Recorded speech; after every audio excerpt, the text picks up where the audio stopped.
Good morning, John. Morning, all. Morning. Looks like we've all pretty much gathered with a few exceptions. So I think still looking for George and Lori. Oh, there's Lori. Okay, so we got Lori. So I guess, and there's George. All right. So Kim, are you on board? Yes, I am. I just want to remind everyone we are live on YouTube. I'm going to go ahead and start broadcasting the meeting, Supervisor Heidel. Yes, please. Yeah. Okay, so we are now live. All right.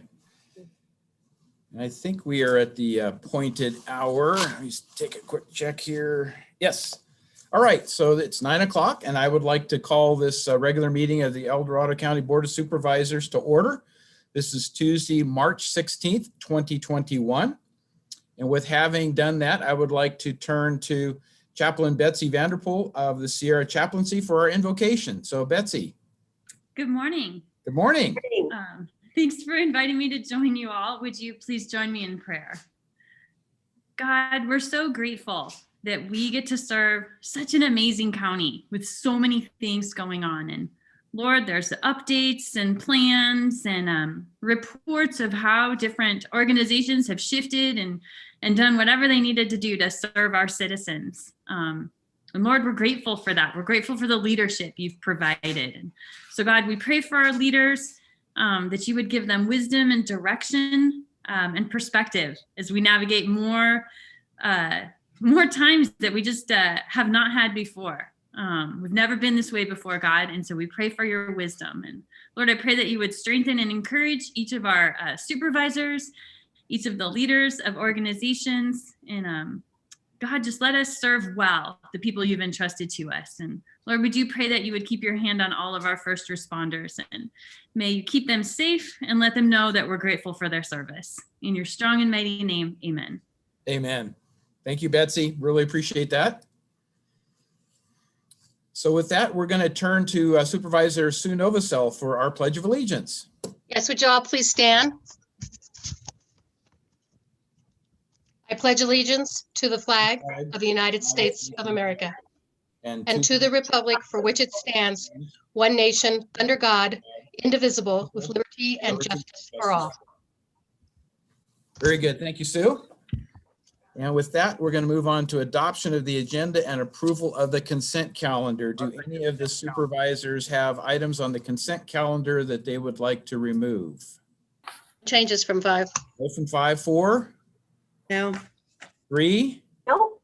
2? No. 1? Nope. Okay. Launch. All right. Houston, we have ignition. Okay. With that, let's move on then to public comments on the consent calendar. Do we have any of those? Now taking public comment on the consent calendar. Please make sure you unmute yourself when called upon. Individuals will have 3 minutes to address the board. Individuals representing an organization may request up to 5 minutes. It is at the discretion of the chair to allow for additional time. If you're joining the meeting by phone, press *9 to indicate a desire to comment. If you're joining by Zoom, press the raise hand button. Please voluntarily state your name for the record. Now taking public comment from 525. Hi, this is Leo Bennett Koshan, and my comment is for consent item 20, which is the DNA machine. In general, I think competitive bidding is a more conservative approach, and also being a late adopter lets one get better information from other counties. I did some research on DNA machines, and there are 2 companies, not just one, that are marketing these items. And there are expressed concerns that training is very important, as well as making sure that future prosecutions are not compromised by the mishandling of the DNA evidence, especially if there's multiple sources. So I think it would behoove the board to continue this item and get additional information. Thank you for your time. Thank you, Leo. Now taking public comment from Ruth. Oh, thank you. I have I think it's number 9. It just fell off my screen, but it was the one that was about 1.5 million for long-term health, public, when people need psychiatric hospitalization. And I was looking at the documents. I was just kind of curious about the history, if that's an amount that's been awarded in the past, 1.5 million. I know, having been a prior mental health provider, my second career was as a therapist, and I know about the PUF, when we would 5150 people and the 72-hour hold there, and it could go to 2 weeks. So I know that we have our own facility here. And then I remember we used to have the Phoenix House, which was for day treatment. I actually did an internship there. I know we don't have Phoenix House anymore. But it just, obviously 1.5 million is a lot. I'm a strong believer in hospitalizing those with severe mental health crises. We would have fewer homeless people because many people on the streets are having mental health problems. But I just was trying to put it into perspective historically, just what the county has done in the past. And I really wasn't aware. And I'm actually kind of pleased that there is such a huge set aside for this. And there is an option because, like, for instance, many people who end up in the emergency room having a mental health crisis, they're released, but there's nowhere to release them to. They're released to the streets. So my hope would be this would be the bridge that would let them be able to go someplace. So anyway, I was reading the attached documents and wasn't getting a very good feel for it. So am I asking for it to be pulled?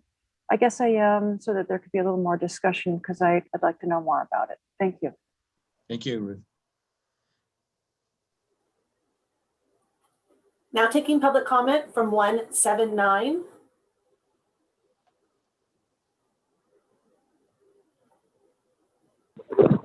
Good morning, board. This is Jonathan Gainsborough. I pray you're all well and in health. Just a quick comment.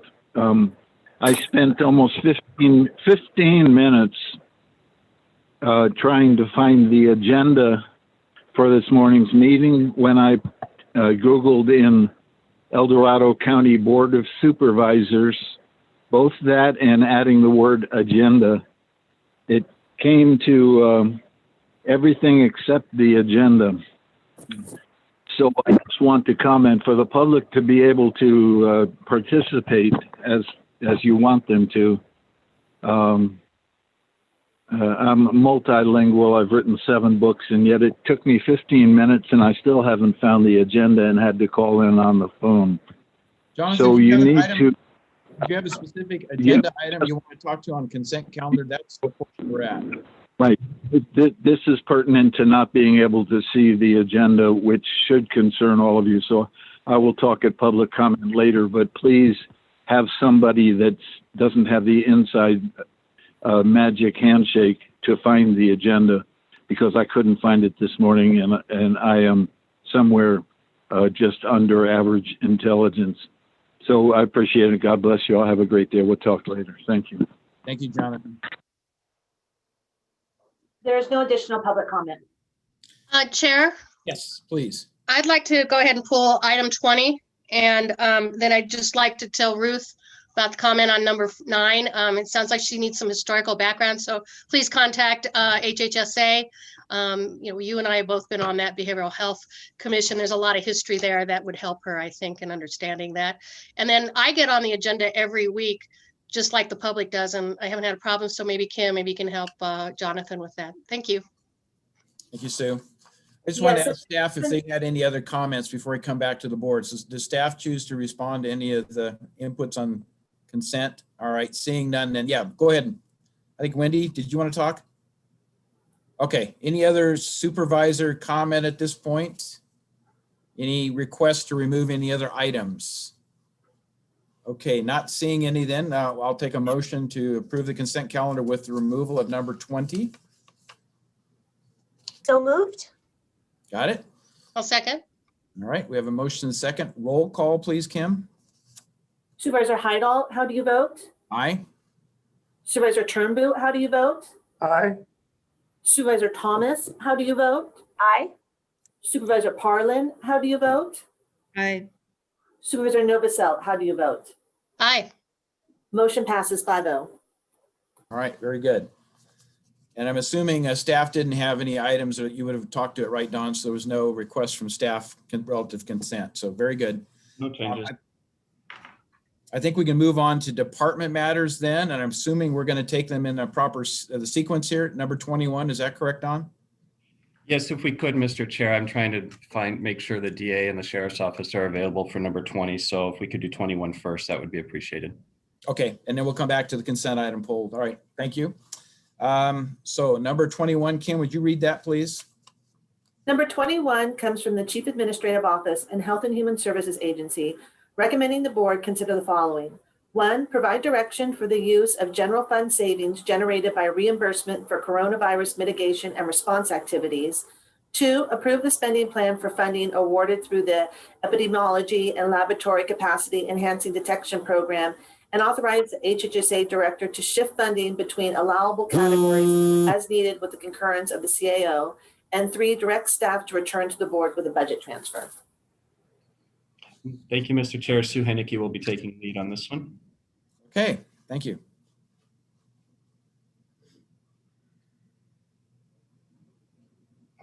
No, sorry, Mr. Are Chair. you there? I'm not seeing Sue, but Hang on 1 second. okay. Okay, here she is. All right, very good. Good morning. As you're aware, we received the $19 million in CARES funding for fiscal year or calendar year 2020.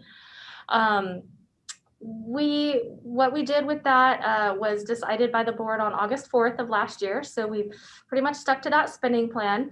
Some of the money, in order to give us a little bit more flexibility and time to spend it, we had reported that as spent on public safety salaries. So that created some general fund savings. And what we are recommending is that we have a 2-step process in determining how we allocate that recommended savings. Today, we have some recommendations on how to spend about 1.2 million of it, just under 1.3. We've got some ongoing needs related to COVID, so we need continued purchase of sanitizing wipes and products for county offices. The continued need for EDCO testing for teachers through the end of the school year, we estimate at about $150,000. We want to reimburse and make departments whole for the use of disaster service workers that have been deployed on helping us with COVID. So some of these workers come from different funding streams. And so we need to reimburse those funding streams, such as the road fund. And as you'll recall, we had set aside about $800,000 in general fund as an audit reserve in case we underwent an audit. So what we would like to do is, now that this is general fund savings, we'd like to use that as the audit reserve and free up the previous general fund amount that we had set aside. So again, that all comes to just under 1.3 million.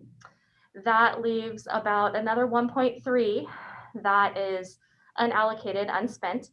And what we were recommending, we obviously wrote this before we had the final word on whether the new stimulus package had passed, but we still have a lot of uncertainty on what that will cover.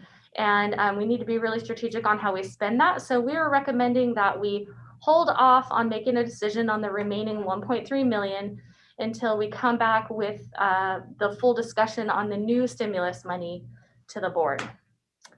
So that's item number 1. And then we have Olivia with Public Health who can speak to the enhancing laboratory capacity spending plan and the funding that they've received and those recommendations. Okay, let's pause here. Does anybody on the board have a question for Sue at this time? Oh, good. Okay. All right, thank you. Thank you.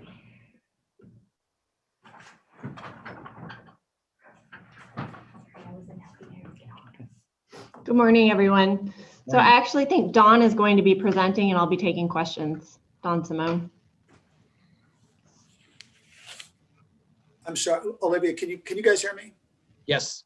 Okay, Olivia, could you take the lead on this? I've got something else right in front of me. Sure. Okay, sorry. So we've got about $6.5 million coming to us for the epidemiology and laboratory capacity and enhancing detection expansion grant. and you've got a budget proposal in front of you. The main focus of this grant is to provide ongoing monitoring of performance measures, engaging our ability to provide testing to our residents, vaccine, and expanding our ability to provide epidemiological studies around emerging infectious diseases.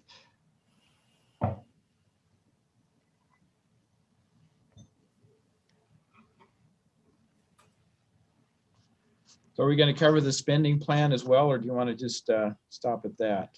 Well, I think the spending plan, you'll see that we've got some money in the spending plan to enhance our capability to provide testing, vaccine, expand our capability to provide surge capacity should we need to draw on more personnel to respond to emerging infectious diseases. Some money to assist with providing media response. And this is a draft budget. We're waiting on a little bit more information from the state. So this is, our preliminary plan. Okay. And any questions or comments from the board? I have one, but anybody else go first? Okay. I guess when I read this, it's very restrictive in terms of what these $6.5 million can be used for. And I guess I'm disappointed in that, because I think there's other things that go beyond this that would be worthy expenditures associated with that funding. But I just hope we're not getting to the point that we're spending money for things that ultimately we don't really need to make sure that we spend the money. Yeah, I agreed. It is a very narrow scope. The idea is for us to think forward. So the grant is about our ability to respond to COVID. But if you think in the future, I think that there are ways to be creative to make sure that we're spending in a way that provides us the capacity to respond to any emerging infectious disease that comes down the pike. So agreed, the scope is narrow, but I think that if we're creative, we can make sure that it's applicable as we move forward as well. Very good. That's the ultimate goal. So hopefully we'll be able to, when we get into more budget discussions, be able to show that connectivity, that we are really doing the right things with this funding. So, all right. Any other questions or comments from the board at this point? Wendy. I just want to say that I appreciate the use of contracting services that, certainly we're still in the middle of this pandemic, but it will recede and our needs will change. And I think that's a very wise use of the funds, that we don't get overstaffed, but have the capacity that we need to fill this present moment. So I just applaud that decision. Thank you. I want to make sure that this is sustainable over the long term. Yeah, exactly. That's one of the tough things, because there is presumably not a lot of additional money after this, right? So you got to spend it well and not get into a commitment where you've added staffing and stuff that you can't sustain beyond this. So that's always the balancing that has to go into the considerations. But I appreciate the details you provided in attachment A with respect to the spend plan. Obviously, there was a lot of effort put into this at this phase, and we'll get in and discuss those details later. But I do appreciate the quick look at what the plan is in terms of distributing the funds and making the best use of them. So I'm not seeing any more board or comments or questions. Let's please open it up for public comment on item 21. Now taking public comment on item 21. Please make sure you unmute yourself when called upon. Individuals will have 3 minutes to address the board. Individuals representing an organization may request up to 5 minutes. It is at the discretion of the chair to allow for additional time. If you're joining the meeting by phone, press *9 to indicate a desire to comment. If you're joining by Zoom, press the raise hand button. Please voluntarily state your name for the record.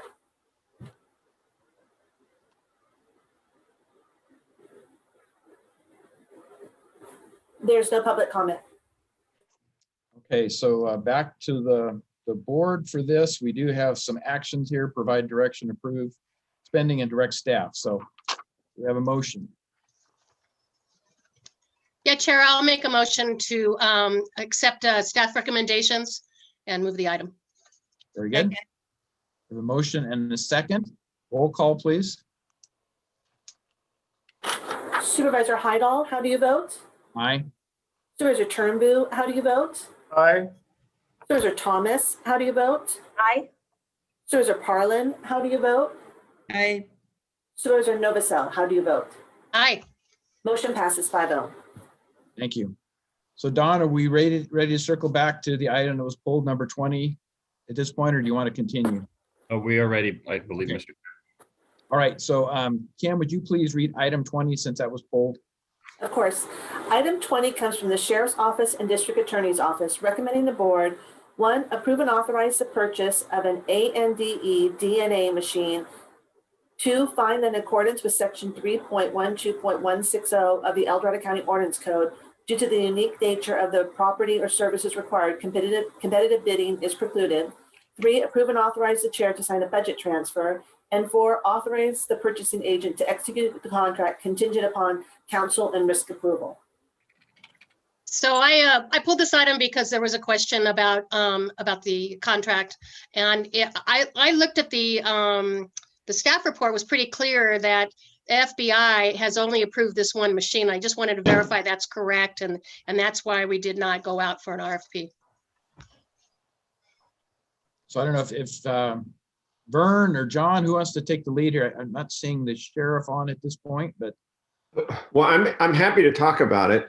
My understanding is that 2 years ago, the FBI also purchased the same, or 2 or 3 years ago, I think they've renewed it a couple of times, same equipment for the same reasons, and that it was a federally approved as a sole source purchase because it is the only machine that's been approved to do this type of work. Yeah, that's what your staff report said. I just wanted to verify that and say I'm happy that we are purchasing something like this. Obviously, it's important. Okay, yeah. So, and I think I see John DeVille is on as well, if there's additional questions on it, but it is, I mean, this is, I think it's important to note, and it's a good question for someone to ask in terms of the sole source part of it. This is a machine that has been, this is, I don't want to say cutting edge technology, because it's been a few years that this has been out. It's been refined and used increasingly. The fire up in Chico or Paradise, actually, where 85 people were tragically very quickly killed, and this was the equipment that was used to rapidly identify those individuals. It is not used in every law enforcement agency or every county in the United States. I suspect it will be in the near future, but it is a very unusual piece of equipment that permits us to use to develop DNA profiles in the space of about 90 minutes, as opposed to, some of you probably saw the case recently that the Sheriff's Department solved the case using a significant burglary case using DNA. Unfortunately, because of the time lag, I should say, from the Department of Justice, it took 1 year from the time of the burglary taking place until the arrest took place, because of how long it takes DOJ to process that, which we can have a whole nother discussion if you'd like about the priorities of the Department of Justice right now, but that's probably not really what I'm you're sure looking to do it'll this come time. up somewhere. Agreed. We'll have it later. Thank you, Vern. Any additional comments you want to make, John DeVille? Sure. This is John DeVille from the Sheriff's Office. The information, and when we looked at this product, we did some research on it, and we researched on the FBI's website, and on the FBI's website, it clearly states that the Andy Rapid DNA machine is the only booking system approved for use for the National DNA Index System. So that was a deciding factor, and we spoke with procurement and contracts and relayed this information to them as well. So this is the only approved system by the FBI. So that was a big decision in our going with the Andy machine. I believe it's also one of it's the only machine I believe that's portable as well. So that was another deciding factor. Okay, very good. Thank you. Yeah, thank you. Any other comments or questions from board members?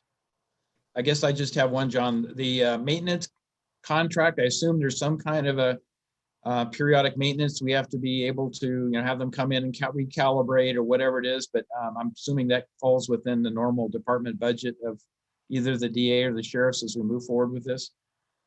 Definitely, it's a 5-year agreement, and there's money that's going to be budgeted in both the DA's office and the sheriff's office for the maintenance, and that's going to be included in the contract. Excellent, thank you. So with that, not seeing any more board comments or questions, let's open it up for the public, please, Kim. Now taking public comment on item number 20. Please make sure you unmute yourself when called upon. Individuals will have 3 minutes to address the board. Individuals representing an organization may request up to 5 minutes. It is at the discretion of the chair to allow for additional time. If you're joining the meeting by phone, press *9 to indicate a desire to comment. If you're joining by Zoom, press the raise hand button. Please voluntarily state your name for the record. Now taking public comment from 525.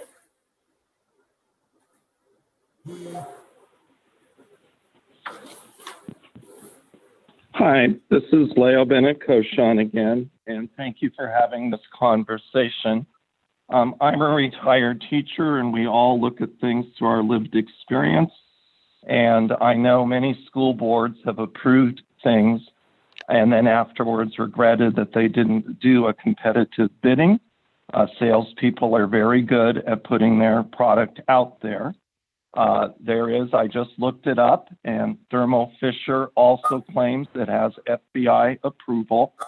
And I just think that it would be best for the board to adopt a conservative stance, direct staff to do a bit more investigation and provide a side-by-side comparison between these two companies that are trying to build market share through their publicity and sales forces. That's the American way, but as our public servants, I think it's best if you actually view both products and bring it back. I don't think a month will be that detrimental to the many positives, but there is a risk when you're doing these kinds of large purchases. Thank you for listening. Thank you. Now taking public comment from Laurel Bretham. Good morning, board. I think it's very sad that we need this kind of equipment, but I'm very grateful that the sheriff and the district attorney's office brought this forward. I personally feel very comfortable that if the FBI says this is the best one, that our people in law enforcement trust that and that the board trusts that. So thanks for your time this morning. Thank you, Laurel. There's no additional public comment.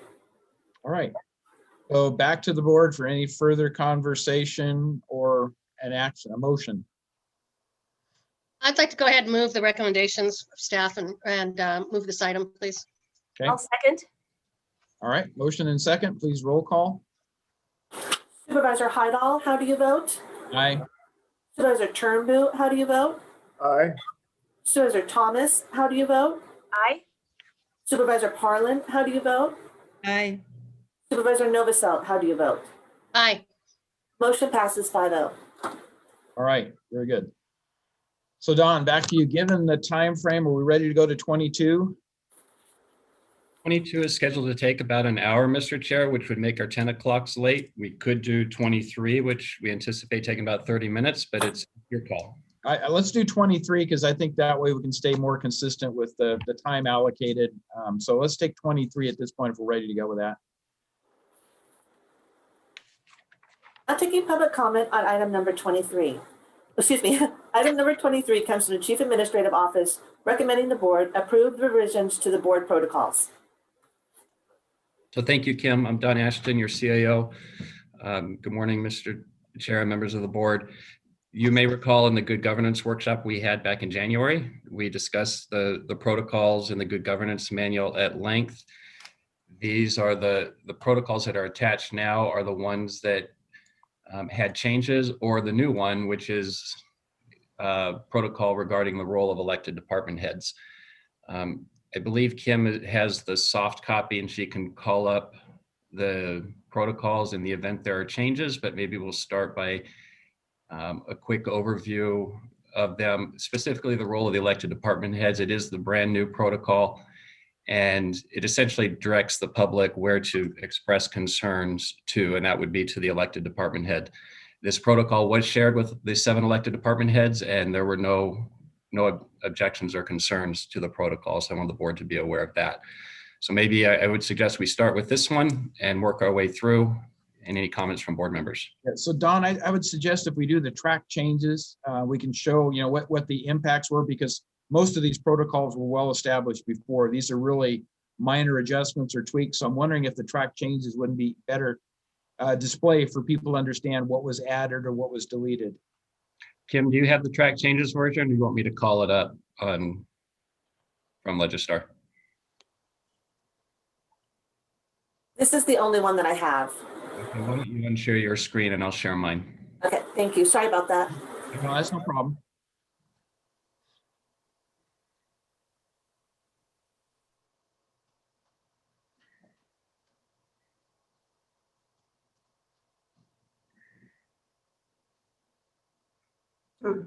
All right, give me a minute.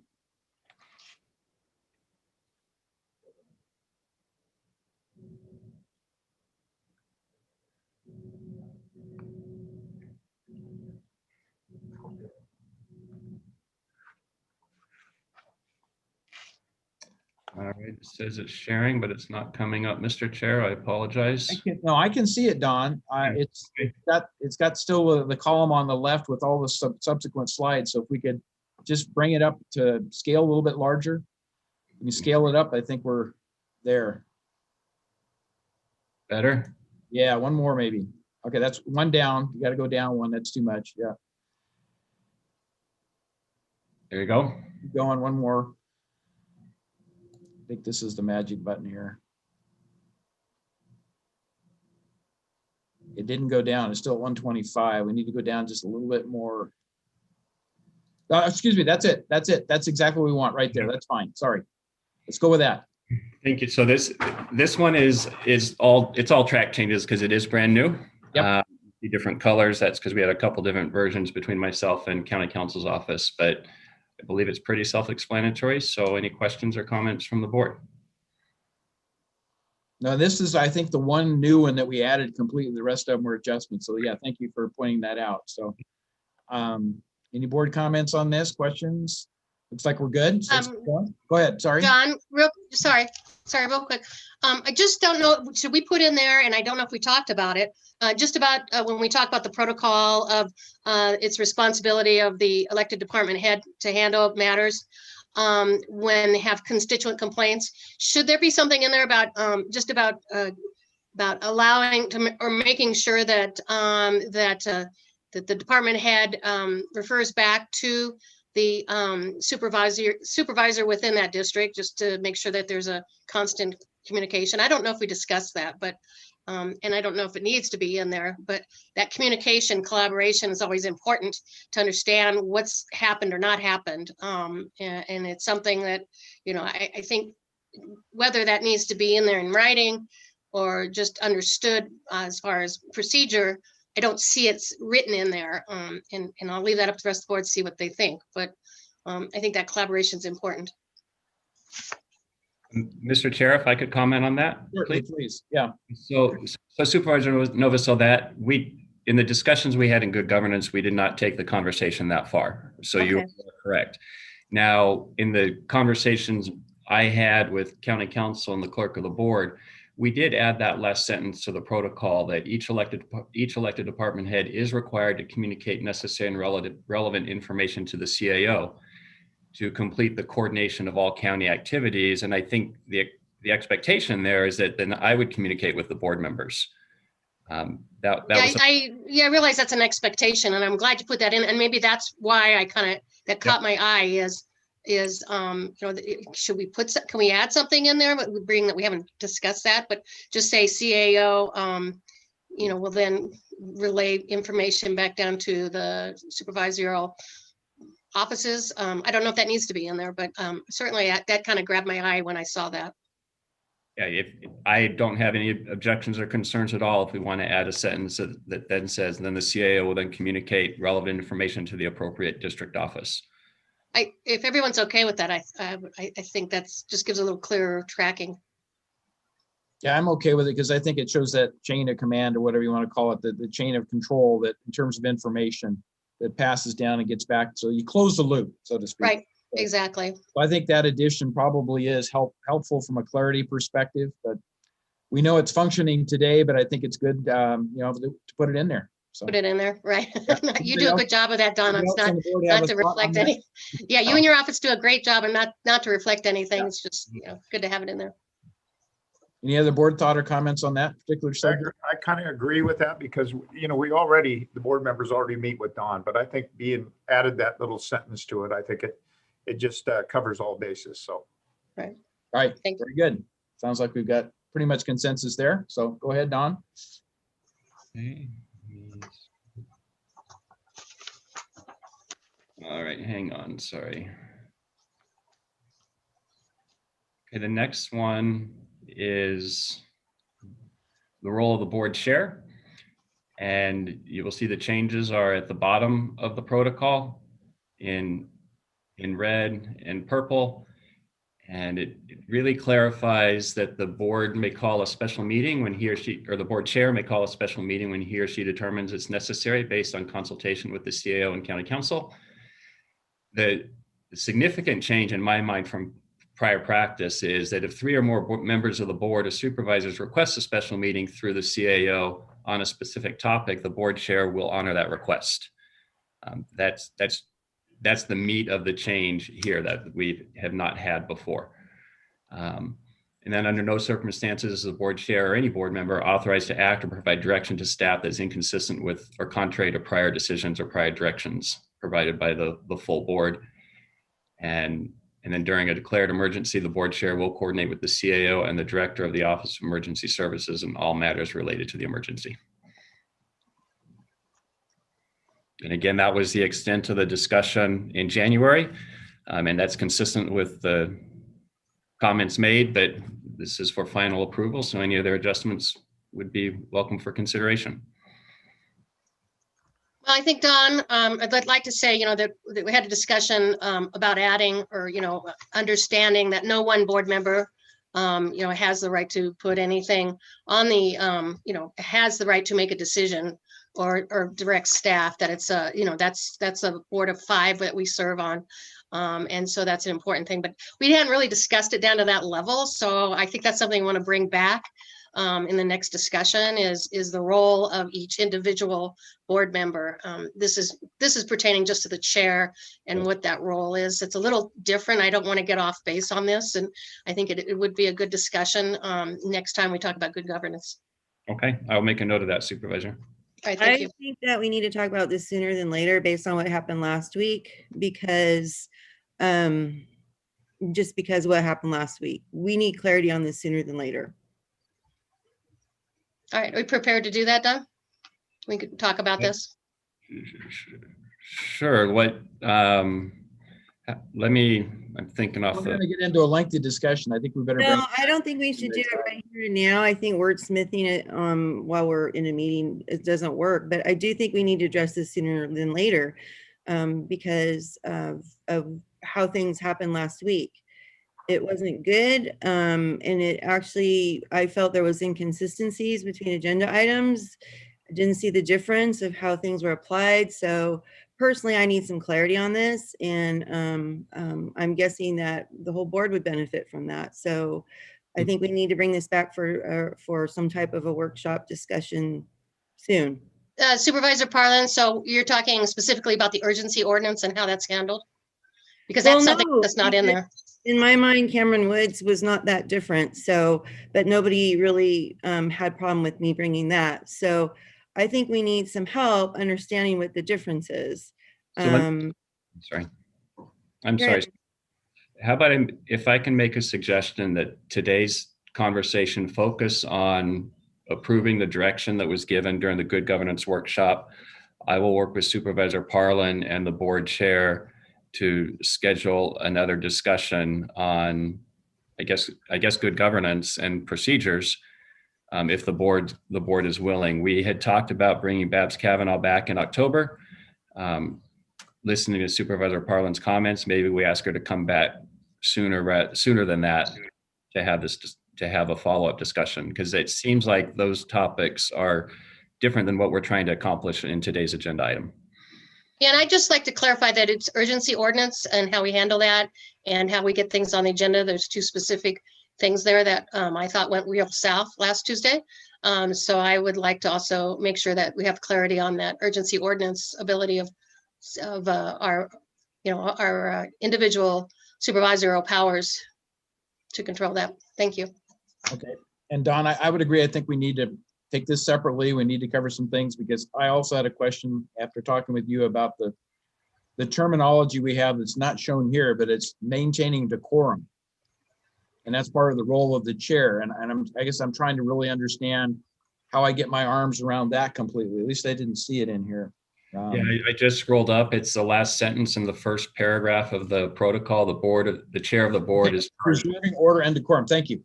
So that's the thing I would like to have a little bit of a discussion on. What does that mean? Preserving order, to me, when things get out of order, it's a point of order type of activity. Discussion, even though it may be a little heated. So it's the level of that I'm trying to look for some kind of guidance. And then the decorum term, how we really interpret that with respect to how we run board meetings. So if I may offer a comment on that, Chairman Heidel? Sure, please. I think to me, it's just a matter of always maintaining a respectful approach and attitude with each other. When we can have hard conversations, if we always have respect as the undergirding foundation. And to me, that's what, decorum and order means. Okay. Very good. So I agree with Don's suggestion that we need to table this for now, move it into a different agenda, talk about bringing Babs back at an appropriate time. If everybody's agreeable with that, then I think we can agree that the wording here is sufficient for now, but we do need to look at it in more detail in a separate session. So I do have one addition to this particular section, if I might. Sure. At the very end, I'd like the board to consider a bullet that simply says that the role of the chair also helps to welcome and transition new supervisors to the board. I think that's just a helpful reminder for each chair that as new board members come on board to be cognizant of that, to helping them transition, as you did, Chairman Heidel, with George and I, and working with Don and helping us feel comfortable. So yeah, I think that would be a valuable addition as well. So we will also carry that over to the follow-on discussion. Unless we think that's easy enough, we can add one sentence. We've added one sentence in a previous situation. So I guess, Wendy, would you rather carry that over to the more complete discussion? I'd rather just put it on. Okay. I'm good with that. Is anybody on the board not good with adding that welcoming by the board chair of the new supervisors, however many there may be, to a new board? Helps to welcome and transition right. supervisors to the board. Is anyone opposed to adding that one sentence? Okay, Don, you think you've got enough to put together the wording? Yes, sir. All right, thank you. Let's keep going then. Next one is the role with advisory boards. We added committees and commissions to that, just for further clarification. And then you see the changes noted below. One change is that the Board of Supervisors shall periodically review the advisory committee's purpose and effectiveness. I think that conversation came about because annual reviews were, quite frankly, overly burdensome, and some commissions and committees only meet once a year. Yeah. Reviewing them annually didn't make sense. There's some flexibility in that regard. And then the clarification of members attending and their roles on commission. The commission and committees differs depending on the specific examples, such as the Behavioral Health Commission, where a board member is actually appointed to the commission itself. So Don, on this one, the conversation I also remember having was removal of committee or commission members, by a 4/5 vote, if there was a determination that they were not fulfilling the role properly, those kinds of things. Is that going to come into place sometime later? I'm going to ask County Council to respond to that. We had that conversation, and I think there's some barriers to allowing that to happen. Dave, help me out. Yeah, I'm happy to jump in. We definitely heard that direction from the board. However, before implementing it here, I think we need to ensure that the action would be consistent with not only our ordinance code, but any resolutions establishing those committees. For example, certain committees already have provision in our ordinance code allowing for the removal of members. And for the most part, it can be done by a simple majority vote of the board.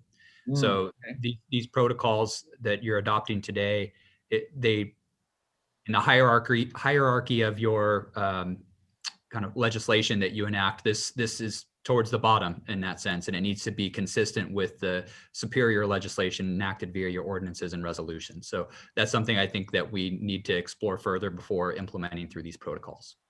Okay, so another item to add to the carryover list for the ensuing discussion. So sure, that's very good. Thank you. Any other board comments or questions on this one? I do, if I might. Go ahead, Wendy. Yeah. All right. I understand why we put that the Board of Supervisors shall periodically review the Advisory Commission's purpose and effectiveness, as well as staff will monitor. But I just think that's cumbersome. And I think expecting our staff to monitor the effectiveness of advisory committees is putting them in a really perhaps difficult role. Some committees and commissions don't have staff liaisons. And if staff is monitoring the effectiveness of advisory committees, that could be a conflict. In talking with Don, with Don yesterday, really the board is supposed to get the minutes from each of the committees and commissions. And perhaps the onus should be on us to review the minutes and to make sure that the work of the committees is consistent with our strategic goals and not putting that on staff. So I just kind of wanted to have a brief discussion with all of you about that. And so Wendy, my take on that is we do have the clerk of the board who understands the regular cycle of when committees and commissions are meeting. We have had circumstances in the past where there was a lot of vacant seats, and so the committee or commission did not meet. Right. There was no visibility to the board that was happening. I mean, I don't go through and monitor, did I get a report this year from this committee? Did I get, so I think the clerk of the board is the staff position. The staff organization I look at to kind of monitor, maybe effectiveness is going too far with respect to staff, but regular activities of the committee or commission are happening, because like I said, some of these things just kind of stop and you don't know it. And how does that help us? And then you ask the question, if they stopped and we don't need it for 3 years, right? Why do we need to keep that on? Maybe we should pull back that whole committee or commission, right? So effectiveness may be the overstatement, but I do think we want staff to help us understand when committees or commissions are struggling or not meeting the general obligation, that they took on through their bylaws or whatever it may be. Well, that makes a lot of sense. So let's clarify that. Let's put the clerk of the board rather than staff, because that's nebulous. I want to make sure the clerk's office is okay with it. That's my perception of it, but I may be off. So. And and I'll say I jump in and say, I agree with what John just said, in that it's difficult for us to monitor who's doing what because there's so many advisory boards. Right. And it is, I do believe that's more the job of the clerk or some other staff member, but to put that on each of our offices, I think is kind of undue. As far as it's just too difficult. So I would hope that we can either do clerk of the board or just keep it at staff, either way. Well, let's combine those perhaps, and let's say if it is the clerk of the board will monitor advisory committees through the review of meeting minutes and committee reports, and periodically inform the Board of Supervisors, as something to that effect. Because right now it's kind of unclear who does what. Right. So you're combining bullet 2 with bullet 4. Yeah. Okay. This is Kim. If I could just interject. Please do. Yeah. Sorry, Kim. I guess I would That would be a very large undertaking, and I would just remind everybody of the staffing that we have in the office. Also, I would probably go further and ask you to define effectiveness, because what does that look like to you? Is effectiveness vacancies? Is effectiveness how the committee or commission functions? Is effectiveness how the members interact with each other? It's a very big term, and what I might find not effective might be considered very effective for somebody else. So I kind of hesitate putting that just on myself, because staff may see that differently. That's exactly why I wanted to have this discussion, because So maybe this is one we need to carry over, because it sounds like it's going to be a more lengthy discussion, because ultimately what I would like to see is each of these committees or commissions adopt some form of a dashboard that tells us what they think their effectiveness is. And it doesn't have to be complicated, but if you look at the primary purpose of that group, are they meeting that purpose? Are their objectives being accomplished? And a dashboard is a pretty simple way to do it. Green, yellow, red, right? But you have to have criteria with it. So maybe that's an overkill, but at a glance, you then know what at least the committee or commission believes their status is. And if they haven't met in 3 years and they're green, I'd say there's an issue. So my recollection also is that that annual report that the advisory committee was supposed to submit to the board was supposed to kind of help us gauge their effectiveness. Right. I think the two are related. So if they can't submit a report and say they've been doing anything for a whole year, then that was, I think, supposed to be our trigger to say, well, what is this committee for? And then we could look into it further. So, and I would hesitate, with the staff, because the one that comes off the top of my head is, CDAC, I think falls under the Kyle and economic development. So in my mind, Kyle should be responsible for keeping that group. So we need to really think about how we assign that follow-up on these committees. They are scattered all over. They are. Yeah. Well, and I think, let's carry that conversation to the follow-on, because I think we can spend a lot of time here. So it doesn't sound like we got quick consensus and agreement on the wording. Can we just leave it for now then? Leave what we have here, and then we'll follow up on the other meeting again. So I think, Lori, do you mean leave where the red, make the changes for now? Yes, the ones that are already there. And then further edit for next time. Okay. Yeah. I do have rewording on the 2 supervisors may attend with the exception. That whole sentence, I think, can be clarified, but I can wait on that if you want me to. My brief take on that is where we say no more than 2 supervisors may attend or be appointed to any advisory committee, with the exception of those advisory boards, committees, and commissions in which a board of supervisor member is appointed as an active voting member.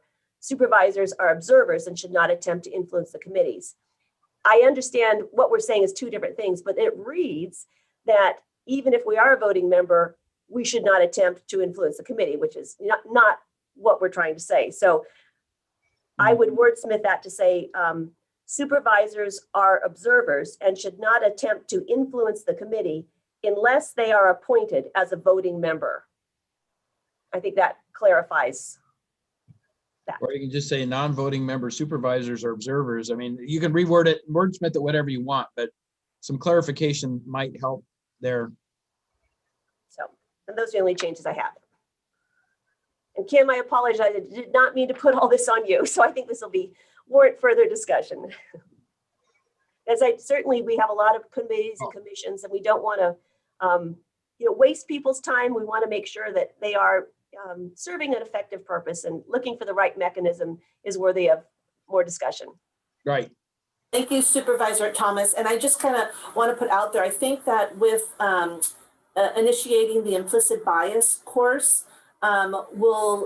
we've been gathering a lot of email addresses as far as contacts. So I think after we get the implicit bias launched, we'll be in a much better position to start reaching out to our committees and commissions and having better communication with them, and hopefully get a better handle on, are all of our committees and commissions really as effective as they can be or should be And then also, do we really need all the committees and commissions, as Supervisor Heidel alluded to, that we currently have? Thanks, we're moving in the right direction. Yep. So let's table that whole rewording and stuff. I think, Don, you took some notes, and so if you're good with that, we'll just carry that over. Just so I'm clear, Mr. Chair, leave the wording staff is recommending, but no further changes until we have a follow-up discussion. Correct. Okay. Okay. The next one then is board meeting agenda development. We added the clauses so that the Board of Supervisors can make informed decisions in the rationale section. And then down towards, oops, went too far, sorry. And then each agenda item shall include a fiscal impact section that identifies the total cost, impact to general fund, impact to net county costs, and if possible, the funding sources that will be used to cover those costs. Yep. Because we were asking good changes. for consistency. Yeah, I think that's, and that's another burden on staff, but I think it's important for the board to know those parameters. So, okay, yep, good changes, I believe. Moving on. Public comment. This is likely one of the most significant changes. The first paragraph of the protocol, it's only during notice public hearings that individuals authorized by organizations to speak to organizational positions may request additional time up to 5 minutes. That's a significant shift from what we do now. Yep. I think we all supported that back in January, but just wanted to make sure we don't give this one its due time to discuss further if the board feels necessary. Any board comments on that one? I mean, that's what we discussed, I believe, and obviously we're trying to bring it back. The meeting of the Board of Supervisors is for the board to make decisions. And we take public input, but that's not the primary purpose of the board meeting. So I think this clarifies that. And I do believe that notice public hearings are a special case, and that's why we put that in there to allow the extension to 5 minutes for groups in that particular situation. We have a notice public. Are the board item, or do you? Oh. Okay, are we good with I that? just wanted to make a comment that this is a pretty big shift, and I think that it will be a lot of work for the chair to constantly remind folks of this, Chair, if you're up for that, to get people in the habit, and especially with the Zoom environment, because people float in and out of our meetings. They don't stay for the whole thing. That reminders are going to be needed to get them in this habit. So just wanted to put that out there. No, I totally agree. And I'm certainly up to it. I think it's something we have to do. So yeah. Good comment, Laurie. I also appreciate that we have noted that we have allocated 20 minutes for public comment. You know, we don't have limitations on agenda items. And I think it's appropriate that we have 20 minutes here to make sure that our staff is, efficient use of our staff's time, and that we are fresh to have the depth of discussions that we need for the items before the board. So I appreciate this, notation. And go ahead, Sue. I was just going to say that's not new. That's been there. We just right. have a hard time following that. Well, and exactly. and we have a hard time following it is correct. Right. I didn't. No reflection of either. With this one, because it says it is the practice, and I said it is not our practice. It's not been our practice to do this. So I really wanted to change these words, but and I don't know if the 20 minutes is important as the 3 minutes or the overall, or depending on the topic. This is something we struggle with. So, but I wanted to change it, and we chose not to, but to say that it's the practice of the board, that's not the case. It's on every agenda though, so. But to say that we practice that and we don't do it, John, just sends conflicting. If we want to cut off open forum at 20 minutes, I'm willing to do that. Is that where you want to go? And that's no, I don't. But if you do, I'm willing to do that, because why didn't you have this depends on what week you're on, right? So can I say something? I think we need to be respectful to our staff, especially when some of these board meetings end up like 6:30, 7:30 at night. So and we got to keep them over. So we got to be respectful to our staff. I really believe that. Yep. So maybe we need to have more discussion on that, but I think, that's not a change. The 20 minutes and practice has been there. Maybe we need to revisit that wording. So. Yeah, and that's exactly. Okay. Like Lori says, it's a change in our practice. Okay, Don, I think we can move on because that one would be carried over to the follow-on meeting we've talked about. We're not going to make changes here today on that. So.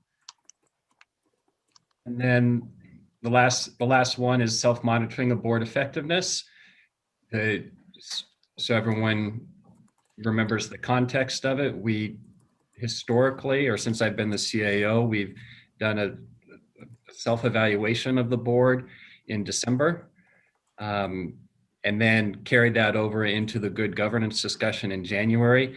That presented some challenges because board members who had termed out or who didn't get reelected participated in the evaluation, and then it wasn't discussed again until new board members were in place. So it just wasn't working. So we added this to say that self-evaluation will likely occur in the fall after completion of the budget process. All right, thank you. Any other board comments or questions as follow-up to that general discussion?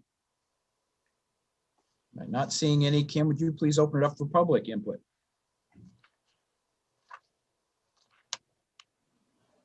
Now taking public comment on item number 23. Please make sure you unmute yourself when called upon. Individuals will have 3 minutes to address the board. Individuals representing an organization may request up to 5 minutes. It is at the discretion of the chair to allow for additional time. If you're joining the meeting by phone, press *9 to indicate a desire to comment. If you're joining by Zoom, press the raise hand button. Please voluntarily state your name for the record. Now taking public comment from 474.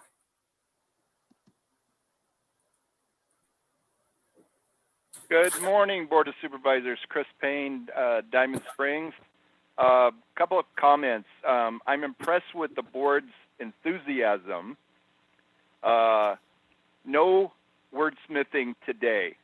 That's my understanding. But the enthusiasm of wanting to do some additional changes, I think that's very important here. I did want to bring to your attention that even in the agenda item as provided to the public, it does say recommending the board approve the revisions. And if you look at your next item 24, there's more discussion built in determining adding things. So I just wanted to show you the distinction between 23 and 24 is very clear. So I think you're doing the right thing right now, just accepting what is being provided. I did want to also say that staff is a direct link to commissions and committees. Essentially, the effectiveness of a committee or commission has to do with how much staff time that the Board of Supervisors has established.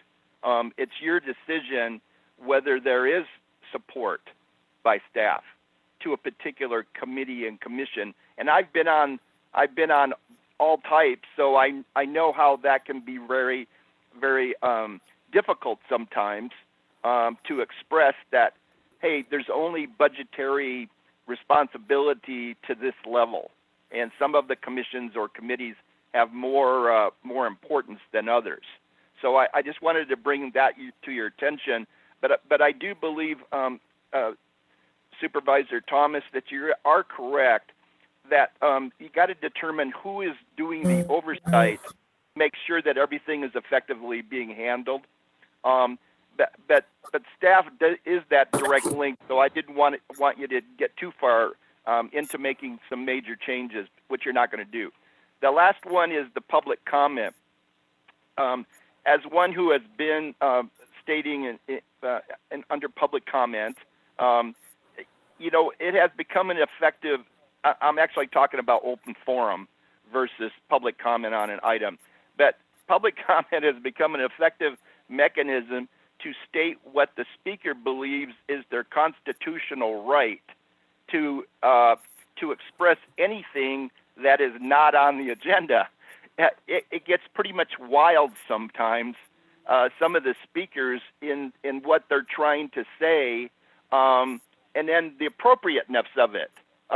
Some of them, I believe it's up to you, Chair, to be the one who's got to referee it, because sometimes I think you allow. Yeah, I'm almost finished. I think you allow latitude beyond what I think is appropriate. In that earlier word, decorum, I mean, that has to do with the public too. It's just you, the supervisors, that have to maintain decorum amongst yourselves in terms of discussions appropriately. Ethical, being ethical and being responsible, being cordial. These are key words to what I believe the public has a responsibility also to express. Thank you very much for the opportunity to talk on this. Thank you. Now taking public comment from Ruth. Thank you. Good morning. I'll address my comments in the order that this, red and blue and purple item is, but I first wanted to just say a couple of general things. You're probably aware that you have 10 pages of boards, committees, and commissions, almost 70 boards, committees, and commissions on the county level. And certainly, if people are on these boards, they'd want to feel like they're doing meaningful work. And if you're not certain, if they're meeting, what they're doing, etc., then one would question, why do they exist? And I know some are very, very important, maybe some less so, but I do encourage you to look at that list of almost 70 boards, committees, and commissions and decide how many need to continue and how many could be retired. My other general comment is Supervisor Thomas brought up the issue of respect. And I think we can all agree respect means not to name call or not to raise our voices and yell at each other. But I think there's a lot of nebulousness in what respect means. And I know some people feel strongly that they need to drive a point home if it isn't being heard, and will work very diligently to get a response. And that can be awkward and difficult to hear that. But I'm not going to put words into the mouth of Supervisor Thomas. I don't know exactly what she meant by respect, but I would hope that when difficult issues come up, I feel it's right for supervisors to really drive home their point to try to get answers. Otherwise, why are we meeting if we're not getting to the bottom of things? All right, so my comments specifically on this, starting at the top, one concern I have this has to do with the role of elected department heads. My question as a constituent is, if a member of the public has a problem with one of these, recorder, clerk, treasurer, tax collector, et cetera, sheriff, and you've made it very clear now, and it's probably you're just defining what reality is that these people, since they're elected, they don't really answer to you. But I'm concerned about if we as public have a problem with one of these entities, who do we go to next? I mean, I do see that you're being looped in if there's a concern, and this isn't for you to literally answer today, I'm just voicing out loud. If you have a problem with one of those entities, I think a lot of us don't know what would be the next step higher if we can't get it resolved at that level. Next, I wanted to talk about going down about special meetings. Let's see, sorry. Guess I don't have anything on that one. Committees and commissions, I already brought up to. So please. Oh, I'm already there. I'm sorry. Okay, I will wrap it up. I was just curious about self-evaluations, self-monitoring. I wondered if there might be another party that could do that besides yourselves, as to your effectiveness. Oh, and the last thing had to do with, and I can't really find it right now, but putting together agendas. And for me, just my comment was, I wish you would look at more closely what you put on consent and what you put under departmental matters, because there's been some issues recently where things were brought back on consent, but there was obviously much more conversation to be had. And it seemed like cutting off of the public. My last thing to say is, of course, public's comment is very important. You are elected by the public, you serve the public. I know it'd be much smoother for you not to hear us, but why else are you there but for us and running our county in the best way possible? Thank you. Thank you, Ruth. Now taking public comment from 525. Hi, this is Leo Bennett Koshan again. I've enjoyed listening to your conversation. I think you're hitting many of the high points of good governance. And from my experience, protocols, as was shared, are kind of like an executive summary. You have many ordinances that are much higher. So I'd ask that perhaps in the future you add to your conversation about elected officials where you talked about the chain of control in the context of information, because it's my understanding reading your ordinances that there's also a chain of control in terms of funding and in a variety of different oversight roles. That's the beauty of our system, is that everybody is in a check and balance. Even you as the Board of Supervisors, I'm sure you have expressed and experienced the frustration of the checks and balances that come from being part of the state budget and oversight roles. So if you could look at that in the future, it'd be appreciated. And then my last comment has to do with something you didn't cover, which is where you're adding to the policy about public input a statement that says, as well as be respectful of staff time. I'm very much in favor of that, but I think it's worth it in future conversations to add the word "and the public." I think you're like your conversation about open forum. If you choose to return to actually doing your practice, I've seen boards add a second open forum at the end of the meeting. So unfortunately, staff gets to go home, but the board can let the public have their say, which is an important determination. And then I've also seen agendas that have more time certain items, which is respectful, again, of the public's time. Thank you for taking my input. Leo? There's no additional public comment. I'll just turn to Don. Anything you want to comment on relative to the inputs? No, I think there were good comments and worthy of more good governance discussions when we come back and discuss the protocols more in depth. Okay, to Chris Payne's point, I think we did approve at least one rewording change by consensus. It was a simple addition of a sentence. So I don't think we would have to bring that back, but Don, do you have a record of that? I believe Kim kept the record in her. Okay. Supervisor Heidel, I have two changes. Under the role of elected department heads, under the protocol, I had that we were going to add the sentence, the CAO will then communicate with the district supervisor. Yep. Please let me know if this is accurate. And then also under the role of the board chair, we were going to add there.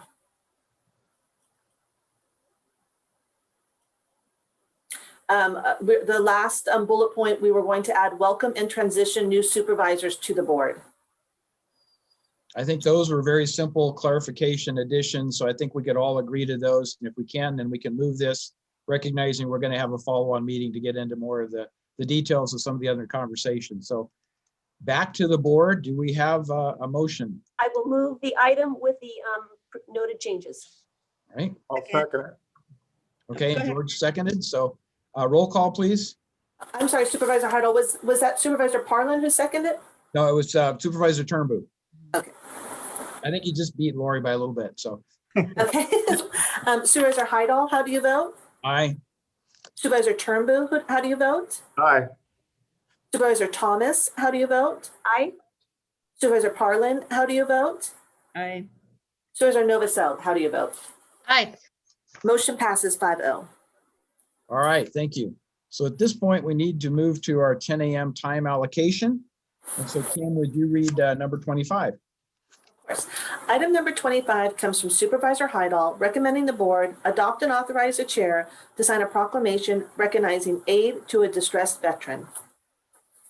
Thank you. So this, I think, is it's a lengthy proclamation, but I think it's very important to recognize the event that happened here. So whereas the El Dorado County Veterans Affairs Commissioner Todd Smith, the El Dorado County Sheriff's deputies Joe Jinks and Jeremy Buckman El Dorado County Sheriff Sergeant Alex Sori, the American Legion Post 119 Service Officer David Zelensky, Renee Evans of Only Kindness, Tim Whalen of the Military Family Support Group, and Isha Toombs of LCSW, Sacramento Veterans Administration Medical Center, Mather, helped to save the life of a Placerville resident, a female U.S. Army combat medic veteran who was suffering from severe combat-related post-traumatic stress and related afflictions. Whereas Deputy Jenks of the El Dorado Sheriff's Office was the first to engage, encouraging the veteran to seek medical attention at the Sacramento Veterans Administration Medical Center at Mather Field. When she realized the severity of the veteran's medical condition, Deputy Jenks called Commissioner Smith and asked for his assistance in convincing the veteran to seek care. And whereas Commissioner Smith and Deputy Jenks put in place a plan to intercede and persuade the vet to accompany them to the VA hospital as the vet resisted care, Sergeant Sori of the Sheriff's Hot Team made it possible for Commissioner Smith to transport the vet to Mather safely. Deputy Buckman took a day off from work and volunteered to accompany Smith and the vet. And whereas Commissioner Smith and Deputy Buckman drove to the veterans' motel quarters, and they comforted and observed her as Buckman transported them to Mather. Smith was able to connect with the veteran on the drive and communicate that she was not alone, that other vets cared about her welfare, and that there was hope for her future. As in these cases of combat stressed veterans, it is often takes another vet to be able to talk to and convince the stressed vet to accept care. And whereas upon learning of the vet's life-threatening condition, Commissioner Smith called the motel where this homeless veteran was residing to assure that a room would be available for her upon her being discharged from the VA hospital. Smith then contacted American Legion Post Service Officer Zelensky, who engaged others in the effort to get the veteran follow-up care and housing. Tim Whalen, a Military Family Support Group, with the help of Renee Evans of Only Kindness, made sure that the veteran would not be out on the street after she returned from Mather with payment for her room provided by the El Dorado County Veterans Affairs Commission. And whereas following the veteran's recovery at Mather, Smith and Zelensky sought to have the veteran undergo counseling and treatment for PTS-related addictions. They enlisted the help of LCSW Isha Toombs of Sacramento VA Medical Center, Mather, who arranged for the veteran to be admitted directly to the hospital into recovery. Although the veteran refused, Ms. Toombs did not give up. She made it possible for the vet to enter a recovery program following the vet's return to Placerville.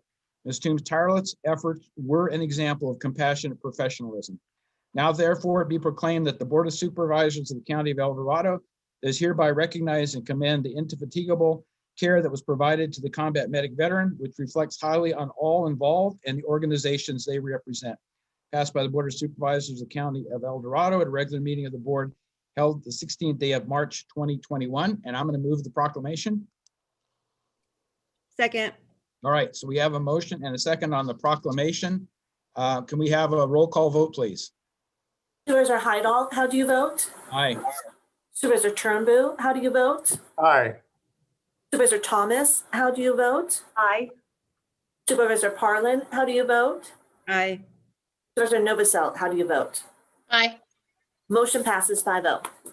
Very good. So at this point, we'll take any comments from staff or elected officials, anybody who would like to comment on this before we open it up for public comment. I'd just like to thank you for bringing this forward. This just exemplifies the amazing people who in our county who continually show up and get together to meet, the needs of our fellow residents. And it's El Dorado County at its finest. So just many thanks to everyone that took part in this. Yeah, and just when I read this, I was just so proud of our veterans for coming together and our other organizations to help someone in such need. It just makes you really proud of our county. So thank you, everyone. Very good. So any staff or other elected official comments at this point? Chairman Sheriff DeAugustini, I'd like to thank you for bringing this forward and the board for passing this. It just goes to show the cooperation and the holistic approach that everybody takes to dealing with our homeless, especially a homeless vet. Special thanks to our folks here, Jill and Jeremy and Alex, stepping up and going that extra mile, that total care, so to speak, in our vision statement. They exemplify that. as well as Todd from the VA, our commission, and Dave Zielinski and Renee, everybody just working together to for the best possible outcome that we can have. So this is the way we do it here. I appreciate everybody, appreciate what they do, and thank you for bringing this forward and recognizing them appropriately. Thank you. Okay, very good. Any other comments from staff or board members before we turn over to the public? Okay, Kim, please take public comment at this point.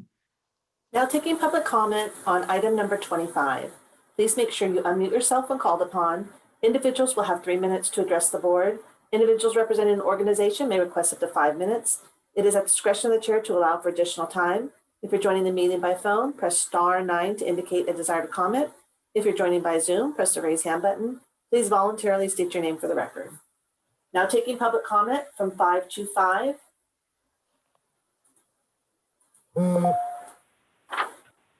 Hi, this is Leo Bennett Koshan again. I think it's just so wonderful that you have this positive moment and all the different struggles that you're facing. Prior to being a teacher, my first calling was 20 years of service to the homeless. And unfortunately, even that 20 years ago, it was still, actually it's been 40, 40 years ago, there was still way too many homeless vets. So I so appreciate the service that was done. I'm associated with the progressives. I certainly have my disagreements with Todd Smith and with the sheriff. Sometimes things get heated. And I just like to echo, this is how we get things done, when we all civilly work together for our common needs. So thank you for the proclamation. Very touching.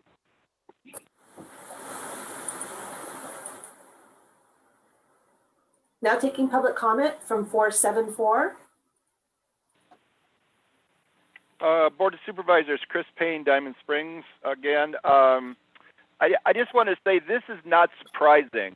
It's not surprising that this veteran needed help, and it's not surprising that these individuals that are being honored today helped that veteran. So, but what is, I think, most important and what I wanted to kind of comment on is that this is happening every day. There are veterans who need assistance beyond this individual. This is the system that I want to see functioning on a day-to-day basis, hourly. Vern Pearson did a Facebook posting over the weekend related to the homeless and looking at what are the solutions. And there was a multitude of comments from people, very positive comments. This is the way our community is special.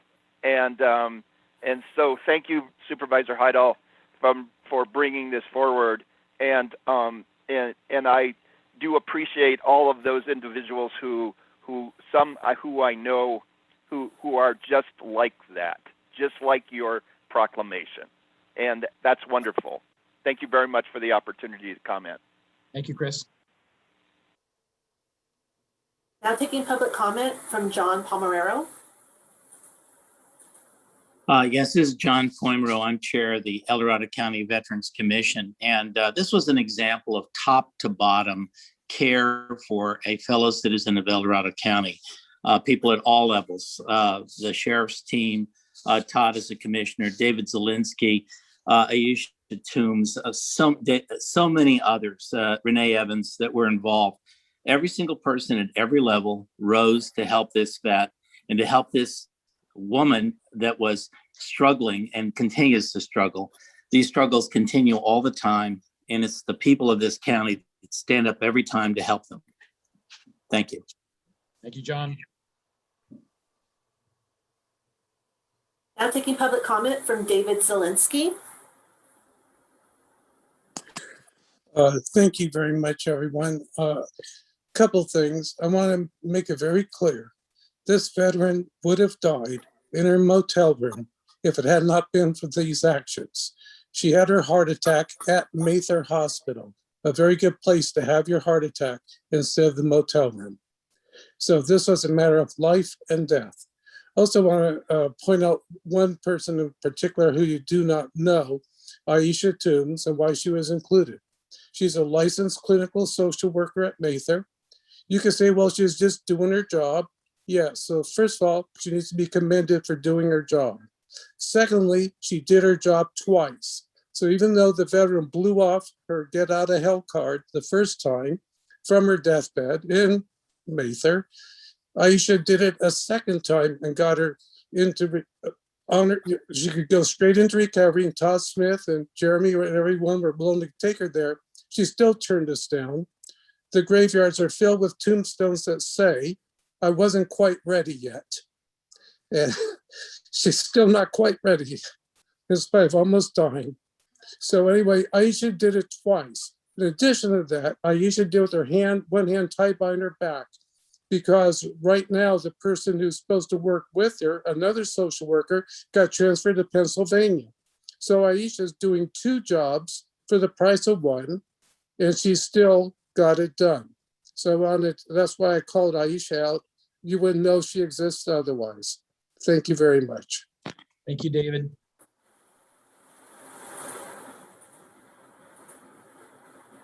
Now taking public comment from Aisha Toombs. Hello, can you hear me?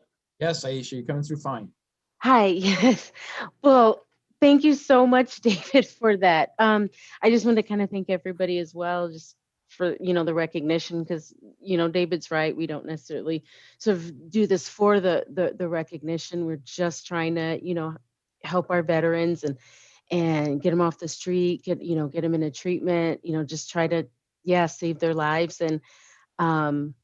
And if this female vet changes her mind again and wants treatment, well, I will make it happen a third time. Because, especially with our female vets, because it's extremely vulnerable population, there aren't a lot of services for our female veterans. And so when I do come across someone who does, need services, I try to just kind of do what I can and jump through hoops. And, because of the limited services we do have. But yeah, I mean, it definitely takes a village, and I didn't know all of the other moving parts that were kind of behind the scenes. David just called me and it's like, hey, can you help? And I started making phone calls, and yeah, so just thank you again for this. Thank you, Aisha. We appreciate all your work. Now taking public comment from Marcy Sharda. Hello, I'm a licensed clinical social worker at the Department of Veterans Affairs, and I've worked for several years with Aisha Toombs. And I know that she's getting a lot of comments, and the reason for that is that she shows that level of dedication, not only to veterans, but also really supportive of staff, which has been very important during the pandemic. Like a lot of people, there's a lot of issues with understaffing and trying to cover several teams at one time and really take care of our veterans. And she's just done a fantastic job. Thank you, Marcy. Appreciate that. There is no additional public comment.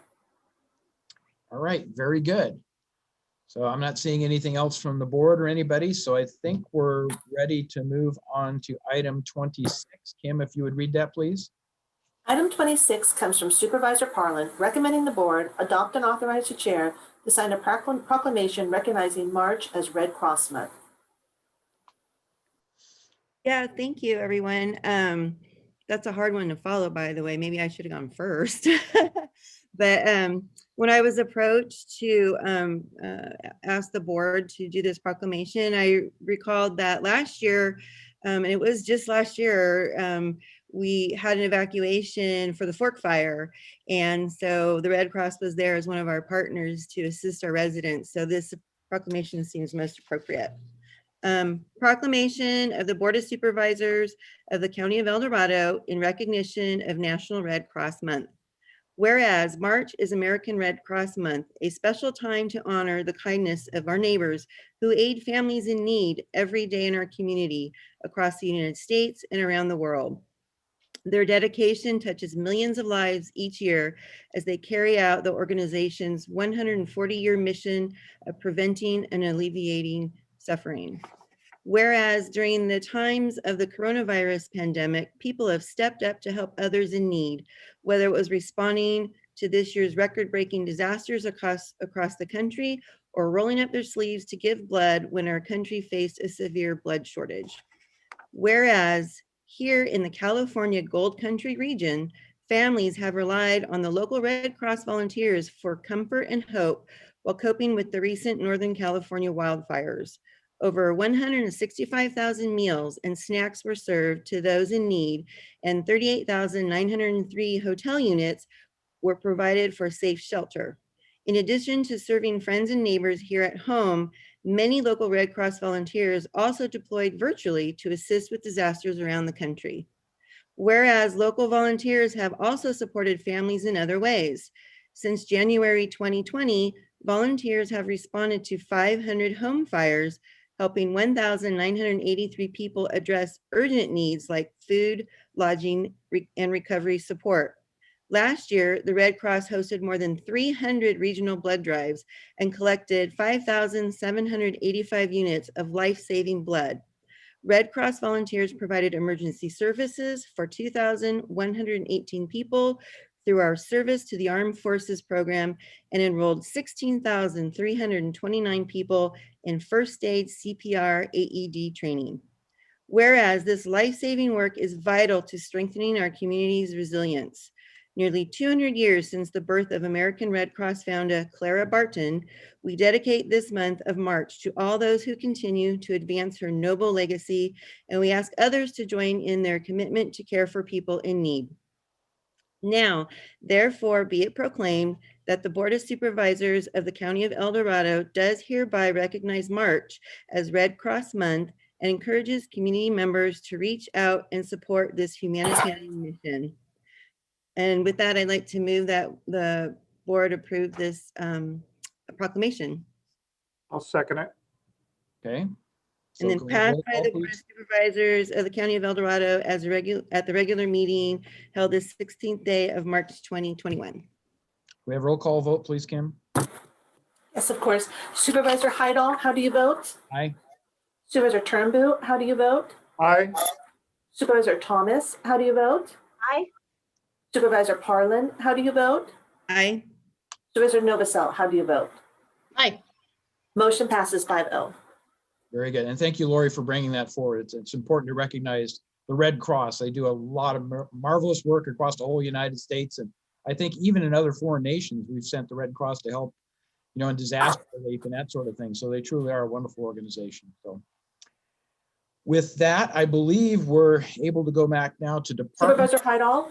Yes. I believe we need to take public comment. Okay, excuse me. Yep, let's take public comment on this. Now taking public comment on item number 26. Please make sure you unmute yourself when called upon. Individuals will have 3 minutes to address the board.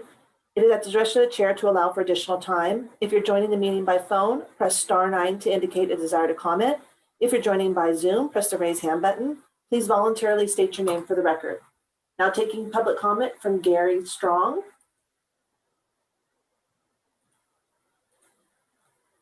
Hi, this is Gary Strong. I am the CEO of the California Gold Country region of the American Red Cross, and I just wanted to give my thanks to the board for your recognition of March as Red Cross Month.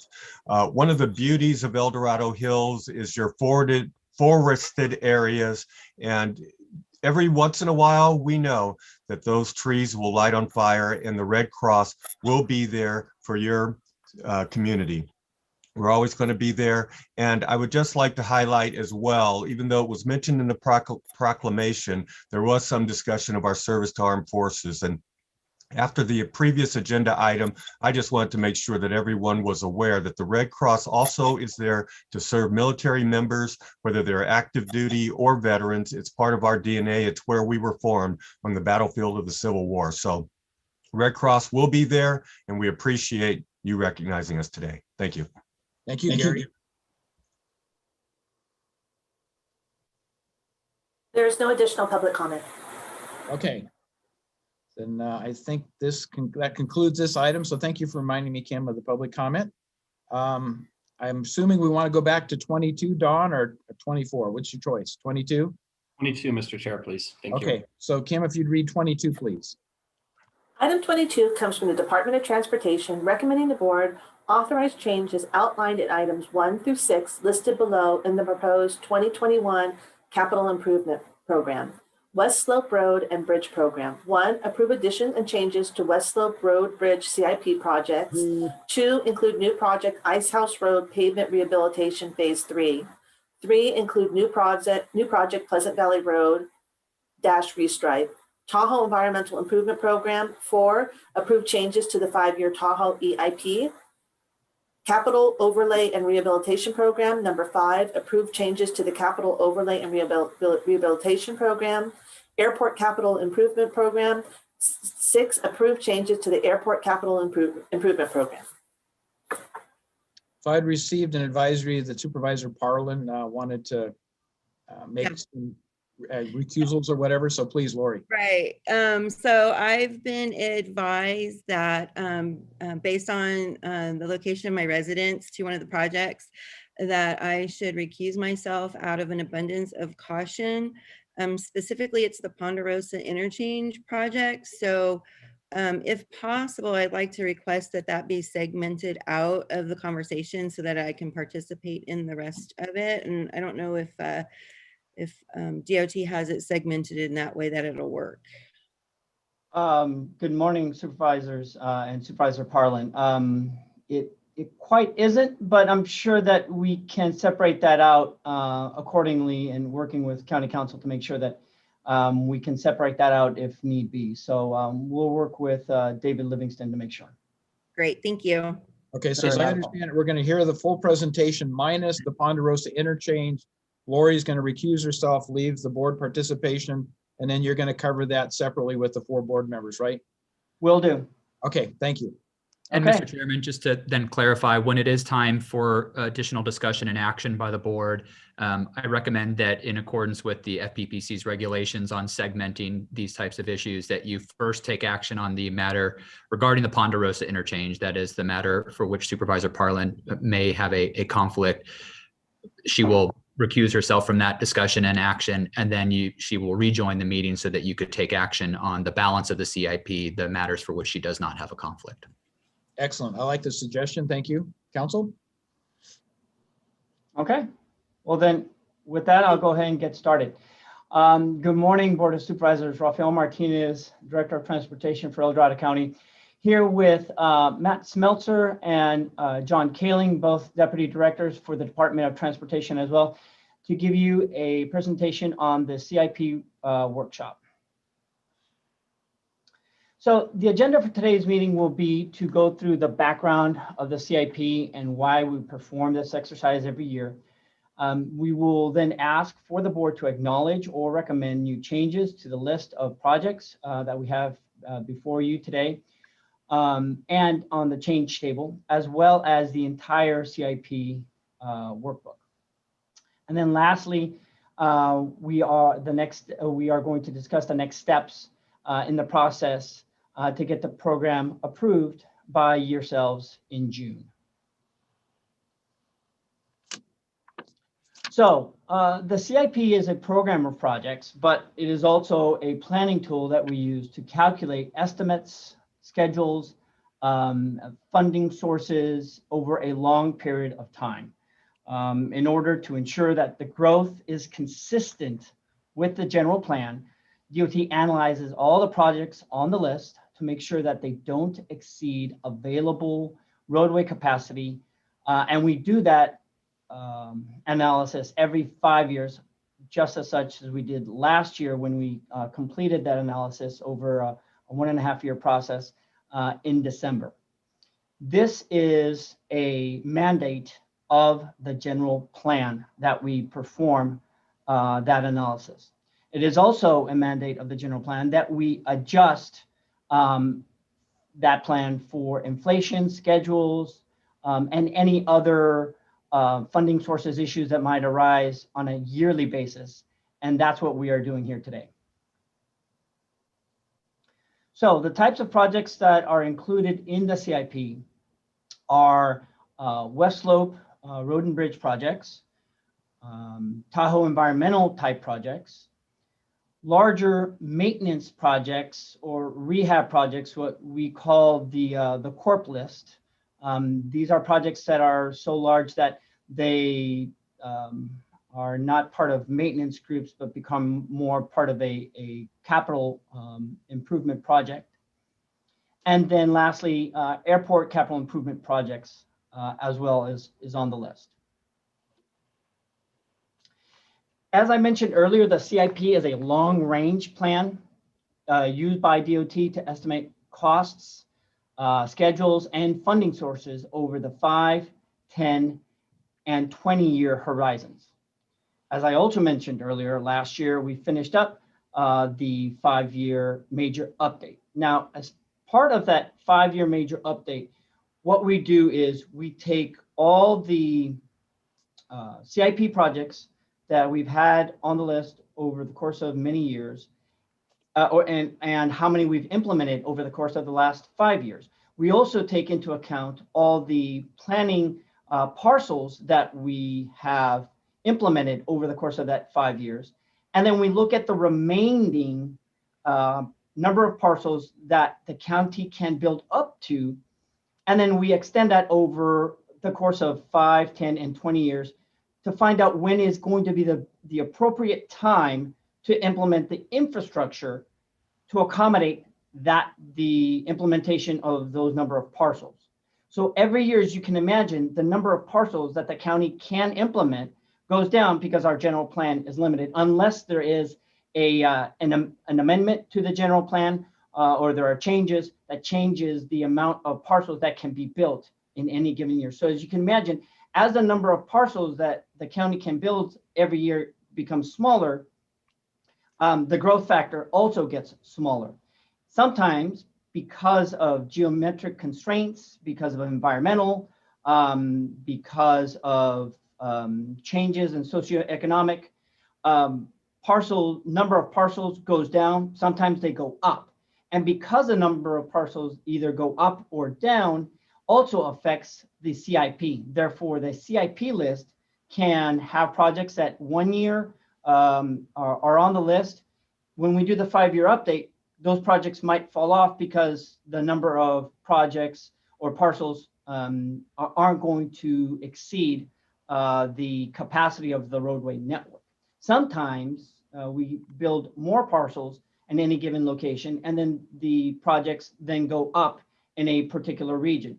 So that is the exercise that we had, like I said, over the course of a year and a half that we completed last year. We had lengthy workshops discussing the types of projects, the growth factors, and the general plan as a whole. And then we also had a discussion as to the network level of services and what is required by the general plan. And we're more than welcome to have a brief discussion, if you'd like, to go over what projects were in and out of the general plan major update last year, as opposed to what was completed 5 years ago, back in 2016. So what we look for when we analyze our program are the bullet points that you see here. Anything from safety, available funding, economic development, regulatory requirements, capacity, and obviously, most importantly, making sure that we are abiding by our general plan. These are the 8 factors that we make sure that we are abiding by when we are analyzing our roadway network, as well as our current existing infrastructure. So with that said, and giving you the brief introduction, I will hand it over to Matt Smeltzer, who will go over this year's projects in detail. And then shortly thereafter, we will hand it over to John Kaling. He will go over the change table. Thank you, Raphael. Good morning, board. Matt Smeltzer here. So this next slide starts to get into the projects. And as was discussed, I'll only cover the first 2 right now. These are projects that were already in the CIP. There was ample funds sitting there in future years, actually in current years, but the projects, all the work was in the future. And so we're advancing some of these into environmental on Country Club Drive. When Silva Valley Interchange was done, it did not include the adjacent Country Club Drive intersections to Silva Valley for the future connections of Country Club and the intersection there. And we know there's been a lot of interest in that area, so we want to start advancing the alignment studies again that we worked on in the past and the environmental documents for that Country Club project. It doesn't mean we're going to build it tomorrow, but we want to start advancing so we'll be ready for anything that might come up. El Dorado Hills interchange, it's on El Dorado Hills Boulevard. This is what we call phase 2B, and that's the US 50 eastbound on-ramp. It's the only remaining phase of the interchange that's not complete. If you head south on Latrobe Road, as you get past town center, the vehicles experience a bottleneck right there that's pretty severe, to where there's only 2 lanes to get through that intersection. One of them is actually a left turn trap lane once you get past the intersection. So really there's only 1 through lane there. And the bridges under there have already been widened so that the boulevard could be widened under there to meet better traffic circulation needs.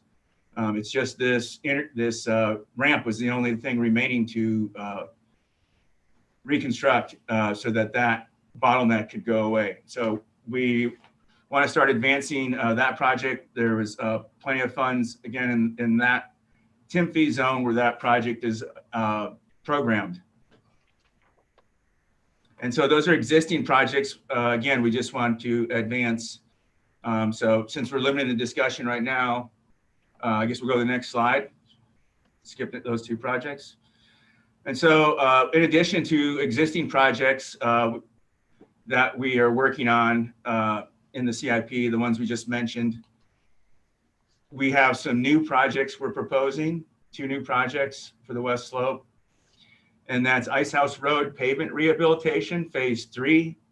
Been working with Emma at the CAO's office on the SMUD matching funds. We're actually on this project since we did this CIP workshop item. We had changed our strategy on Ice House Road to limit the match to only the amount of match that'll score us the most points rather than overmatching beyond that. That allows us to put in, we know the lower 6 miles is in better condition, but it has a lot of traffic since it's the very entrance to the Crystal Basin recreational area there, the lower 6 miles, but the pavement's not in very bad shape. This funding won't come out, we think, for construction until somewhere between 2025 and maybe as late as 2028 is what the FLAP program's telling us. So we are looking at the forecasted condition of it as we work through the grant, but we also found that the upper 2.5 miles of road pavement beyond Ice House going to Gurley Creek on Wentworth Springs Road is in terrible condition. It's failing. And that would be a very good candidate. The traffic's a little bit less. There's still a lot of campgrounds up there. So we are proposing, and we'll be coming back to the board April 20th, I believe it is, with request to approve us to put in these 2 grant applications for Ice House Road and the resolutions that would be required to go with those FLAP grants. And then the other one is Pleasant Valley Road, restriped 2 to 4 lanes from State 49 to Toyon Drive. And that is basically as you're coming westbound on Pleasant Valley Road, you pass the gas station feed store and you approach Highway 49 intersection. That intersection, based on the TIF model update and traffic analysis, needs a little more capacity right there as it approaches the intersection. So just be a small widening back a short distance as it approaches the Highway 49 intersection there. So that was, adding that was based on the traffic model and TIFB program. So we want to go to the next slide. And here's another description of the Ice House Phase 3. It's we would be going after FLAP grant, and that amount of SMUD funds we actually found by reworking our numbers. We could apply for both these grants, get the maximum amount of points, and actually need only 2.8, 2.9 million in SMUD funds for both applications if we put them in as matching funds instead of that 3.5 for just Phase 3. And that was just some great work of our staff here that is very creative at reading those grant requirements and applications and how to score the most point, get the most for your money for your dollar. That would be that's approximately a 27% match is what we'd be doing to get a 73% of the project funded with FLAP grant. And then again, I've mentioned this Pleasant Valley Road was added as part of the traffic model and TIMFI program update, and that's been estimated at about $400,000 for the total project cost to do that small amount of widening as it approaches the intersection. It'll just improve the circulation, try and lessen that backup that happens at that intersection we see in the morning commute today.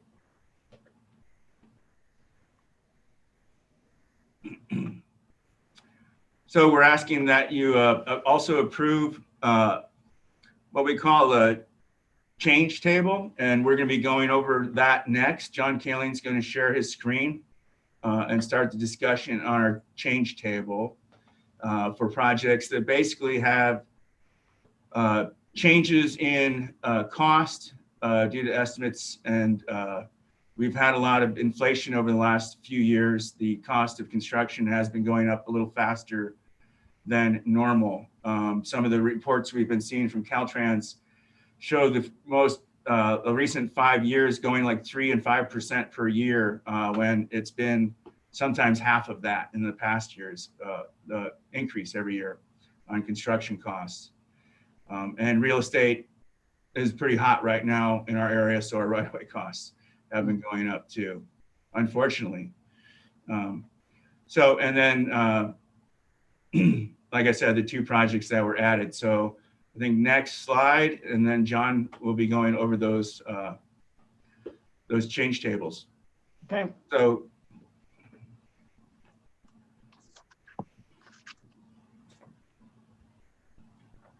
good morning, everyone. John Kaling with DOT here. So John, let me ask, since there's a lot of information here, do you want us to hold our questions till the end or kind of take them as you march through it? I'll give you about 30 seconds of going over the major points on this thing, so you guys can think about how you want to attack this. If that's okay with you, Mr. Heidel. No, that's fine. Yeah, that sounds great. Thank you. So as Raphael and Matt have both stated, this is a 5-year update. So it's a major update to the TIF program that you guys spent last year, spent a lot of time on. The impacts to the CIP, you can see on this table, have generally 2 major veins. Number one, when we do the 5-year major update, we freshen up all of our estimates on our CIP projects that are further out. So you can see a lot of cost increases based on, redoing an estimate that's 5 years old. The other major impact is that due to the board's decision to reduce the annual growth rate down from 1.03% to 0.7%, several projects dropped out of the 20-year window. That is to say, the general plan has us evaluate our infrastructure needs out 20 years. And if the traffic demand model does not indicate a need for a project, we cannot include it. So there are several projects that you see here that have totally dropped out of the CIP and moved out, or rather moved out past the 20-year window. So as Supervisor Heidel noted, there are on these 3 pages about 60 lines of data. We're happy to go through each and every one if that's what the board wants, or the board, we could focus on a few projects that the board chooses, knowing that we're keeping the discussion away from the Ponderosa Interchange, US 50 Ponderosa Interchange projects right now. And we're happy to do it however you guys want. So Chair Heidel, how would you like us to proceed? Yeah, I think maybe if we cover general comments and then maybe we can do specific line items as necessary. But I want to start with my general comment is, we talked about some of these being a 3 to 5% increase over a 5-year period, but some of them are 75% increase over a 5-year period. For instance, item 72,377 has gone up $9,000 out of original estimate of $12,000. That, in my mind, is in the neighborhood of like 12% a year if you amortize. I mean, it's just, it's unbelievable how much that cost has gone up if those numbers are accurate, if it's only a 5-year update. Now, maybe this one went longer, I don't know, but that's just an incredible increase, a 75% increase in cost basically over 5 years. That sends the message to me, if we aren't collecting enough in TIF fees to pay for these road improvements, we're never going to get caught up because these costs are running way ahead of us in terms of they're rising at a much faster rate than we'll ever be able to collect the fees. And so we're digging ourselves a bigger hole. So that's my general comment. Some of them are 50% increases. I don't think I need to point out any specific ones, but that was my surprise is some of these are just significant changes, and it's not 3 to 5% a year. It's much more than that. So I guess the bottom line question is, are there certain areas where these costs have increased at substantially greater rates than other areas? Is that driven by the real estate market? Is it driven by the fact that we have to do right-of-way acquisition? I mean, just a little bit of supporting information as to why some of these are so high would help me understand the dynamics. So Supervisor, just to answer your question in general, as you can see, there are some negative differences. There are some positive differences. That's pretty much why the average is at a more reasonable rate. Now, for example, the Country Club Drive extension, that one had a bit more to do also with some of the changes that were occurring in the region and due to circulation. So sometimes it has to do with inflation. Sometimes it has to do with projects and developments. And sometimes it comes along with a reanalyze of what the circulation is going to be. And I believe this one has to do with more of a major reallocation and rethinking of what the circulation was going to be in that region for the Country Club Drive extension. So, but nonetheless, that is a good question. And I could definitely circle back with the board on any one of these that seem to be significant to see how we can give a better description as to why the increase is larger compared to some of the others. That one I'll point out, 72,377. The other one is 72,374. That's the White Rock Road, Post Street to South Silva Valley Parkway. That seems like a fairly short segment of pavement, but it looks like it's gone up 50% in 5 years. Yeah, that's an expensive project, Supervisor Heidel. That, we've got to get into that mobile home park to the south of White Rock Road there. There's a significant utility relocation. Okay. And, that property is going to be expensive. So I think environmental and right-of-way are going to be high there. Okay, so I'm getting a feel for where we have high real estate costs. If we don't have the right-of-way, we're looking at extraordinarily high costs added, additional costs to the project to get them done. And so this really emphasizes the need for timing. If we don't obviously get as much of this done when the market is good, i.e. when real estate rates are not super high, when we try to do things in this current kind of time frame and plan for them, that it makes it extraordinarily difficult to accomplish all of this, given these elevated costs. So I'm going to leave my comments at that point. Those are the two I think I really wanted to pull on a little bit, but I'll open it up to other board comments or questions on the specifics of the tables. Anybody? Lori? Yeah, I can't see everybody, so hopefully I'm not stepping on any toes. Sorry about that. I had emailed Raphael with a few questions, and I appreciate the responses, but I think that a couple of them I'd like to discuss with the boards and for the public's awareness. So I appreciate that.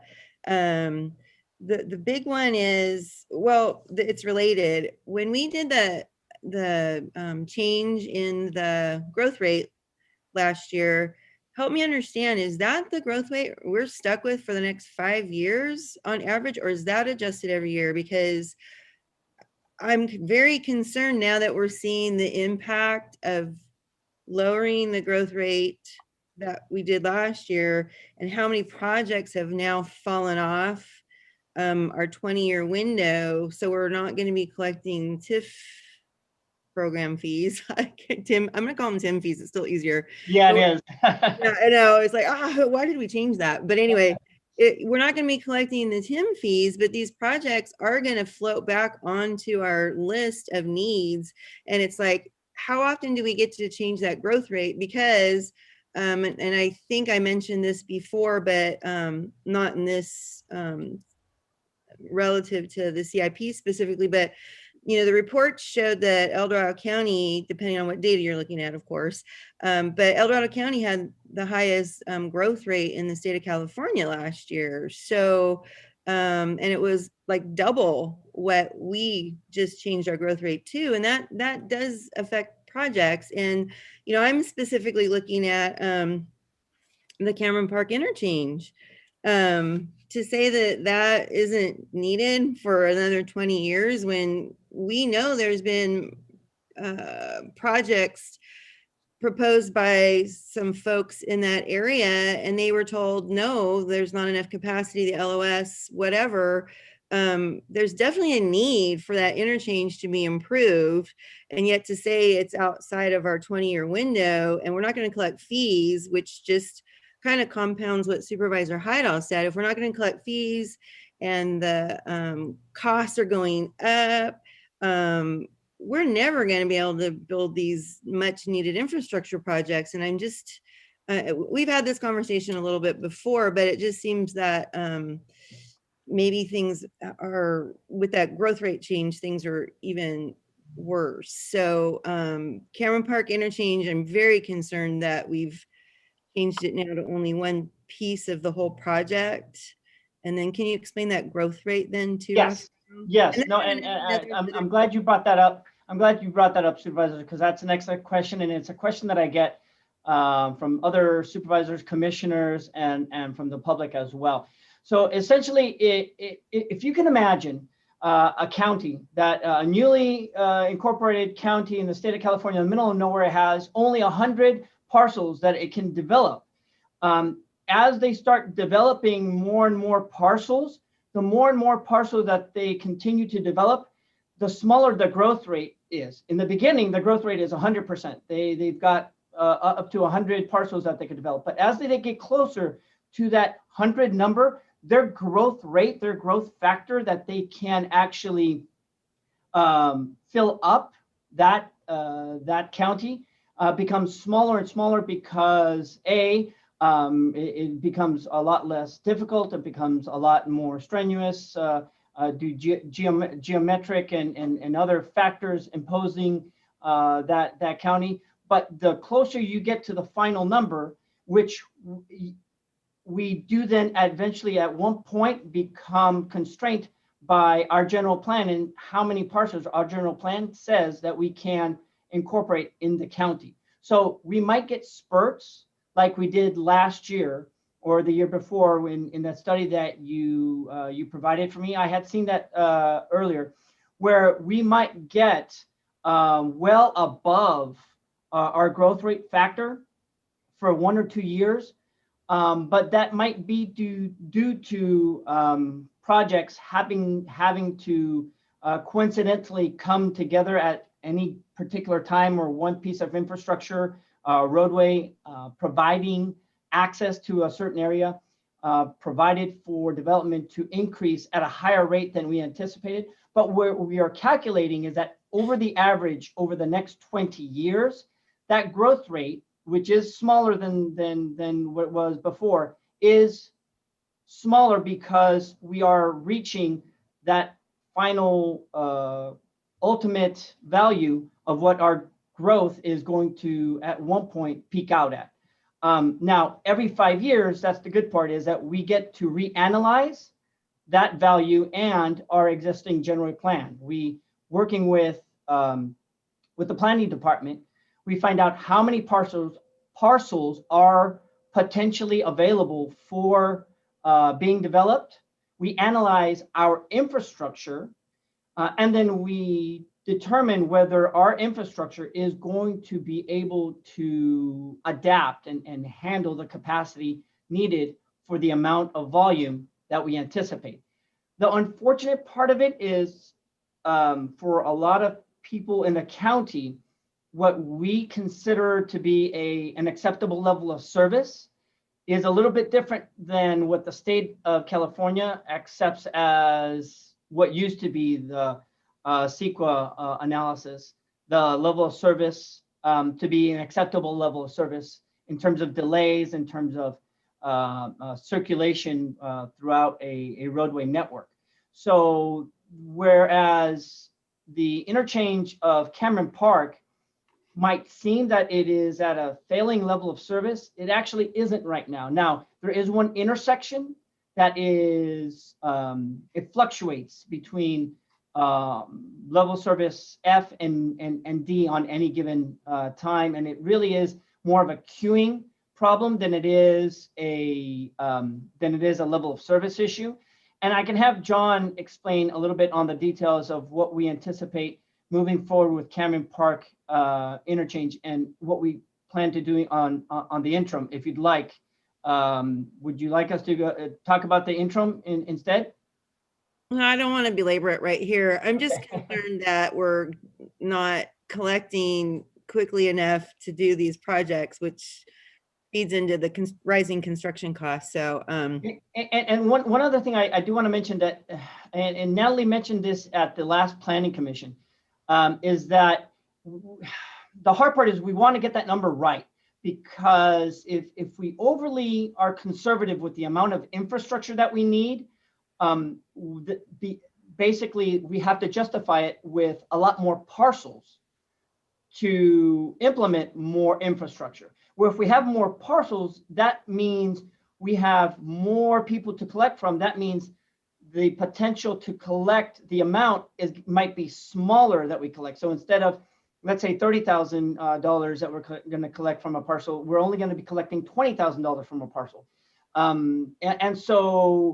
But then again, you're right. There is the factor of how much infrastructure are we going to need, and if you have millions and millions more of infrastructure dollars, then it might go up. But then again, due to level of service, it might not. And so then we might be stuck with that certain amount of infrastructure that is barely a level of service D or F with added parcels. And so then the complexity is that getting it right is definitely not perfect. That's why we do analyze it every 5 years, and we work very closely with the development group as well as with planning to try and make sure that we are meeting up to the needs of the community and explaining to them that these needs are not what we would prefer, what we would like, but it's based off of a level of service that is generated by the state of California as to what is acceptable and is not. Okay. Well, the thing I didn't hear you answer is we're required to update the estimate of the growth rate every 5 years. Can the board exercise the option of doing it in a shorter period? Could we do it, next year, for instance, given the unusual circumstances we've experienced? It seems to me like there's justification to do a special review of that with the history we've recently had. So is that a possibility? I believe if the board wishes to do above and beyond major updates, it would take similar to what you're doing with Tiffany Schmidt in terms of priority levels. The Department of Transportation has its priority levels, and we have the funding dependent on those priority levels.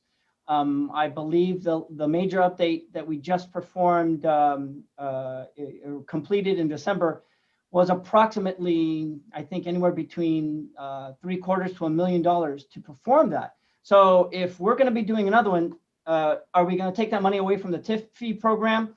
Is that justifiable? Or where are we going to get the funding for that? Because we really only budget for a 5-year major update. Right. As of right now, like I said, what Natalie and I believe happened last year was a blip in time, that over the next 5 years, that growth will reside, and that it will average out somewhere near that 0.8, 0.78 that we came up with the board 8 months ago. Okay. And then too, Raphael, if I remember correctly, we got it down to such a fine-tuned number that I thought the conversation was if a big project comes in, a big, let's say, residential project that's doing a general plan amendment and increasing, the density by a lot of parcels, weren't they going to be responsible for updating our CIP and our number? So yes, that is 100% correct. Okay, so we have to keep that in the back of our minds too, that's out there, because that seems like kind of a new thing. I don't remember that from before. That's a benefit. Yes, that's good. Okay, and then can I ask, I got 2 more, I'll try to make them quicker. Go ahead. Just for the public to understand, and I think, I'm not sure who's this falls under, but on the Mount Murphy Bridge, Matt or John, can one of you guys explain to the public why there's a delay? Because that's such a much needed project for safety reasons. And I was sad to see that it's gotten pushed out a couple years. Matt, I'll let you answer that one. I'm sad too. A lot of us are. Yeah, because you heard about the dueling RVs on the bridge last summer, right? Yeah, that was This is bad. project 77-129 if we're trying to track it to the schedule, right? Yeah, and it's in this second or third page. Yep, third the page. Schedule adjustments. It moved out 2 years. It's a really difficult site to get environmental clearance on, as you can imagine, being the gold discovery spot right in the middle of a state park. We had to do some pretty intense studies to satisfy Caltrans. The state park was very cooperative with us and supportive of us on those studies too. They actually helped us to get through some of that with Caltrans. And it has to go through SHPO, the State Historic Preservation Office, next. And Caltrans was very nervous about that. This bridge is on the Federal Registry, historic places, everything. So they wanted to make sure all of our documents and studies were as thorough as possible. And unfortunately, it took a long time to get through that. But we're on the road now. The documents are with SHPO. We also have a draft MOU, which will be signed by Caltrans, the county, state parks, and SHPO as we go into construction for this site of how careful we will be. They're also requiring monitoring during construction, both Native American and historical cultural expert monitoring when we dig at this site, because it is such an important site with cultural resources.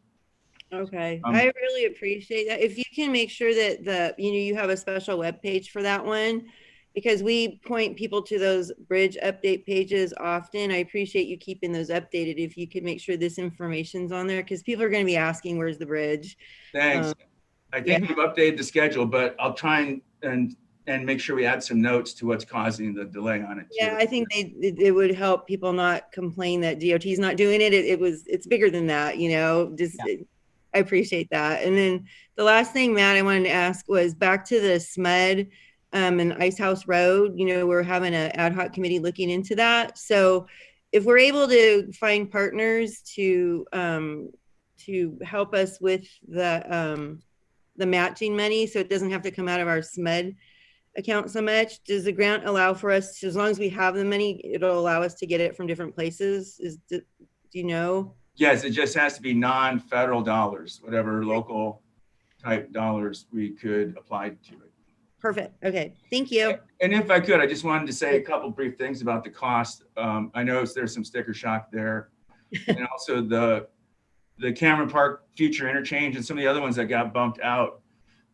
When Natalie does that traffic model, she looks 20 years out at what can be justified to put in the TIMFI model. Cameron Park final interchange might be 25 years out from now. We don't know yet based on the growth and what happens. So when she updates in 5 years, it might get put back in. And then if it's 20 years out from then, it'll be collecting fees for 20 years before that construction is warranted. So sometimes it get put back in and it won't be the year before it needs to be constructed. That's Right. why I try to do this update with every 5 years or more often if the board chose, to make sure we're trying to capture the needed improvements best we can. And also on the cost, I'll admit some of those costs were old and stale. Some of them were very far out in the future projects and we didn't give them much attention over the years. We were putting a small inflation factor on there, bumping up a very old estimate until Natalie did this major update. Both the consultant and John Kalin and my staff reviewed all these cost estimates to try to make sure they're as accurate as possible. There was also future escalation costs added to it. If we think the project's gonna be 5 years from now, then they added some cost onto those too. And sorry, we didn't keep up with the rising costs as best we could on some of those projects that were way out in the future. But we're trying to get caught up now. And all these numbers you see are actually Natalie has in the TIMFI program. And again, it's in our CIP. Very Very good. good. Thank you, Matt. And while we're on slide 3 of 3, I want to ask a follow-up question. And this regards item 72-193, and this is probably to John Kaling. The El Dorado Hills Boulevard overlay. We had talked about having SB1 funds to hopefully do that 2 or 3 years ago. I know that the Transportation Commission is looking for funding to help with that. Is that the primary reason this got slid out to 2631, the overlay? Well, we moved it forward. It was out in the future. We moved it into the 5-year bucket, right? So it's moving closer to being built as opposed to being further away. Right, but originally we talked about having SB1 funds to get that done because it's at high ADT. So we're talking about a different project. The overlay of El Dorado Boulevard is the same thing, right? Right, but the SB1 money has been prioritized for more immediate needs on worse roads, frankly. Now, Raphael, I think, is bringing an SB1 discussion to the board next month, if I'm not mistaken. Okay. So that can be visited there, but we decided to move it from the 10-year bucket into the 5-year because, we're optimistic that possibly there might be some additional stimulus money from COVID relief, or the new federal administration is talking quite a bit about putting out an infrastructure bill, which the previous administration didn't make happen. Also, John, if I can interject, Supervisor, we're splitting this up. And like John mentioned, we're going to be coming to the board here shortly regarding SB1.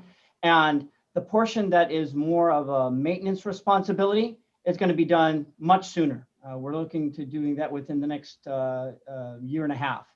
The portion that has much more engineering complexities to it, grinding out, removals, ADA curb ramps, that part is the part that you see here.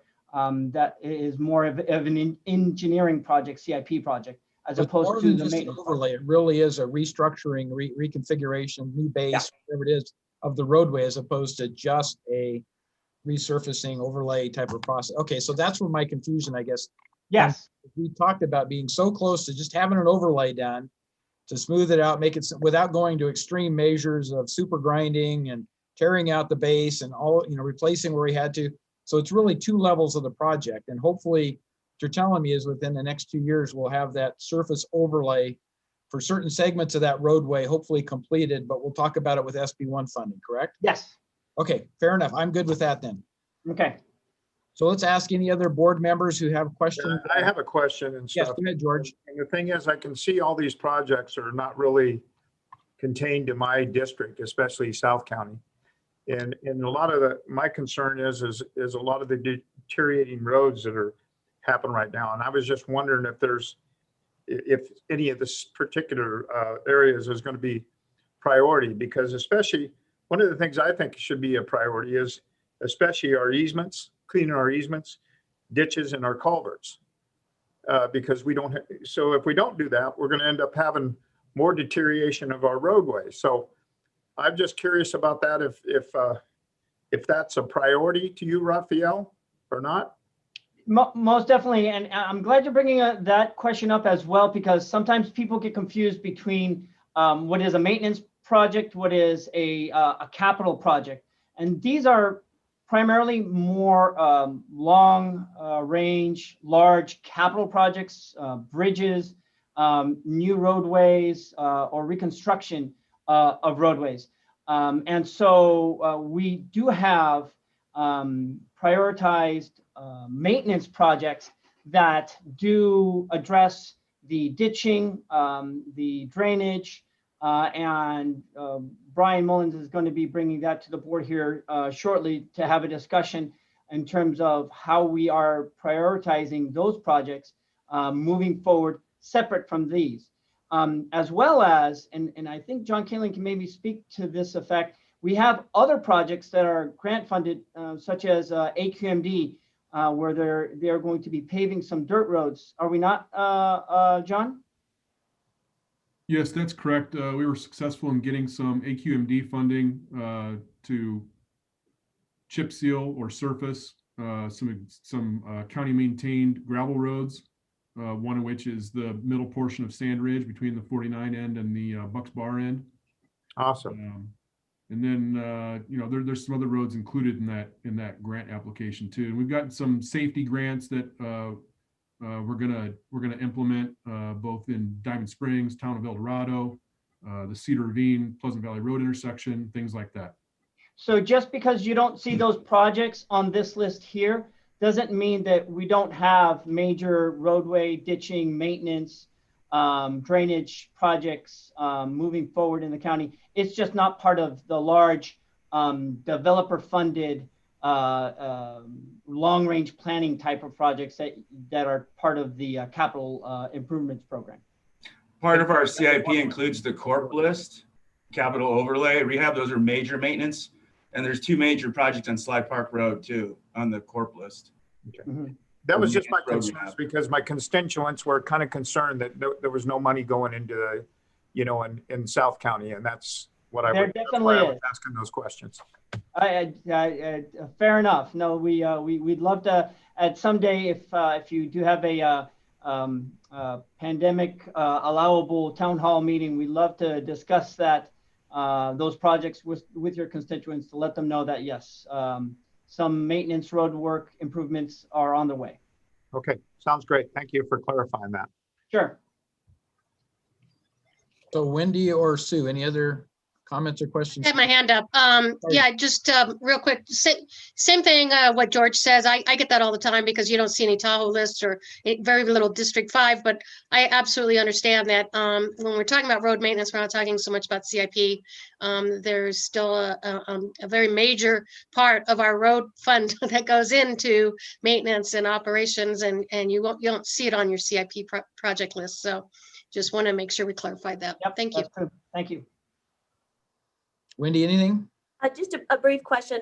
Lori answered most of my questions. Her questions did, but our CIP list hinges on an average growth rate. But obviously, we know that our county is not growing equally. So, we're certainly seeing more demands in the Cameron Park, El Dorado Hills area. So how do we reconcile that discrepancy? Do we just wait, for that 5-year window to reconcile that, or what might trigger the need for this board to take another look at this? So what the department did last year that was spearheaded by Natalie Porter is the 5-year update where, like I said, we we analyze the entire county. We also analyze specific regions, and you are correct, Supervisor Thomas. Some regions have larger growth rates than other regions. We work very closely with the planning department to see which regions still have potential for greater growth rates in the future. But then what we also do is we work very closely with the developments to find out when they anticipate their projects coming on board. And what they do is, as part of their application to improve or to build parcels and new homes, is they have to provide us a traffic impact analysis. We study that analysis, and then we determine whether it's in line with our 5-year, 10-year, and 20-year plan. If it's not in line with our 5-year, 10-year, 20-year plan, that's when alarms get raised, and then we bring it to the board, or we have a special meeting, or we determine that it is an amendment to the general plan. And then that's when it would spark what Supervisor Parlin mentioned earlier, almost like an emergency reanalyzation of the 5-year update to see if the impacts from any given particular project or group of projects is going to have a negative impact that we did not anticipate. Okay, great. That's very helpful. Thanks so much. Sure. Any other board comments or questions on this? I just have one more, and that is we're probably not going to take the time to go through the overall unfunded SIP list, as well as the items that were recommended for overall improvements relative to public comment, et cetera, et cetera. But when you look at the complete listing of all the things that we've got that are not funded, it is a huge stack. And the question always becomes, well, when will they get funded and how will they get funded? And I don't think we have an answer. And so we just continue to gather and collect a larger parking lot list of wish list, if you will, that we don't seem to be able to find any way to accomplish, because we're not able to set aside these kinds of monies for capital improvement. We have the TIF fee, but it clearly isn't considering these things that are not funded. You know, I'll even go back to the 2015 CIP when things were taken out that I thought should have been left in and put back in. So I guess this is a list we can all agree we're not happy with. Maybe that's the way I have to conclude it, because I'm certainly not pleased with where we are, but I don't know how we do better. That's the challenge, is how do we do better at trying to find the mechanisms and the funding. And you guys have done a great job in looking for grants and, you know, combing the walls and everything else to try to find where can we get money and how do we match it. So there's no criticism in this.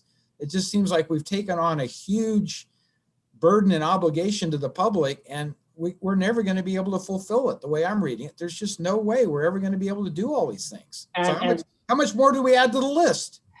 And you know, Supervisor, I've worked for 3 other agencies, and unfortunately, that is the crux of the problem for any Department of Transportation, is that the list of wants and needs are much different than what can truly be funded by any organization.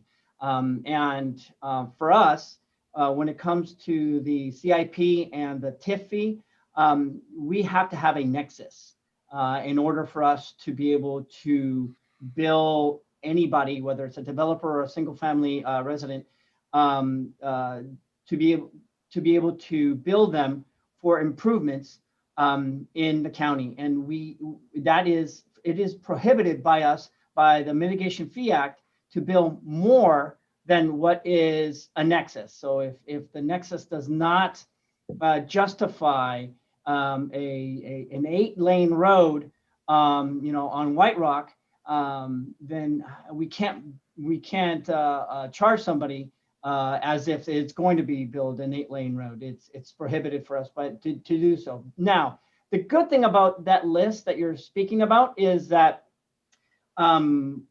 sometimes developers and or other opportunities come up, such as grants, for us to choose from that list, because we know that that project is on the list, and be able to bring it to the forefront. For example, Lockway in Green Valley, that project for many years had been on the unfunded list. And because the developer was going to be building in that area, that project was brought forward. and because they were going to fund it. So it gives us an opportunity to keep those projects on the radar for grants and for developments that are coming in the future, to see, you know what, if we're going to be working in this area, what are the CIP needs and wants of the community, and maybe partnering up with developments and or other organizations to bring them forward.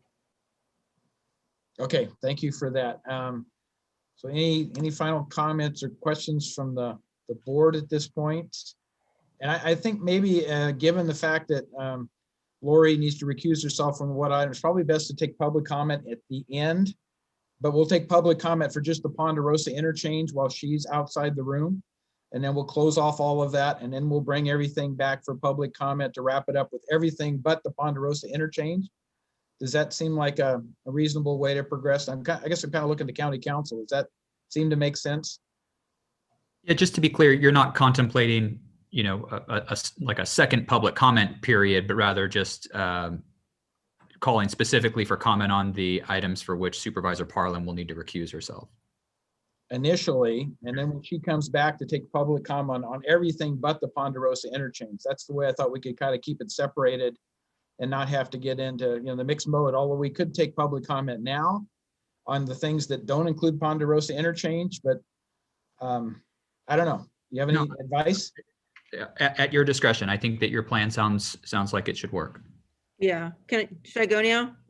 If everybody, I think the board has agreed. So yes, let's go ahead and let's ask you to recuse yourself.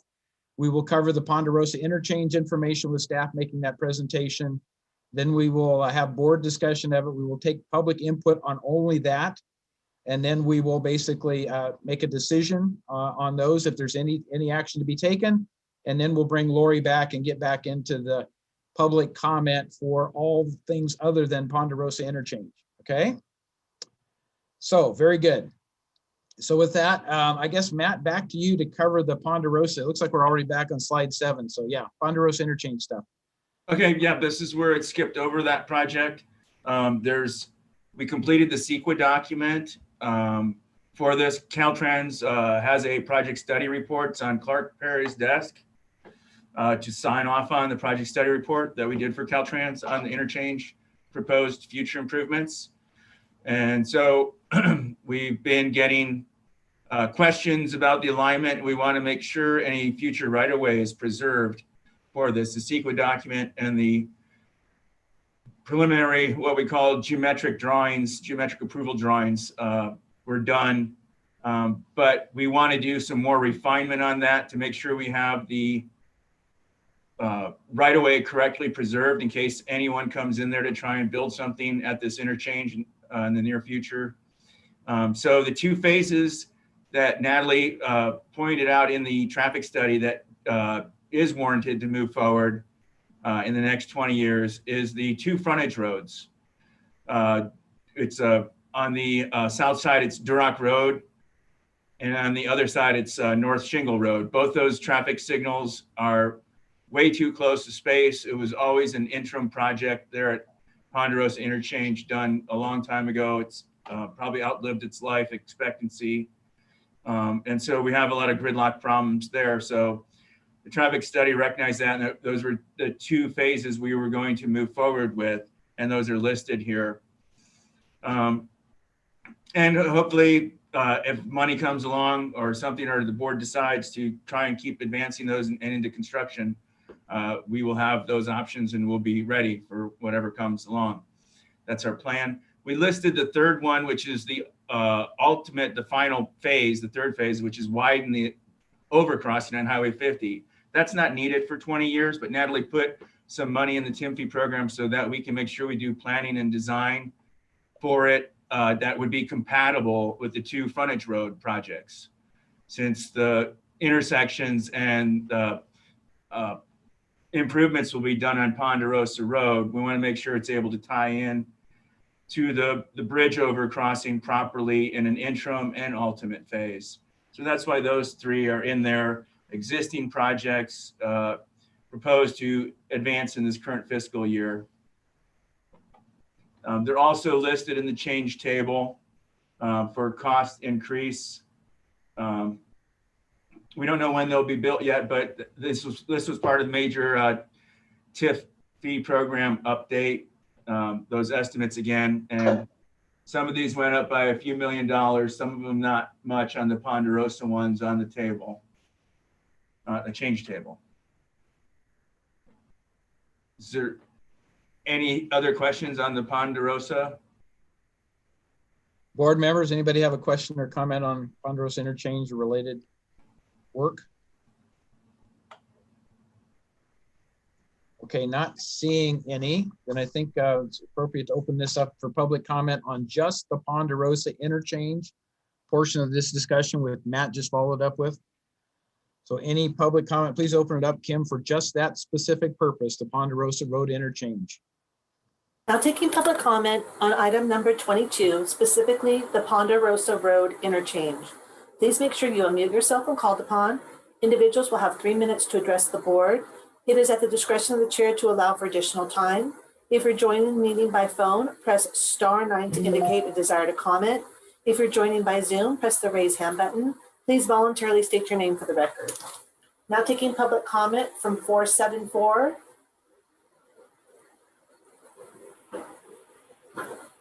Chris Payne, Diamond Springs. Also, I'm co-chair of the DOT committee with the Taxpayers Association. I'm speaking as Chris Payne, Diamond Springs right now. I understand, Chair, that you're only wanting to focus on slide 7 of 12, which relates to the Ponderosa Road interchange. So I have a lot of other notes because I've been taking notes for the whole presentation. We will take those when Supervisor Parlin returns. So we're going to cover all that. I just wanted to take this. No, I understand, but some of what is related to Ponderosa is generic to the overall presentation. And do you want me to wait till later on the generic stuff, or yes, or can I comment? I want Supervisor Parlin to hear your generic comments. That's the purpose of this. This should be okay. So let me just. I'll honor what you're saying. It's a little difficult because it's all over the CIP and its presentation that I want to talk. So I'll wait for later on the generic, but focused on Ponderosa. The 3 projects that I see, I'm looking at slide 7 of 12, Duroc Road realignment, North Shingle Road realignment, and South Shingle Road interchange improvements. I understand, I heard Matt's presentation, so that the focus is to essentially take care of the peripheral road system through these projects, but it doesn't identify the priority of these projects. Therefore, would we see Duroc Road realignment go first, North Shingle Road realignment? What's the phasing look like in terms of the big picture? I recognize until you take care of these peripheral roads, you can't move things around within the interchange area. There's no room. So to take care of these peripheral roads is to take care of and be prepared for doing the things which are more important to the interchange itself, like the ramps and the ramp configuration that we might be having. So in that regard, my comment then would be specific to a little bit more information about phasing of these peripheral road improvements. And then I'll hold the rest of my comments, which are most of my comments, till later. Thank you very much for the time. Thank you, Chris. There is no additional public comment. So back to staff for comments on phasing, should you choose to provide that.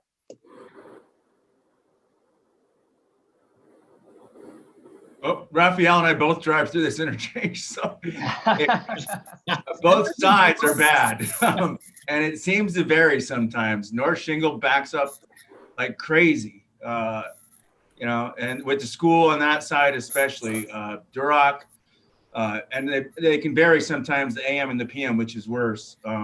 At this time, we're just moving them both forward equally through a planning and design process right now, so we can map things out.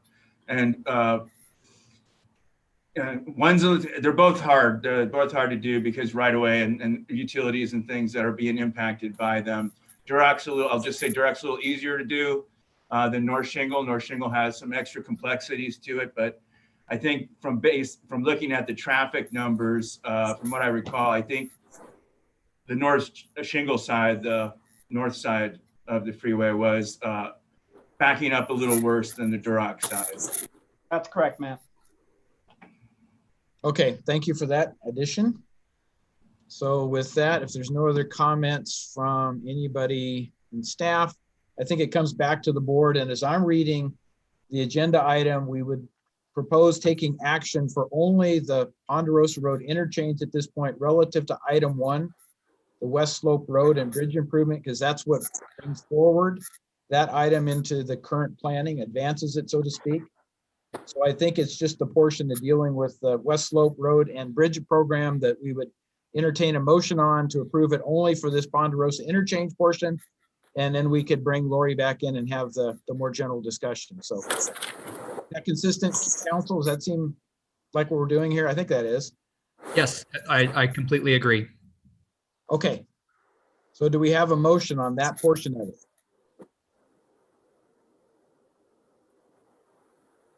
Okay, then I will move that we go ahead and approve the advancement of the Ponderosa interchange, the 3 items to be advanced into the fiscal year 2021-2022 schedule of activities. I'll second that. Oh, okay. Okay, we have a motion and a second. Could I have roll call?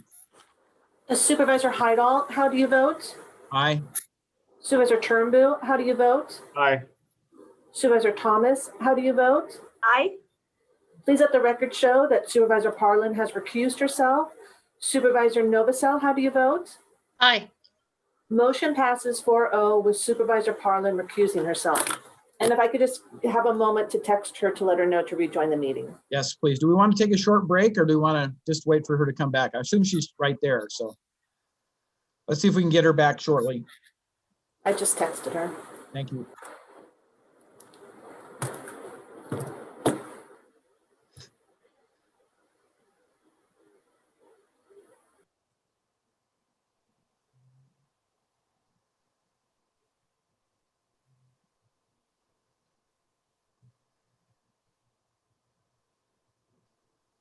Hey, Lori's connecting back up. All right, very good. So at this point, we're bringing the conversation back to other things other than the Ponderosa Road interchange, which is the big broad picture of things. And I want to take public comment at this point, and then we'll bring it back to the board for any final discussions and overall motion as necessary. So Kim, please open it up for public comment. Now taking public comment on item number 22, excluding the Ponderosa exchange. Please make sure you unmute yourself when called upon. Individuals will have 3 minutes to address the board. It is at the discretion of the chair to allow for additional time. If you're joining the meeting by phone, press *9 to indicate a desire to comment. If you're joining by Zoom, press the raise hand button. Please voluntarily state your name for the record. Now taking public comment from 474. Thank you, Chair. I'm coming back now to speak with Supervisor Parlin present. My first question is fundamental to this item. I looked at the Legistar item. It notes 2 other Legistar meetings and information that were both last year. One was in June 2020 and the other one was December 2020. Those 2 numbers are on this item, so I went to them, but they don't seem to be pertinent to this item. So my first question, where's the proposed 2021 CIP book? I went to DOT's CIP book page. They have all the archives of all of the books that have been that we've used in prior years. Most recently, it has the 2020 adopted book, but I can't find the 2021 CIP book, and I thought that would be the place for that proposed book to be. But if it's someplace else, I'd like to know where it is. It's also not on, it's not an attachment to this particular Legistar item. So to the point on the Legistar item, Supervisor Heidel, You talked about the overall unfunded CIP project list update as if it's one continuous list. It's not. There's 166 projects. 32 are projects no longer needed per level of service deficiencies. That's purple.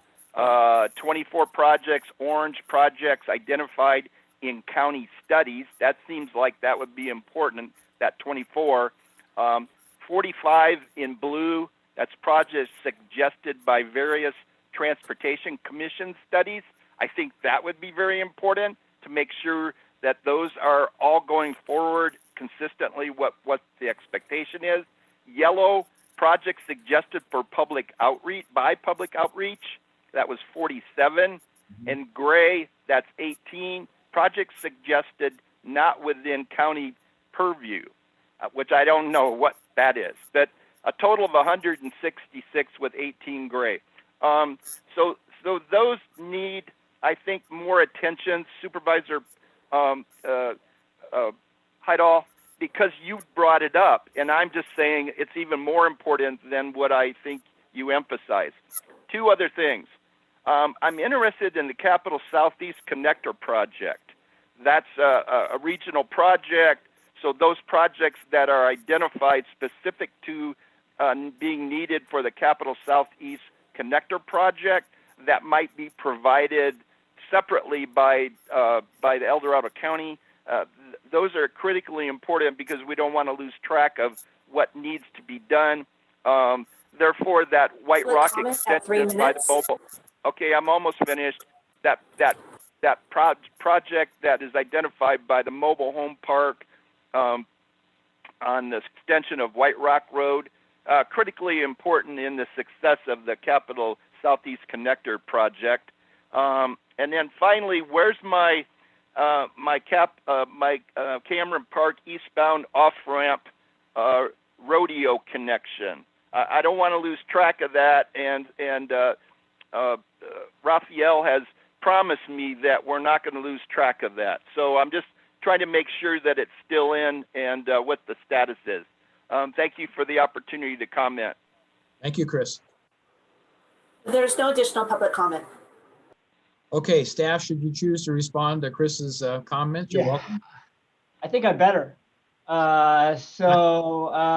In response to his first comment regarding the book, that is created once we approve the CIP officially in June. So the next steps is this goes before the Planning Commission for their concurrence that it is in compliance with the general plan. And then this comes back before you, the board, in May or June, and then you approve this as the official CIP book, and then the book is created. As to the connector, I might actually punt over to Matt for that one in a second. But as for Chris's interim coach option, that is definitely a consideration. And actually, that's what we are proposing to do, is to move forward with an interim project for Cameron Park interchange. Right now, where the failing occurrence is happening is at the interchange of Coach and Cameron Park Drive. And so what we are proposing is to come up with a project that will address that intersection, and John Kaling is actually working on that project to make sure that we are addressing that location. And sure, if it means a different option for an off-ramp, whatever the case may be, whatever the interim is going to look like, all options and alternatives are on the table to see how we can address that. That's not going to be a $60 million project, but instead maybe a $5 to $10 million project instead. Let me see. Matt, can you address the connector? And I'll just add the two links that are on our legislature item I feel are relevant. That's why we attached them. One is last year's CIP approval 2020 book. The other legislature item we linked is the TIF fee update, which is very relevant to the CIP update. Oh, yeah. And then John Kaling's actually working on the Southeast Connector. Oh, that's right. I'm sorry. More than me. So thank you, Matt. The Southeast Connector is very much still going. We've got plans and specs basically done on that project, as Supervisor Heidel knows, as the county's representative on the JPA Board of Directors. There's just no money for construction right now. And the team over there, the project team, Derek Minima and Matt, Matt, can't remember his last name, Ciampa, they're working hard to try to find funding, but funding is scarce for new roads. Regarding Cameron Park Drive, yeah, we're going to try to figure out a way to help with the queuing on the eastbound off ramp and put a Band-Aid on that. That's not a total throwaway when we come back and redo the interchange. So that's going to be a challenging nut to crack. Yep. All right, and I'll just add to that for the Southeast Connector that we do have 2 CIP projects for doing those additional road improvements on White Rock Road. So we're carrying them as part of our CIP list. That's one of the ones I talked about that had the huge increase by the mobile home park. But we're hoping to get funding through the Southeast Connector activities to provide federal dollars to pay for at least that intersection, that first segment of roadway from the county line down to finishing off where we're at 4 lanes. So it doesn't go quite to Latrobe Road, but to that direction. And so that's the part we're really hoping to get initial funding for, and if there's enough funding to do both segments. But I don't want to be remiss in not saying we are carrying them in our CIP project. And if there's improvements that are necessary because business growth goes dramatically different than what it is, then we will have to advance those CIP projects in the priority listing and figure out how to get them funded, perhaps separate from having that federal funding through the Southeast Connector. But we're working hard on the funding for the federal government, and with the change in administration, a lot of things I'm hearing, it's a lot more favorable for California now to get money. So maybe that's true, maybe it isn't, but that's what we're working on. So, all right. With Mr. Chairman. Yes. This is Joe Harden, the county. Yes, Joe, I can't see you, but yes, please.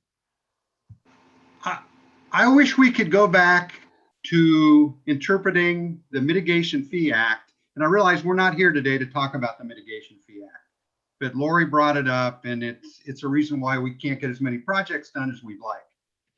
But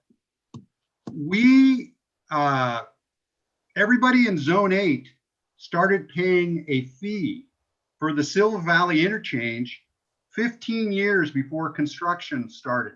There was no engineering. There was an engineering report that said that facility would be needed in the future. It was not needed at the time we started levying the fee, but it was logical that the interchange would be needed in the future. So we started levying fees 15 years before construction started, probably more than 15 years.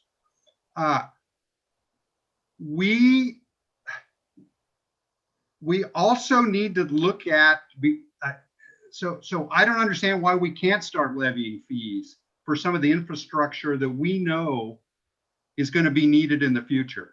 I don't understand it. And we could reach the point, I think there's a general consensus that there should be some acceleration lanes and deceleration lanes on Bass Lake Road and Green Valley Road. Sometimes the county staff says, well, we can't add them to the TIM fee now because they're existing deficiencies. So I wish we'd go back to interpreting the Mitigation Fee Act the way we did 15 years ago, or 20 years ago. And then really, that's all I have to say, Mr. Chairman. Thank you, Joe. Appreciate that. So I guess I have to beg the question of council or county council as to, are our practices different than today than they were 15 years ago? Because obviously none of the tenureship of the board members goes back 15 years. So have we substantially changed our perspective relative to the Mitigation Fee Act?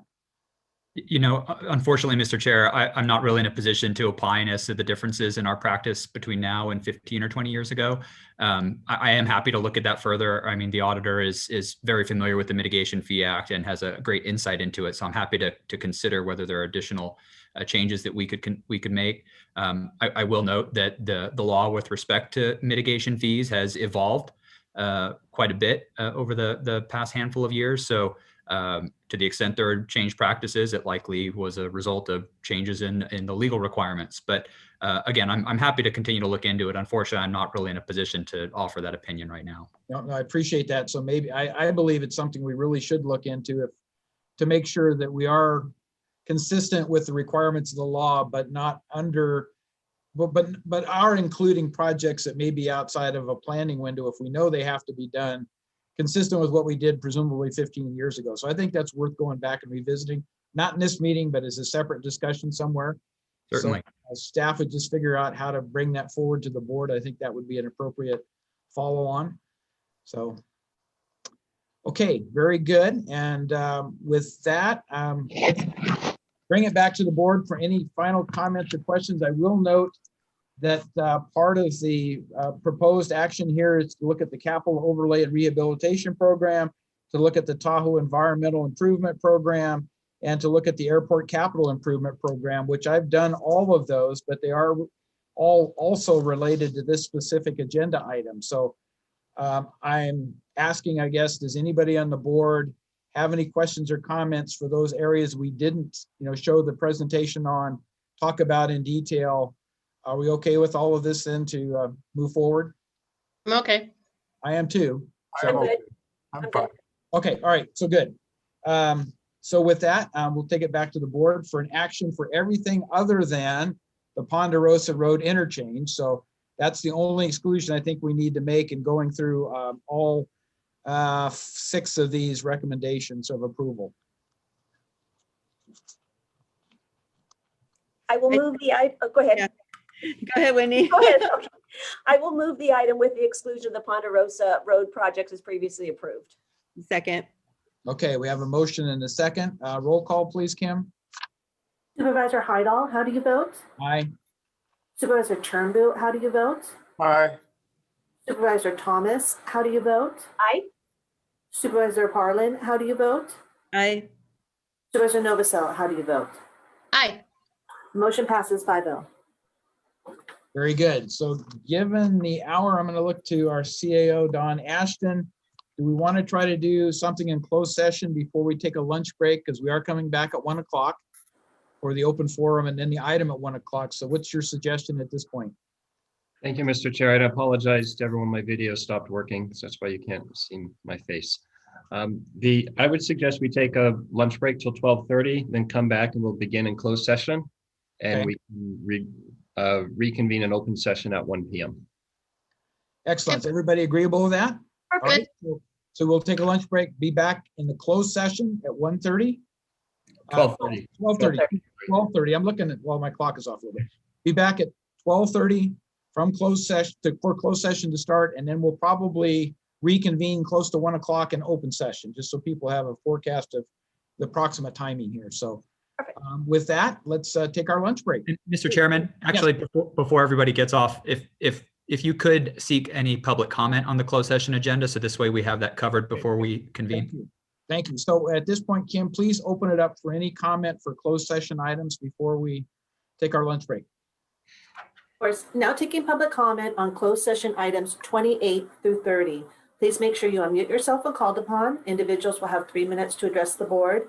It is at the discretion of the chair to allow for additional time. If you're joining the meeting by phone, press *9 to indicate a desire to comment. If you're joining by Zoom, press the raise hand button. Please voluntarily state your name for the record.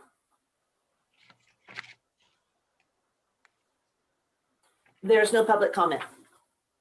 Very good. Thank you, Kim. So lunch break and then be back in closed session at 12:30. Thank you all.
So Kim, are you there? Yes, I am. Are you ready? I think we have our full board back. So unless we're waiting for staff for some reason, I think we can go ahead and resume the open session at this point. Yeah, if David just wants to do his report out. Yes. So can we have a report out from closed session, please? Thank you, Mr. Chairman. The board met in closed session and heard items 28 and 30. All members were present. There is no action to report out, and item number 29 will be heard later in the day. Thank you. So with that, Kim, would you read our 1 p.m. time allocation criteria for open forum, please? Yes, of course. This is just to remind everyone, per the board's protocols, it is the practice of the board to allocate 20 minutes for public comment during open forum and for each agenda item to be discussed. Now taking public comment on open forum, please make sure you unmute yourself when called upon. Individuals will have 3 minutes to address the board. It is at the discretion of the chair to allow for additional time. If you're joining the meeting by phone, press *9 to indicate a desire to comment. If you're joining by Zoom, press the raise hand button. Please voluntarily state your name for the record. Now taking public comment from Mandy Rodriguez. Hi, board. I'd like to say over the last 3 months, I have been accused of some of the most heinous things, called the most heinous names, constantly harassed online and off, treated like garbage by our city council, libeled, cut off, and ignored. All because I tried to do something kind without any strings attached. But somehow people turned it into something that it wasn't. As you know, this was the Toys for Tots drive. I learned if you are not correct of the correct political leanings, merely standing next to someone or being present with someone that a certain political party doesn't like is a big no-no. So as you can imagine, I was shocked to hear that Wendy Thomas and my mayor, Dennis Thomas, organized a private vaccine clinic and invited our local Antifa group called the Rural Resistance, a far-left militant group that I just warned the board about last week. This group has been at the forefront of every protest at our courthouse. They march around with signs that say ACAB, all cops are Bs. I'll leave the word out for you to fill in. Calling all cops racist and calling for the abolishment of police. They have divided our county and our town more than any group that I've ever seen. And after all that has happened over the last 3 months, the harassment of myself and Mr. Cockrell, my pleas to the Human Rights Commission for help fell on deaf ears. It seems like it's rules for me, but not for thee. I warned you all and I told you this cancel culture would come to your door. I really do not like this cancel culture, but I do not make the rules. I'm just forced to live by them, and so are you. This far left ideology of canceling people because they have different opinions from them is like a fast spreading virus. It never ends and it only ensures mutual destruction. I am calling once again for the disbandment of the Human Rights Commission, which has ignored my pleas for help. And the board and the commission have clearly shown their bias by not responding to my letters and emails. Supervisor Thomas, I am asking you to follow your own standards, the standards you set when you voted against Chris Cockrell for Veterans Commission. I am asking that you and Lexi Bogner step down from your positions due to your association with extremist groups, due to things you may or may not have done in your past that may or may not have upset or traumatized someone. Once again, I did not make these rules. I know you may say you didn't know, but according to some, that doesn't matter. You are still guilty as charged. Some people say that I'm being mean by calling this out. Comment at 3 minutes. All they're saying, they're worried about being mean. Well, I'm not being mean. I'm just asking you to live by your own rules. And I think that's fair. And I think that's equality. I do not like these rules, but since nobody will speak up against this, maybe because they are afraid that they will be the next. This is what we have to live with. Thank you. Mandy. Now taking public comment from Chris Felton. Good afternoon, everyone, and thank you for your time. I'm Chris Felton with the Cameron Woods Advisory Committee. First, we'd like to thank you for the unanimous vote last week to initiate a general plan amendment and rezone the parcels on Miraloma Drive. During the discussion, there were a few comments that warrant further clarification, and this is kind of the only way to do it. So Mr. Livingston mentioned the no net loss provision regarding RENA numbers. Well, when considering this in the future, please keep in mind the viable and vacant land numbers are wrong in the housing element. This is because when the land analysis was conducted for viable parcels in the housing element, major considerations such as historical densities and known restrictions such as CC&Rs were not considered. Therefore, many parcels were deemed viable when in fact they weren't. And this was because there was no parcel by parcel analysis done in 2015. If this was done, then the mistakes would have been caught and many of the parcels would still be single family. Third, staff indicated they would have to conduct a deep analysis in order to complete this. The counties had the document since the 90s and also an opportunity for another analysis in 2015. But because of your predecessors and overworked planning staff, mistakes were made and here we are today. Furthermore, this was brought to everyone's attention by us back in September of last year. Additionally, after public comment, there were discussions about workforce housing and the missing middle. Specifically, there was a mention of a possible missed opportunity with the property owner to have a discussion about creative housing options. I've actually had this conversation with the property owner, but keep in mind, he intended to build a home on the parcel, but he couldn't because the county changed the zoning in 2015. Now he chooses not to defend and support this project, so giving him any consideration at all is ridiculous. Just because this proposed project is multifamily housing, it should not be part of the conversation regarding the missing middle.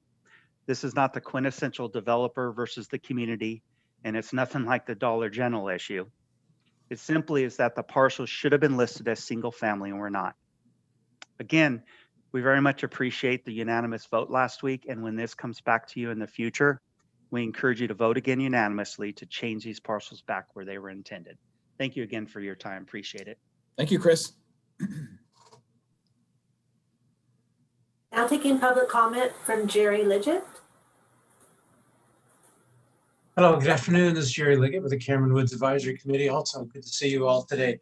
Once again, thank you again for that unanimous vote last week regarding our parcel readjustment 21-0199. As you know, 6 months into this, we've digged up a lot of the documentation, if not all the documentation that supports our position on this as far as the single family residential zoning and how that's to be corrected.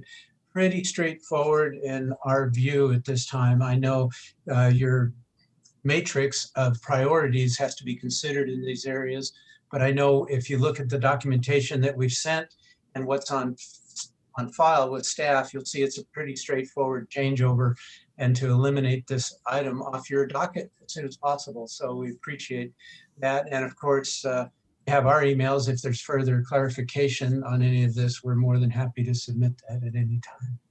Thank you again. Thank you, Jerry.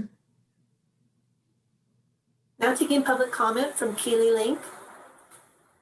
Hi, board. I had a few questions, actually directed mostly towards Wendy Thomas, because I believe that she was in coordination with the vaccine clinic for the ag workers last week. And I'm just concerned about the circumstances of that. And if they were given the proper consent forms, especially in Spanish. And I was looking on the website and you have an El Dorado County Public Health COVID registration consent and screening questions. And on those, you know, it says, have you had anaphylaxis reactions to any other injectable? You know, were these workers given time to be watched to make sure they weren't having any reactions? Were they given the proper documentation of like what is a reaction? Because some reactions take several days to actually, you know, to actually implement. And then, are you pregnant? And this question actually brought up a lot of other questions because today during the radio, listening on the car ride taking my kids to school, I actually heard radio stations advertising the COVID vaccinations for pregnant women, and basically, per the own fact sheet, it said that there is no risk assessment on pregnant women and that these vaccines can't be given to anyone under age 16 well, definitely in vitro, you are under 16. So, I mean, how is that going to affect these children in the long term? It's very concerning. So I was wondering for Wendy Thomas, which vaccine was provided at a clinic? You know, was it Moderna? Was it Pfizer? Which one? Was the EAU fact sheet provided to these individuals, and was it provided in Spanish? So I appreciate your response on that, Wendy. Thank you. Thank you, Keely. Taking public comment from Ruth. Thank you. Thank you for taking my call. And thank you, Supervisor Thomas, for helping to organize that vaccination for the farm workers. As we know, that demographic of our society has been so incredibly hard hit, as many people of color have been hard hit at such higher rates than others of us. So it's really great that we're paying special attention and making. I just wanted to call to give a little bit of an update. When I called in last week and asked a couple of questions, I was kindly responded to that I'd be gotten to after the meeting, and Don Ashton has kindly done that. I just want you all to know that I'm still very concerned. I'll remind you just quickly, the two issues were how could it be unanimous that on February 9th that all of you decided not to pull anything from the consent calendar when there was numerous requests made of all of you to do so, both in writing and verbally. And the other question, gosh, I'm blanking out a little bit, but was concerned why it was even in the first place on the consent calendar when there was new information that Supervisor Turnbull had submitted, and that it had been said that we would be discussing it again from meeting. And I just don't think that's some good service to the public. So I'm going to continue to pursue this issue. And I'm hoping that when you have your good governance discussions, you talked this morning about bringing back your facilitator for good governance. I'd like you to please, obviously you'll do what you want to, but if you could talk about this kind of thing, how you choose to put things on consent when there is still discussion to be had. Thank you so much. Thank you, Ruth. Now taking public comment from Lexi Boger. Hi, can you guys hear me? Yes, you're fine. Okay, thank you, Board of Supervisors, for hearing me. I just wanted to call in to follow up with what Mandy Rodriguez brought up about the farm vaccination event. I just wanted to clarify a few things for people who are listening, as this event was really brought to the forefront by the agricultural community as a needed thing to do. And in terms of volunteers that were needed to be there for the day of, that was my job to reach out to the community and get volunteers who would be just good people to have there that had certain skills that we wanted. So if anybody has a problem with any volunteers who might have been there, I invite them to message me directly and talk about it if you want to. We had volunteers from all walks of life, and I'm sure all political sides were represented, but I'm not knowing for sure because I didn't ask them. Frankly, that wasn't, a political litmus test wasn't part of what we were looking for. We were looking for people to come and do what was needed at a really important community event. So, and maybe that can be a model going forward too, that we can have community service events and not have it be politicized. I assure you, if anyone would have shown up that day wearing political shirts and holding signs and trying to politicize the day, we would have certainly asked them to leave. But it wasn't about that. It was about the community from all sides, very diverse group coming together to do something for the community. So I'm proud of everyone we had there. I'm thankful for everyone that helped. Wendy, thank you too for being the Ag District Supervisor, supporting that. And so I just want to say that. And if anybody did want to talk further, they should find me on Facebook and send me a message. I'd be happy to talk more about that. Thank you, guys. Thank you, Lexi. Now taking public comment from 390.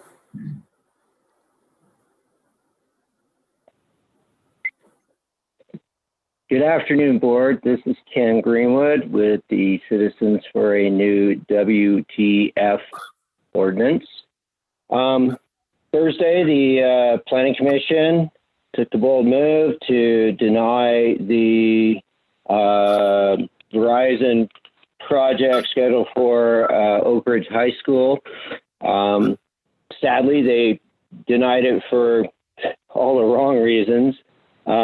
But they denied it, sending a message, hopefully, to the wireless industry that things need to be done a little more cooperatively. That was the real problem, is that they were refusing or not able or unwilling to cooperate.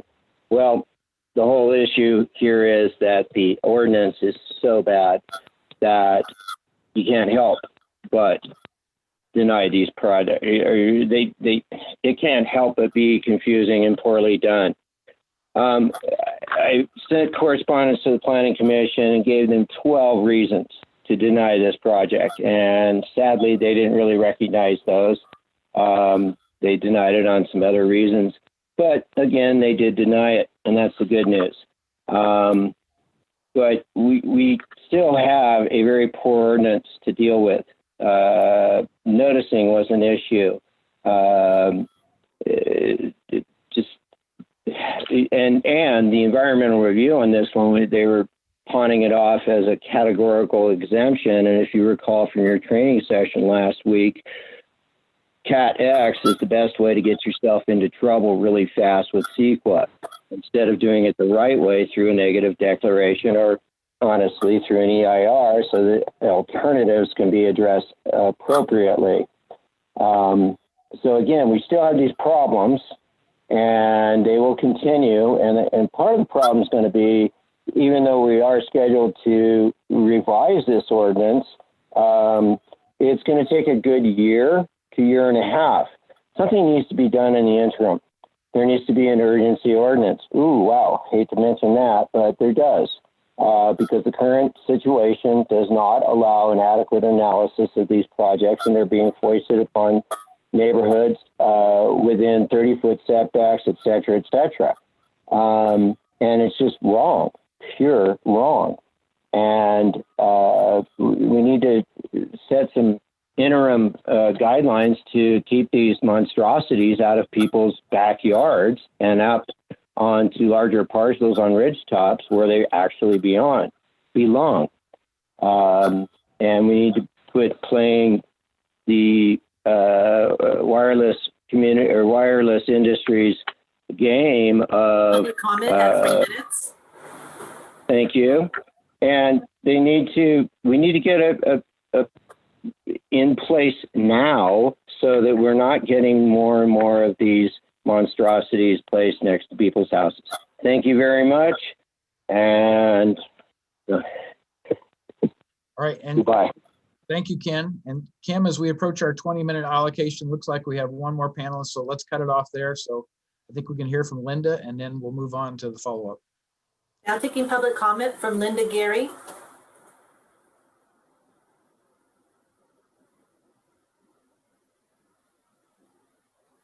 Linda, can you please unmute yourself? Thank you. Good afternoon, supervisors. My name is Linda Geary, and I'm a resident of Cameron Woods and a member of the Cameron Woods Advisory Committee. On behalf of our community and personally, I want to thank you for your attention and support of Supervisor Parlin's motion with respect to moving forward with the general plan amendment and rezoning of the subject parcels back to single-family residence. It's not clear to our community whether this process will be required to be part of the prioritization metrics. My understanding of the matrix is that it is part of a county-initiated long-range planning document.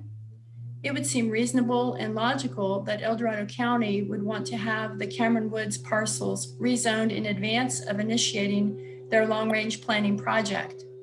My rationale being that not rezoning in advance, the county would erroneously overstate potential multifamily units. The matrix is an assessment and forward-looking plan. Our requested action is fixing an error from 1995 that was erroneously or exacerbated further in 2015. We patiently and eagerly await your decision and resolution, and thank you for your diligence and attention. Thank you, Linda. So back to, normally we would just go to staff, but Wendy, since you were mentioned in particular, if you should choose to comment, that's fine, but you're not obligated to, so. Great, you bet. I'd be happy to offer some description of the vaccine clinic. First, to allay any fears out there. First of all, the clinic was done by Robinson's Pharmacy, who has been fully authorized by the state of California to provide the COVID vaccine. The Moderna vaccine was allocated that day through our EOC in coordination with our EOC. All forms were provided to participants ahead of time, and they were absolutely provided in Spanish. That day, we had people speaking Spanish on location, and we had qualified medical personnel from both Marshall Hospital who volunteered their time, as well as a firefighter paramedic that was provided by the El Dorado County Fire District. So it was a fully qualified, well-run machine that was just truly a wonderful collaboration of the community coming together in love to support each other. So thank you. Thank you, Wendy. So any additional staff comment on anything by anyone at this point? Okay, I think that concludes our open forum session then. So Kim, if you would read item number 27. Item 27 comes from the Chief Administrative Office recommending the board receive information on the 2021 redistricting process. Good afternoon, board. Jennifer Franich, Chief Administrative Office. I'm going to kick us off with this one. So every 10 years, the federal government conducts a nationwide census, and this is a count of every single person, hopefully, in the US. And the following year, a redistricting process occurs in order to reflect those changes in population. So there are several requirements for the county redistricting process, both from the federal level and state level. And these dictate which factors we must consider in redrawing the district lines, as well as how we conduct the public participation process. And so there's a bunch of details on that in the staff report for that item. A couple of things are making the process this time around a little more challenging than in the past. First, we have more requirements for public participation, some very specific ones. For example, we have to have no less than 4 public forums on the topic. And second, and of most concern, usually the data is delivered to the President of the United States by the end of 2020. The deadline is usually December 31st. And then the states receive data for county redistricting by March 31st. Because of COVID, the deadline for states to receive the data is now September 30th. And although staff is already working and will work to do as much as possible in advance, we do need the data in order to draw the map. So the board must approve a new map and adopt those district boundaries no later than 174 days before the primary election. And that's in order to meet those, allow for filing deadlines, et cetera, which means that we need a map adopted by December 15th, 2021. Because we adopt the map by ordinance, this means we really only have until November 15th to complete the process. So that's only about a month and a half. In 2011, during the last redistricting process, we had a staff team composed of the CAO, the surveyor, county council, and the recorder clerk at that time to coordinate the process along with the full board. And although there are alternatives to that process and they're listed in the staff report, and which we can discuss today, staff is recommending that we stick with that same process this time around, mostly because of that severely restricted timeline. So we're asking for board direction on that today.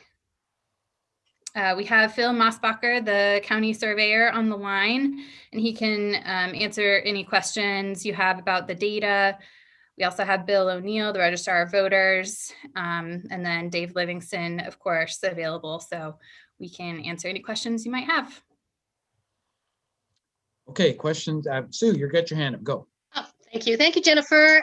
You know, we had a really good presentation on March 5th.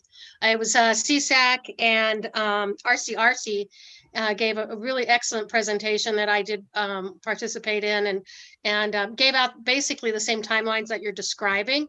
And really, I'm shocked at how short of a timeline this is going to be. And, you know, if we can actually get this done, being that we have to, we are going to be drawing some pretty interesting lines when it comes to communities within some of our districts. So I don't know how we do it. Frankly, when I was looking at this, it sounded like there was a lot of hefty lifting that's going to be done at the last minute for us. And, you know, I don't think we have a lot of, obviously, a lot of choice in it, but gosh, I don't know how we get started. I do know, you know, in my district, being near Pollock Pines, we've got 3 different supervisors right now that have something within Pollock Pines, and that's going to be having to be really looked at. And I don't know when we started, but I know the sooner the better. I don't know how we would do that, if we can kind of take a look at, you know, possible movements here and there. But I am concerned about you know, at least that part of the area I know of being it's going to take a little studying, and you know, that public hearing, I think you know, 4 of them minimum is still may not even do the job for us when we're talking about an entire community being affected like that. So I don't know what your input is on that, but I'd appreciate any kind of solutions or possible ways of moving us sooner than later to those conversations. Great. So there is some legislation pending right now. As far as I know, nothing has been passed, but it would help to alleviate some of those, alleviate that deadline. The problem is that if the deadline is changed, then that presents a problem for elections. So I don't know what's going to happen with the deadline. What we've kind of lined out in the staff report is putting together our website, doing a lot of the public outreach in advance. There is a requirement for at least 1 public meeting to occur before a map is drawn, but we can do 2 of those public meetings potentially before a map is drawn, to talk about priorities and maybe about, you know, the public could talk about how they see their communities, because one of the focuses is on keeping communities intact. And so that kind of work we're proposing to do in advance of receiving the data, but and Phil could maybe speak to this a little bit more. The preliminary data that some other jurisdictions are using, we don't think would be very helpful for us. We think we're going to have to wait until we get those final numbers to really have any sort of map ready. So other board questions or comments? Yeah. Actually, that was kind of what I was going to ask Jennifer. Was I was on that webinar too with oh my gosh, that was like 2 hours of so much information. It was crazy. And I went, I don't know how we're going to do this. But so during that webinar, they did mention that there's like this estimate data that we could potentially get started and maybe have 1 public meeting nowish. And so you're saying that your assessment of the data is it's just not even enough for us, or can you kind of elaborate on that? I thought it'd be good to get going. Yeah, that's what we were hoping we'd be able to do also. Phil, I don't know if you have that map that you showed us internally at one point, but the problem is that the data that we have now is based on the American Community Survey. So it's not a complete count of all of the people in our county. And so there's a really wide margin of error. So it makes it difficult to, for a county of our size, I think is really the issue, to come up with any scenario that is going to be close to what the real data says. Is that a good synopsis, Phil? That makes more yes. sense then. I was trying to figure, so the data just isn't even, the estimate data is just no good. So no, okay. Darn it. Well, I did a quick analysis. I'm Phil Mossbacher, County Surveyor. We did look at the American Community Survey data that was provided, and the American Community Survey data or survey is all about how we live. And so that they have a lot of questions of, do you have running water in your house and power and so on? And that's an annual survey that goes out. And they also have a rough estimate, sample estimate of population, which I looked at that data. I was hoping I would find something, but I was finding that there are, based on just using their numbers only, anywhere from it's plus or minus 23 to 29% error in both directions. So we got a big wide swing. So it's pretty dramatic. And I thought we could use it. And it's also at the census block level, whereas the hypergranulated data we're going to get is at the census tract level. And the census blocks cross district lines and so on too, as they exist. So it isn't really reliable from my evaluation for doing preliminary estimates on population.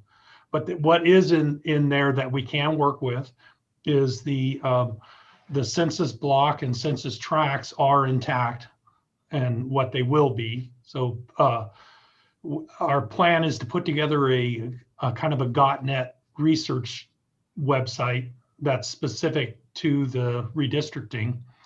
And on that, the public will be able to see existing boundaries of the supervisorial districts.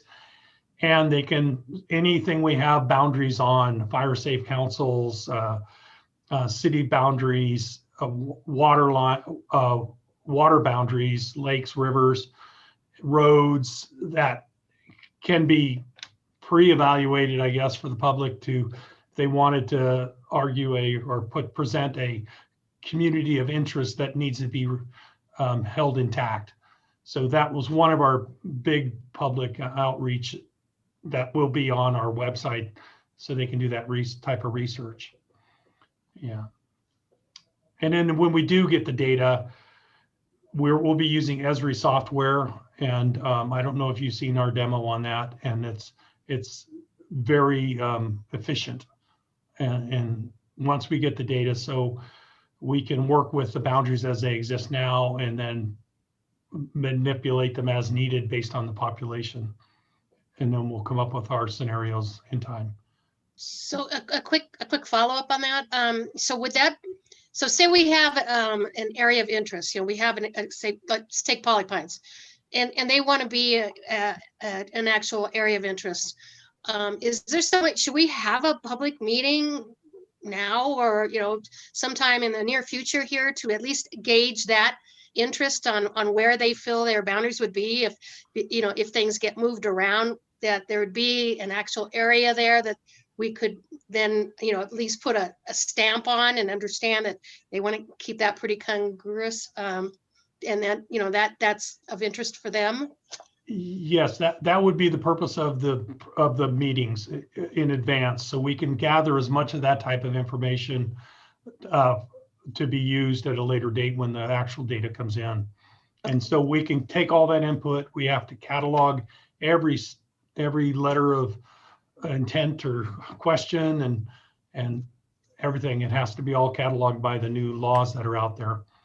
So yes, we will try to get as much information and input in advance of receiving the data. And I don't know if did you have a timeline on that, on when you were going to start that? Well, we haven't started any of that yet.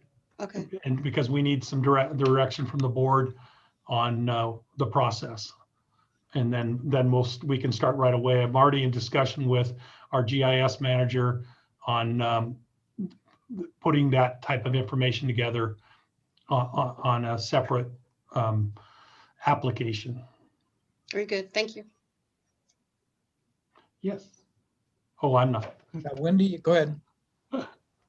In terms of the process, normally I would be in favor of, doing a fully independent commission that doesn't have any ties to this data.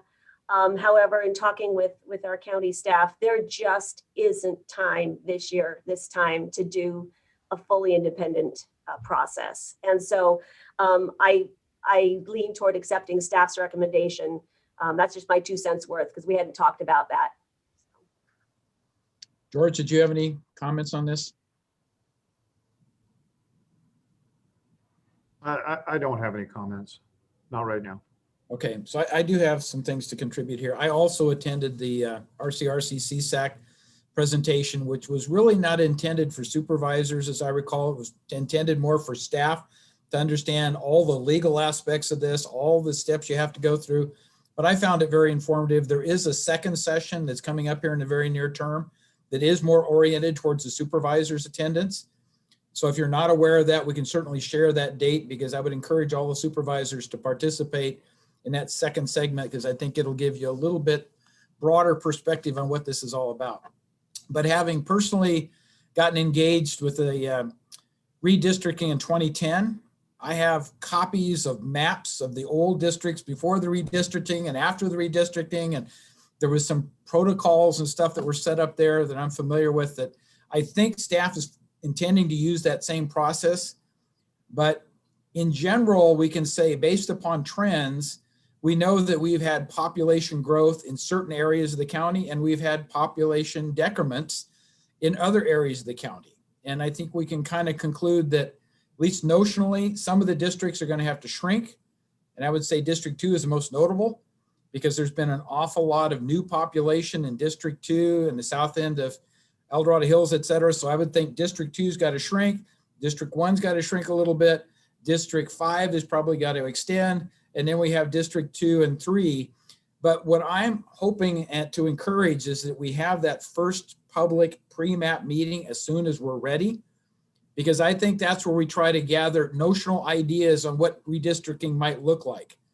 For instance, one of the things that's come to mind is maybe every district should include some significant population center and some rural area, right? Now, there's people that live in the rural areas that probably wouldn't like that. There's people that live in the highly densified areas probably wouldn't like that. But I mean, those are notional things that I think we can at least talk about in this pre-map phase, is what are the general ideas people have on how we might redistrict. We can take what we have and modify it to make everything balanced, but that doesn't necessarily consider the communities of interest.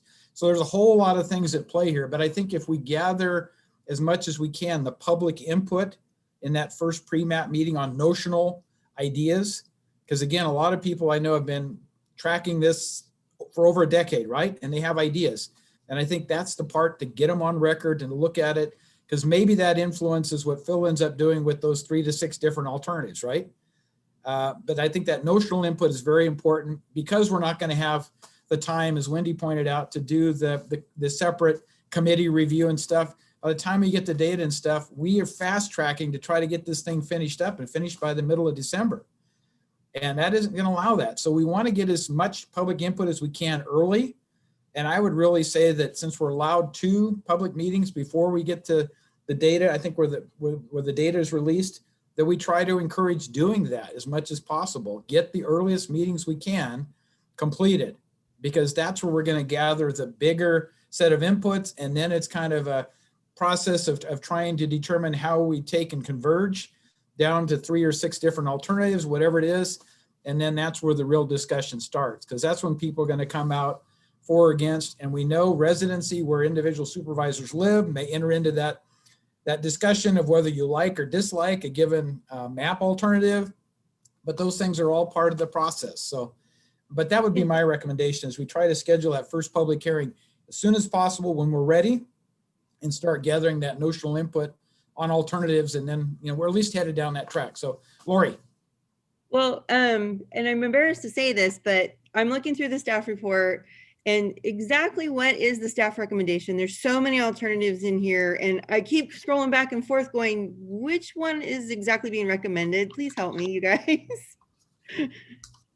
So the staff recommendation is to use the same process as the last time we did the redistricting. So that would be for staff, our group that I mentioned with County Council, CAO's office, Registrar of Voters, and the surveyor to work directly with the board on these. So rather than having a separate commission, independent or advisory, we just work with you, the board. Oh, so that's where it says staff redistricting team. Use that team to work with the board. Is okay, got it. Sorry, I just couldn't pull it out of all of that. Thank you. Quick follow-up. Oh, sorry. No, go ahead, Sue. I think you're on. All right. No, just wanted to ask because staff recommended, somewhat time between May and September having that first meeting. I'm scared to death to wait till September. We don't I want would to do think that. Yeah. no. So I'm hoping that, do we need to wait till May? And if so, can we schedule 2 meetings before, do the 2 pre-map meetings already, understanding that we're going to have a really quick turnaround once we do get numbers. Yeah, so Jennifer or Phil or somebody, you want to comment on that comment? One of the requirements, major requirements, is a web presence and social media, and we have to build that app that I mentioned. And so there is some setup work that we have to do in advance. So I don't know the timeline on that, putting that together. I could probably get numbers on or time on the app, but as far as the website, our team has to talk about that and assign tasks. Okay, just sooner the better. Yes. I know we're all thinking that. Right. And if we had to go to outside resources, which I don't think we do, I don't think that's the right answer to get this escalated in terms of the timing, accelerated, I should say, then maybe that's something we need to consider. But I think we have all the resources in-house. It's just, what other work is going on? Because that's the one thing you find out about these periodic requirements is there's no funding with it. So you just have to suck it up with everything else because they're not sending me money that I know of. So there's no additional staff time to be provided. We just have to spread it thinner. So anyway. Yeah, that's part of why we wanted to come to you now with this item to just have a plan so that we can get started working on it. And I agree. I think we could have that first meeting as soon as possible once we have the website set up and all of the preliminary materials ready to go. And then we don't have to wait until September to have that second one if the direction today is to have the first 2 prior to having the data. I think the more we can move the discussion in advance before we get the data, given the short timeline, the better postured we'll be to finish off once we get the data and bring it to a conclusion. So any other board comments or questions before we open it up to the public here? All right, so Kim, if you would open that up for the public, please. Now taking public comment on item number 27. Please make sure you unmute yourself when called upon. Individuals will have 3 minutes to address the board. It is at the discretion of the chair to allow for additional time. If you're joining the meeting by phone, press *9 to indicate a desire to comment. If you're joining by Zoom, press the raise hand button. Please voluntarily state your name for the record. Now taking public comment from 390.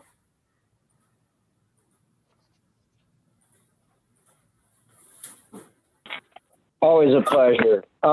This is Ken Greenwood from District 2, presumably soon to become District 5. It's all right. There's snow on the ground, so I guess we're the same, or at least close enough. Anyway, this is all very needed. The districts are a little bit out of whack, if you will, what with all the growth that has occurred. This brings me back to 2001 when I was given the assignment that it looks like about 3 or 4 people have to pull all this information out of a bag and present it to the working group and such like that. So be thankful over there in the planning department. You're no longer doing this. Bless you in the CAO's office who are being saddled with this. It was truly, and then board members have mentioned that the webinar was mind-boggling, yes. But just imagine pretty much doing most of this work with as only one person. It was part of the design to fail plan that was in place at that time. But anyway, moving on. It is good that we're getting this done. There's all kinds of opportunities with the new GIS information. And I hope that we get some equitable boundaries with shared geographic and weather, climate, et cetera, sorts of considerations, as well as how do you divvy up all that national forest land? Thank you very much, and good luck to the staff that's working on it. I feel your pain. Thank you. Now taking public comment from Ruth. Oh, hi, thanks. Just a couple quick ones. So I've come to learn, well, the gal made a comment about how it will impact elections. And I was a little curious about that. I know that primaries, I've come to learn that in presidential years, they're in March, and in non-presidential years, they're in June. So we go on an every other kind of pattern now. And so the one in 2022 will be June, and you're finishing up in December of 21. So you're finishing up about 5 months before that early June primary. And so a couple of you, there'll be elections for some supervisors and many other primaries as well. So I guess I'm just trying to make sense of all of this. People won't know what district they're in, and even people who might be interested in running for the positions won't know if they are qualified to even run, because they might not know, what district they live in, and you have to live in the district for which you're running for when it comes to supervisor. Anyway, so that was just sort of a commentary and maybe a question as well, if that person could explain a little bit more about the impact on elections, if there was more to say, and if I'm guessing right, that's what they were referring to. And the other thing is when you talked about, I can't remember the terminology, centers of interest or something like that. I know the street that I live on, which is Indian Creek Road, the right side of the road is one district, and I believe the other side of the road is the other district. I don't really know if it makes really that much impact that I'm not in the same district as some of my neighbors, but is that the kind of thing that you're trying to keep neighborhoods together? And if so, maybe you could have boundaries that aren't in the center of a road, but maybe that's the way you have to do it, is roads, and people are divided in that way. Okay, that's really all I have. Thank you. Thank you, Ruth. So staff responses to the public comment at all? Anything you want to offer there? Either Phil or Jennifer or Don, anybody? Phil Mossbacher. From what I understand, communities of interest, a acceptable boundary is a road, and if a community believes that they need to stay together, that would be one of the comments we would need. One example was Greenstone Country, for instance. They're all in one district, I believe, but they're definitely a gated community, all one block. Whereas if you drive up through some subdivisions in El Dorado Hills, that may not be the case as you're following a road.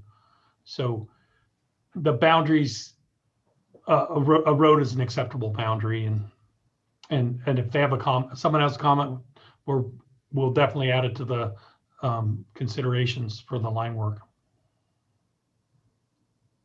Mr. Chair, Bill O'Neill is available to address the question regarding impact on elections, if you like. Yes, please. Bill, would you like to chime in at this point? Yeah, so if you could repeat the question, just so I make sure I get it exactly right, would be great.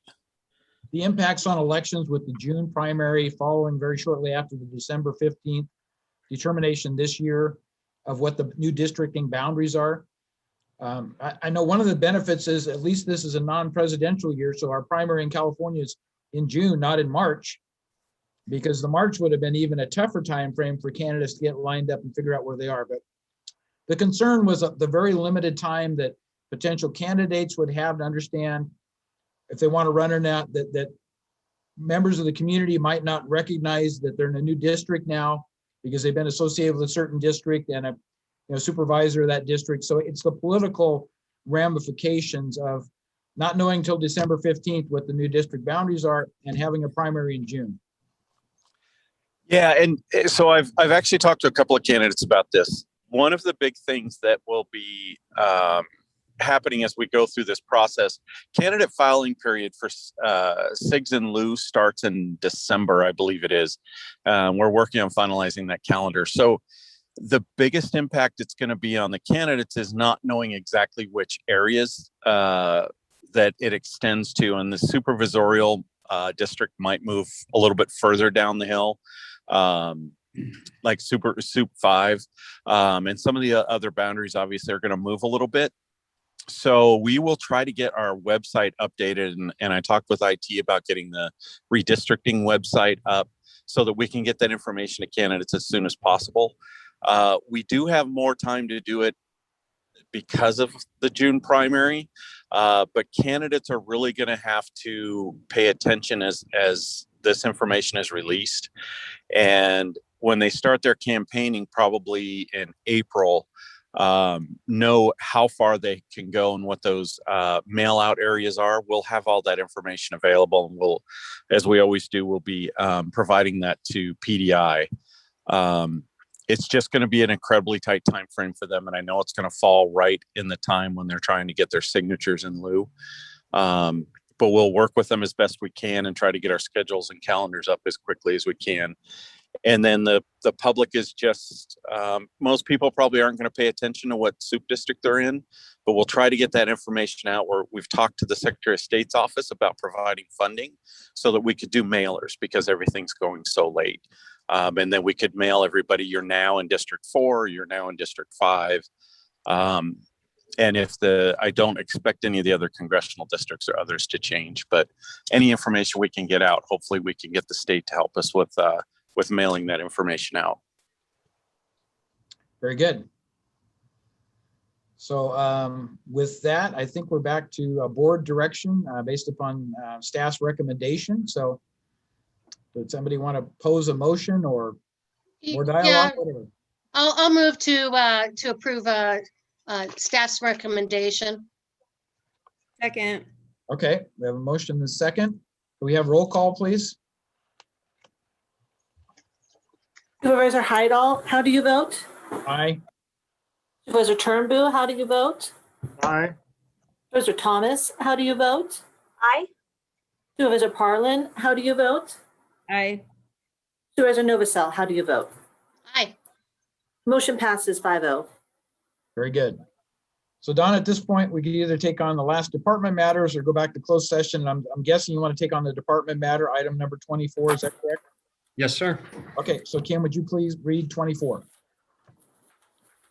Item 24 comes from the Chief Administrative Office recommending the board, 1, receive an update on the county's strategic planning efforts. 2, approve the current vision statement, mission statement, and core values. 3, approve the current 5 strategic plan goals of public safety, good governance, infrastructure, economic development, and healthy communities. 4, discuss and approve recommended changes and additions to the specific priorities. And 5, direct all department heads to incorporate the county's strategic plan goals and priorities into their departmental short, middle, and long-term goals. Thank you, Kim.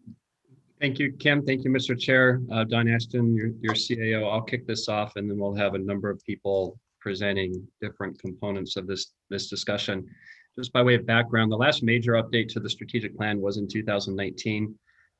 If you were around, and actually, I mean, Supervisor Thomas may have actually been there as well. I can't remember. We had a workshop at the fairgrounds with, I would say, 100 people or so from a variety of different sectors, from public sector, cities, nonprofit sector, fire districts, seeking input on the strategic plan and what our goals should be.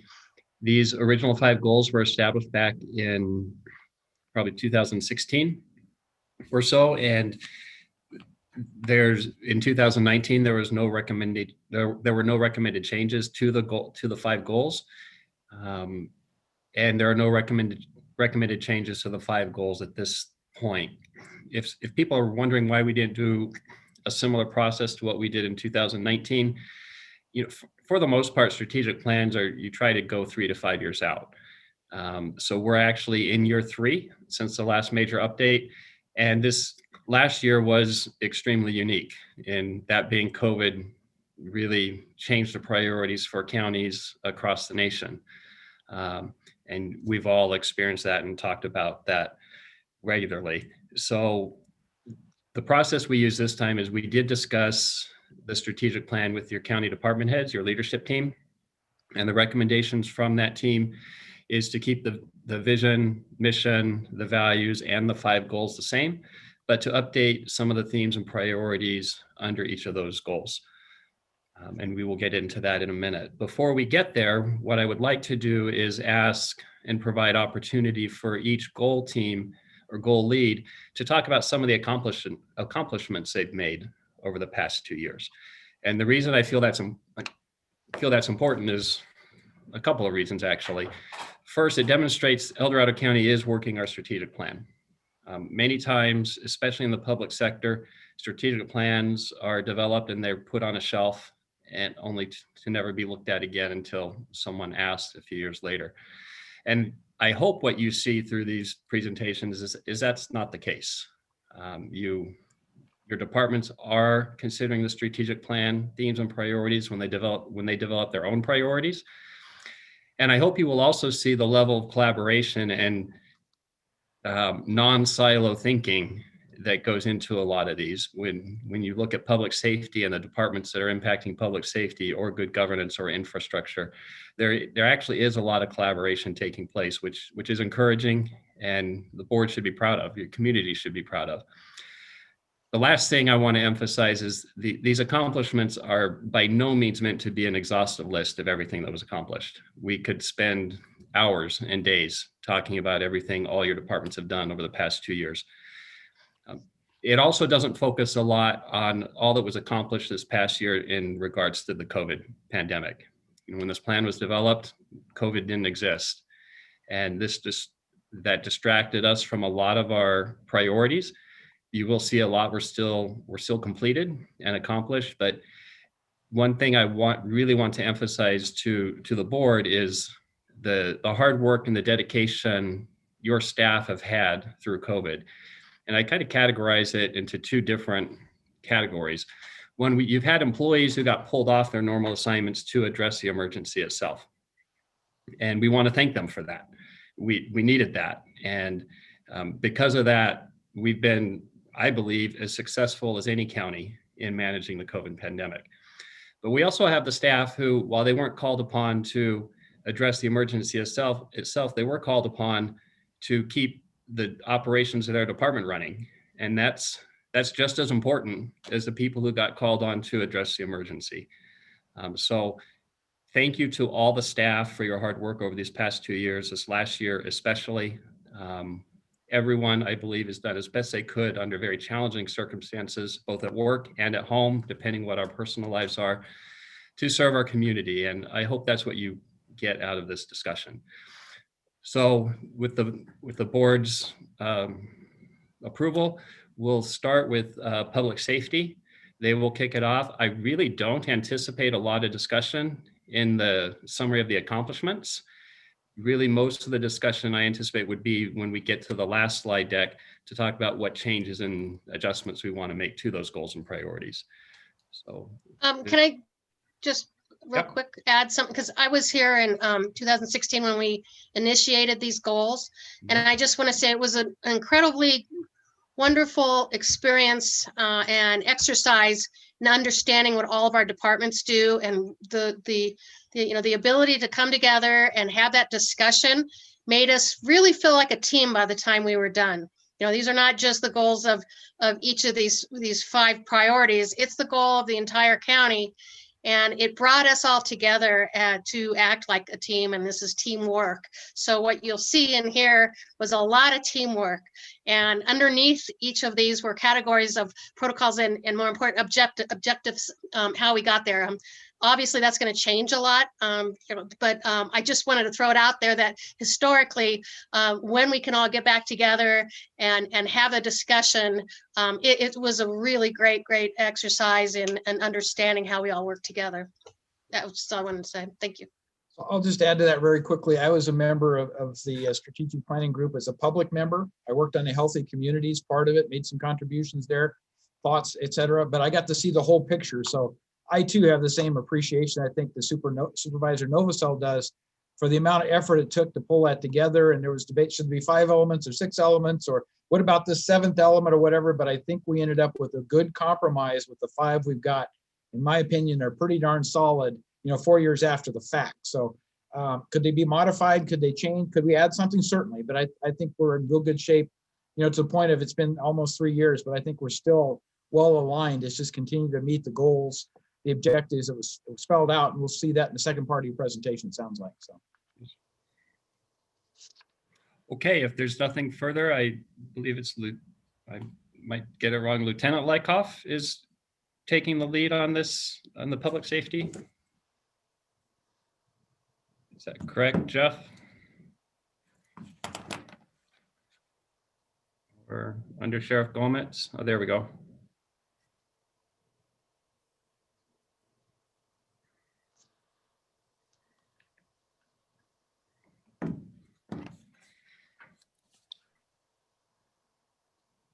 And so we got the slides up. Jeff, are you going to lead the discussion? There we go. Maybe we're on now. Yeah, but I need to move this. Okay. You're a little bit faint, so if you could, get closer to the microphone or speak up, either one. Okay. That's good. Thank you, Jeff. Good afternoon, board. On behalf of the El Dorado County Sheriff's Office, the District Attorney's Office, and the El Dorado County Probation Department, I would like to thank the board for allowing us the time to update you on the El Dorado County Law and Justice Strategic Plan. Hopefully we can shed some light and some insight on what we've been up to and where we're going in the future. For those of you who were on the board back in 2017, I believe it was 2017, I was fortunate enough to give the original strategic plan presentation. So I'm excited to be back here in 2021 with you all, especially after everything we've been through this past year. I have a lot to go over, so I'm going to dive right into it. We're going to first address the economic development as it pertains to workforce development. And one of the things the sheriff office has done is just maintaining relationships with our local high schools and colleges. The sheriff's office continues to partner with Los Rios Community College and the El Dorado Union High School District Virtual Academy to identify student interns. The sheriff's office has hired 9 interns who've worked in various assignments throughout the office. And out of those 6 interns, 6 were from our Explorer post and 3 were from local colleges. And 5 out of those 9 interns obtained full-time positions with the sheriff's office. The Sheriff's Office Explorer program continues to benefit local youth with employment opportunities. Our Explorer post has approximately 20 members currently. We were at about 50 members, but due to COVID, numbers have dropped. But we're already seeing an increase in numbers as restrictions are being lifted. We've also taken an active role in the ROP law enforcement classes that's offered in our local high schools. We move on to emphasis on recruiting lateral deputies to the El Dorado County Sheriff's Office. The strategy was thought of and put into motion by our staff.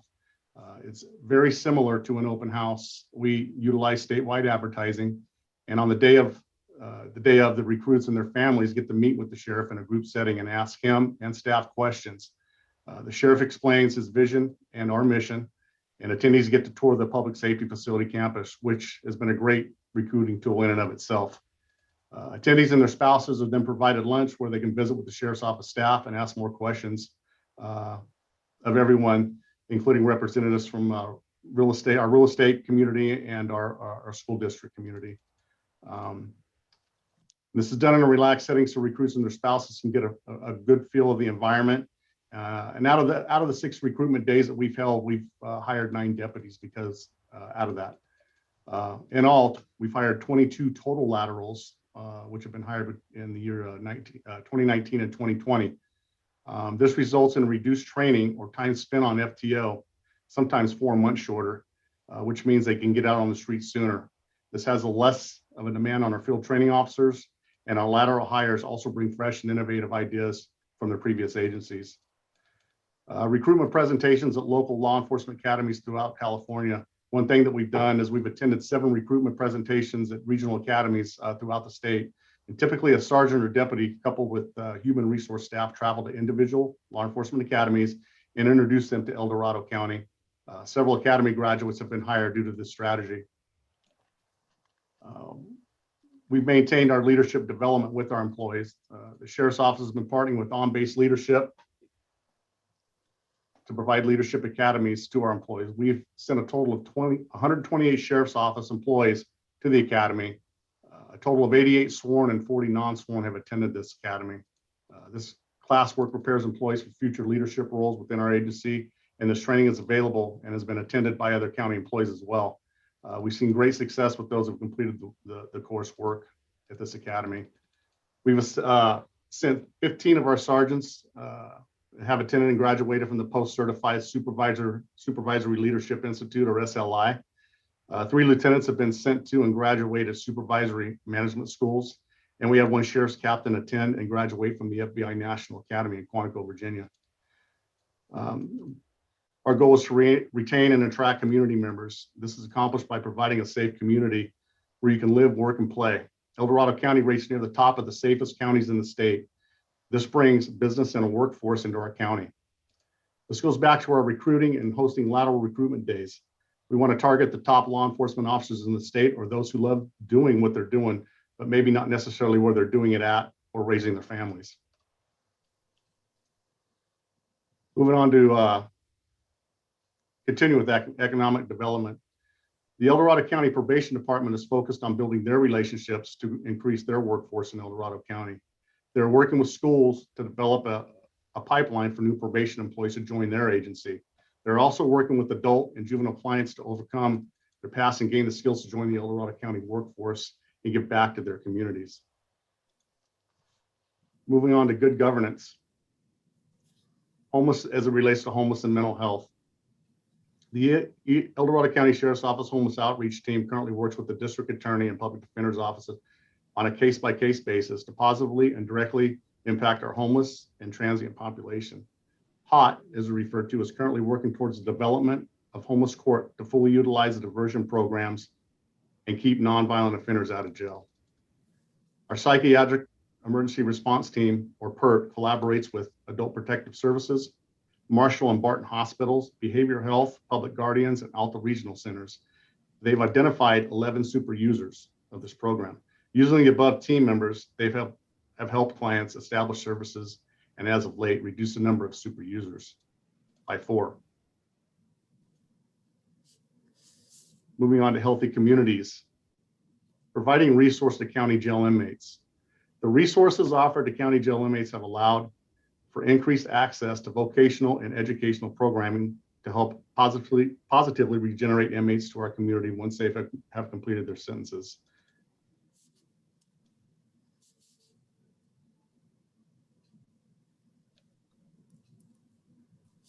Some of the ways this is accomplished is the kiosk tablets. We have a total of 181 tablets spread between both jail facilities here in Placerville and South Lake Tahoe. The tablets have an educational content on them, but it is not associated with the El Dorado County Office of Education or the high school diploma or GED curriculum. There are 452 individual courses available on the tablets for the inmates in topics such as vocational, behavioral health, religious studies, and social studies. The educational content is accessed free by the inmates, and time spent working on those programs is converted into credits for free access into other content such as games, music, and movies. The tablets also allow for increased access to family and friends, reducing the isolation of inmates through messaging and video visitations, which has been extremely important, and that in-person visiting has been on hold during the COVID restrictions. Our GED and high school diplomas awarded to inmates. The Placerville Custody Division awarded 32 GEDs or high school diplomas between 2018 and 2020, while the South Lake Tahoe Custody Division awarded 14 GEDs or high school diplomas during that same time frame. There have been no GEDs awarded in 2020 because of program changes due to COVID. Both facilities are currently offering education through EDCO, but no in-person or in-classroom curriculum is occurring. Only a few inmates are currently participating in this program. We know that inmates who take advantage of getting their GEDs or high school diplomas while in custody have more opportunities available to them upon release. We've all seen an increase in participation in the Stepping Up program. This program provides better screening and overall access to inmates requiring mental health treatment and programs. We've also continued to partner with the South Lake Tahoe Community College to provide employment-based curriculums to inmates. All these opportunities will assist inmates being released and go far in reintegrating them back into our community. Talk about YANA, You Are Not Alone, the You Are Not Alone program. Even with STAR volunteers unable to work in the office during the COVID pandemic, they continued to call on behalf of the YANA program. Through 2020 and 2021, volunteers called 45 to 50 people every day to ensure they were safe and to offer support when needed. This has been highly beneficial during this past year of isolation. PERT deployed in our community. PERT collaborated with behavioral health staff to provide enhanced services to those in our community that are in crisis. PERT also meets and works with those individuals identified before they get into crisis. Talk about school resource officers deployed in our schools. Currently, we have 7 in high school and 2 at our junior high school level. Deputies are assigned to individual high schools and junior highs to provide law enforcement services. SROs are not only there for the enforcement component of their job, but also to make connections and build trust with students, staff, and parents. It's also been a great opportunity to recruit for our Explore program. Past year, SROs continued working with the PERT team to provide service to at-risk youth and following up with their families. I'm going to move on to grants. We're continuously researching grants and funding options to provide better services to our community and citizens. The Board of State and Community Corrections, which is the BSCC, the Mental Health Training Grant, Homeland Security Grant, the Justice Assistance Grant, or DOJ JAG Grant, the Off-Highway Vehicle Grant, the Boating and Waterways Grant, or the Emergency Management Performance Grant, just to name a few. Recent grants that benefit our community is the Proposition 56 Anti-Tobacco Grant, which funds school resource officers in our local high schools, which focuses on educating youth on the detriments of tobacco. And most recent, the Proposition 64 Anti-Marijuana Grant, which funds the school resource officers at local junior highs in the Cameron Park and Rescue area. And we're currently partnering with the Rescue Union School District in creating a pilot youth anti-marijuana enrichment program that will target at-risk children. Continuing on with healthy communities, Community Corrections Center, and this is just a story of success. A recent participant in this program gained sobriety, regained custody of her children, and had her record expunged with help from the El Dorado County Probation Office. She met her spouse, also a CCC graduate. Both graduates are now employed in El Dorado County and giving back to our community. Project Room Key. Project Room Key is helping at-risk homeless with housing during the COVID-19 pandemic. Adult and juvenile probation clients are assisting this program by preparing meals and providing nutritional support. Clients in turn are gaining skills that will help them obtain work-related skill sets to obtain employment in the future. Transitional housing.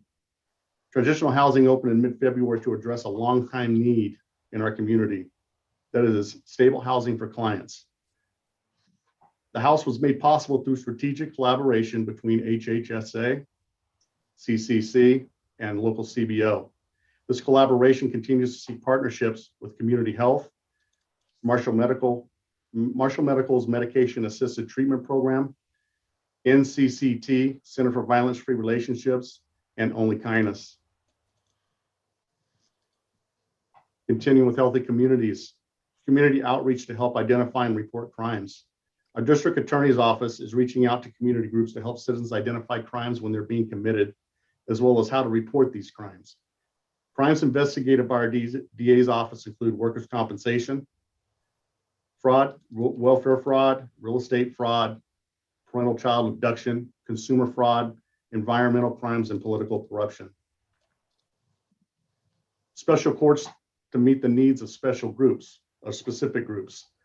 Special courts include mental health, homelessness, substance abuse, and veterans courts. The purpose of these courts are to hold those accountable for crimes committed, but also bringing them specific services and programs to prevent future offenses. The district attorney's office continues to actively pursue grants and collaborations to provide additional services to our citizens and our community. Talk about the Foussel House. The Foussel House is a child advocacy center which provides a safe space for children victims of crime. The purpose is to limit the trauma of the experience. The Foussel House provides one location for all steps in the investigation, so the atmosphere is familiar and comfortable to the child. Support for victims of crime.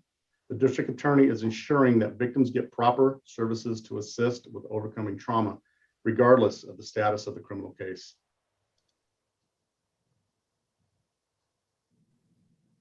Continue on with the healthy communities. The EOC operation is located at the Sheriff's Public Safety Facility, coordinated and continues to work with all stakeholders throughout the county during the COVID pandemic. The EOC included staff from El Dorado County Public Health, local hospitals, El Dorado County, and El Dorado County's PIO to ensure that consistent and accurate information was or is being provided. They've also coordinated testing and vaccine locations throughout the county. Our patrol operations adjusted to reduce contact while still maintaining high levels of service to our citizens and community. During the pandemic, we saw the implementation of take-home patrol vehicles and remote briefings, which kept patrol ships in various locations scattered throughout the county, rather than centrally located at the public safety facility during a traditional shift change. COVID-19 was responsible for this operational change. The take-home vehicle program has allowed deputies to take their patrol vehicles home after their shifts. This reduces their presence at the public safety campus and reduces the possibility of transmission of COVID, thus keeping the workforce healthy. This also allowed deputies to go into service from their home, being in the field earlier, not having to respond to calls for service from the office, which has reduced response times to calls that occurred during those times. The typical around the table briefing at the office is now completed virtually from within the patrol units and has resulted in shorter briefing times. Our take-home vehicle policy has been and continues to be a great recruiting tool. COVID testing and quarantining completed upon intake at all detention facilities to prevent outbreaks within them. The Sheriff's Office and Probation have taken measures to prevent outbreaks within our detention facilities, protecting inmates and staff. One measure has been the quarantine of new bookings for 14 days. Increased COVID testing and taking extra measures in protecting both inmates and staff during the pandemic.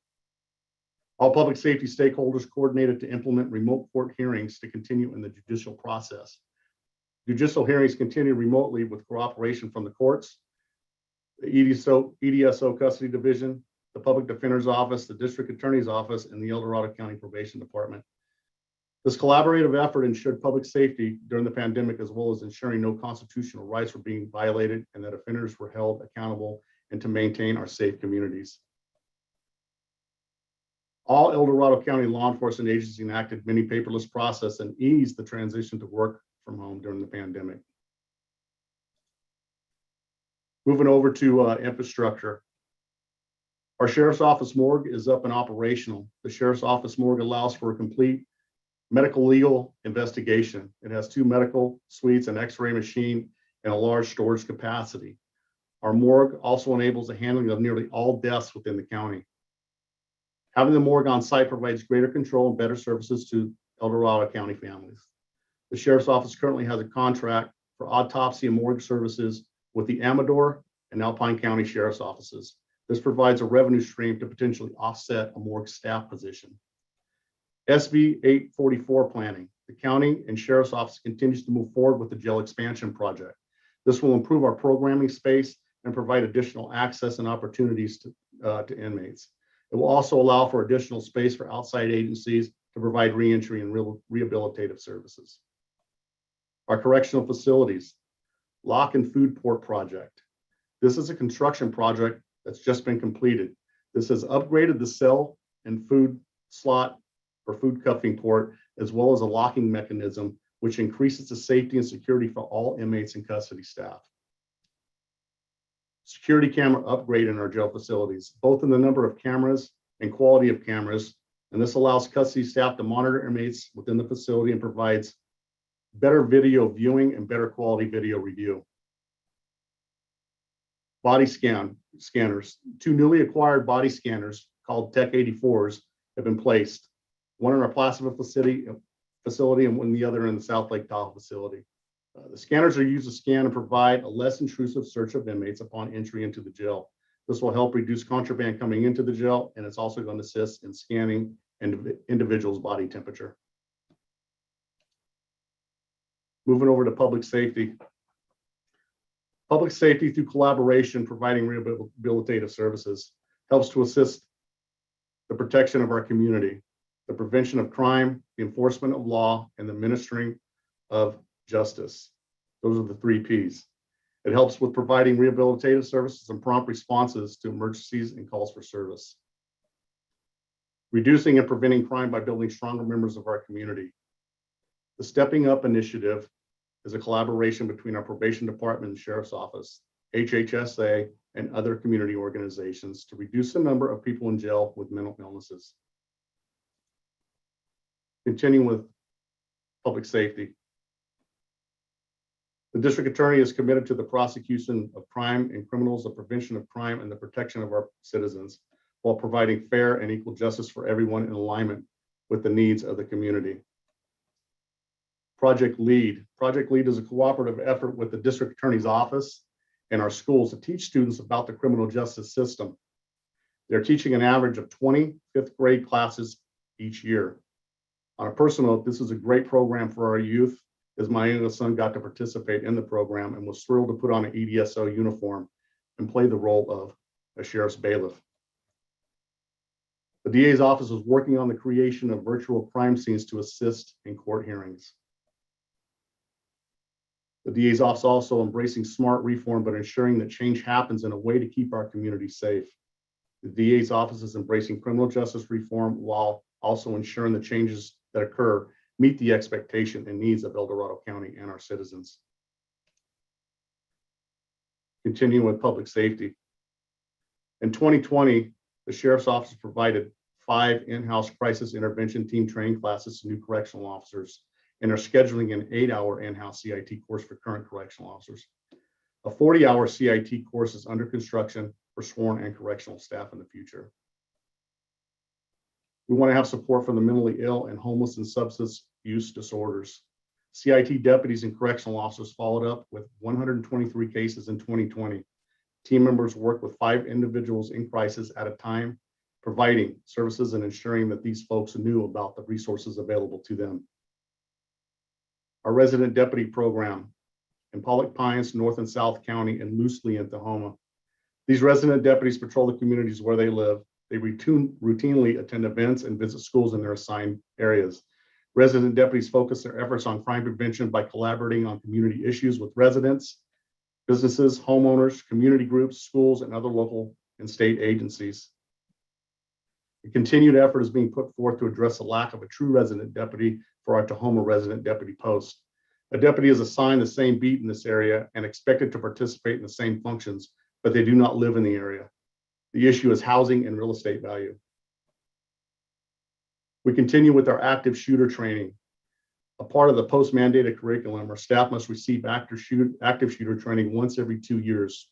The Sheriff's Office has worked closely with several schools and the county to facilitate this training. This training allows school administrators to see how law enforcement staff will respond and what will be needed from them in case of an active shooter incident. Generally, all law enforcement agencies within the county train together on this, as well as fire, for a coordinated response. Code Red continues to be a powerful tool. Continued use of the Code Red emergency notification system. This includes ongoing staff training as well as a public education on how to access this service. Emergency Operations Center activity during public safety power shutoff events and during COVID outbreaks. The Sheriff's Office will continue to exercise and operate the EOC with county and private partners for an enhanced response to emergencies or events. As you can see on your screen now, we'll talk about the 7 major crimes. In general, crime statistics have remained the same. Crimes such as petty theft are most likely understated due to changes in legislation and private business policies regarding theft. Starting in 2021, the state of California has changed the crime stat reporting requirements from the above 7 major crimes and will be greatly enhanced. El Dorado County continues to be recognized as one of the safer counties within the state of California. Let's talk about priorities in the next 1 to 3 years. Implement a homeless exit strategy in our custody divisions. Our inmate services unit is working with HHSA and the custody division and will be identifying inmates being released who are facing homelessness. These folks will be provided an application to submit for various services from identification to SSI. These programs will be expanded to include working with the homeless outreach HOT and PERT teams and identifying these individuals and their needs prior to their release and ensuring that there is a professional handoff to HOT who can then help connect them to the resources they need. Additionally, the custody division will be working with Marshall Hospital and local volunteer groups to provide needed items, transition to services or transportation to services, and possible access to the operation room key located in Pollock Pines and South Lake Tahoe. We will also be expanding our outreach to the probation department, the public defender's office, and both the Placerville and South Lake Tahoe police departments in an effort to provide continual services, identification, and assessments to reduce the chronic homeless individuals from being released from county jail. Current control panels in our custody facilities. These panels have come to the end of their shelf life and have required additional staff time to diagnose and produce fixes when the vendor can't. New control panel technology exists that will allow for enhanced documentation of critical tasks within the jail. The addition of RFID will allow the ability to track inmates within the facility, and this will increase efficiency, accuracy, inmate and officer safety, and potentially reduce litigation. Implement virtual environments. This will increase network security and increase efficiency by reducing staff time spent on individual desktop units. Increase secondary power capacity. These upgrades will allow radio systems to operate longer without power, such as a PSPS, public safety power shortage, or another event. Currently, refueling of a generator gas tank must occur every 24 hours to maintain radio operations at some of our repeater sites. The implementation of RIMS. Replacement of the old RMS with RIMS will increase information sharing between county agencies as well as other law enforcement agencies in and outside of El Dorado County. Interoperability between some law enforcement jurisdictions such as Folsom PD, Amador, SO, Alpine, and Calaveras SO, just to name a few. Body camera program. The implementation of a body camera program will increase transparency of citizen deputy interactions. This program comes with significant startup costs as well as ongoing costs to support the FTEs required to maintain equipment and data, as well as review, redaction, and release of that data. ICS training. The classes consist of a blend of in-person and online training. This will allow for those assigned to the EOC or individual DOCs to understand the basic philosophy of incident command and how to put it into motion. Economically, our priorities are in the next 1 to 3 years. Our goal, as it is every year, is to utilize our budget dollars effectively and come in under budget at the end of the year. We also want to pursue grant funding opportunities to improve officer safety, which will in turn benefit our citizens and the communities. This concludes the Sheriff's Office presentation of the 2021 strategic plan. I'm sure there are questions, and I'm hoping there's a panel of subject matter experts that are available to answer any questions. Thank you, Jeff. Any questions from the board on any specific items mentioned here, or are you ready to move on to good governance? Don? Yes, ma'am. I had a quick question, just to kind of procedural. I thought this was going to be a presentation about public safety, which would include the sheriffs, of course, but would also include anything that has to do with public safety, because we had a lot of objectives that weren't just about the sheriffs. So I'm a little confused because I see we've got the other strategic priorities are classified within their boundaries of, say, economic development, whatever. But this one, I only was seeing priorities from the sheriffs. Are there other priorities with public safety that we're not aware of or that need to be included in this discussion? Yeah, so the way we decided to structure this presentation was to have one person present for multiple departments. Because Okay. if we were to have every department head speak, like I said, we would be here all day or several days. Many of while there is a heavy emphasis on the sheriff's office strategies here, many of them do cross over into other public safety departments. Mentioned the Stepping Up initiative, which is led by probation. That's one example. The RIMS program and the online or the electronic paperless environments, that's really I think the DA was the initial driver out of those things. So it does touch on most of the public safety departments, but all the goals were asked to talk about how they interact or interface with other strategic plan objectives. So that's why you'll see the sheriffs in this presentation talking about healthy communities and infrastructure, because they all work together. Okay, yeah, it was just a little confusing for me. And during our public safety, did we have some, weren't there conversations about fire also and OES and things like that I haven't heard? Yeah, in this presentation? So we will get into that when we look at the themes. The theme regarding fire, the only theme regarding fire was for the county to continue to support fire district reorganizations and consolidations. Okay. We have not received any proposals from any fire districts to consider supporting. There's some in the works, but they haven't been formally submitted to us yet. OES Jeff talked about Code Red. So that touches OES, and quite frankly, much of OES for the past year has been helping with COVID. So.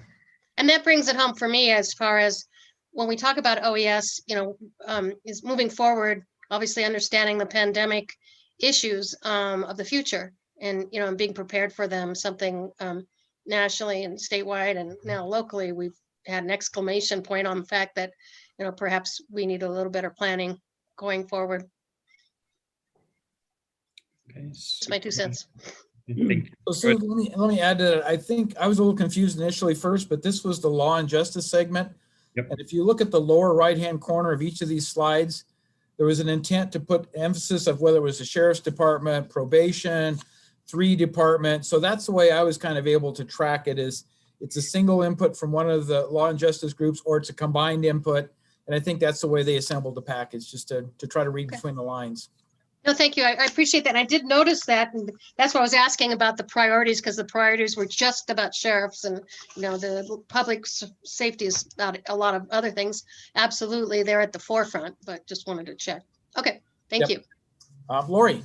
Yeah, and kind of to tag along, I think on that is, I was really, so back on slide 12, it talks about improving emergency communications, which I was really glad to see on here. It says attending fire safe council meetings, because I think that's really where the local communities are.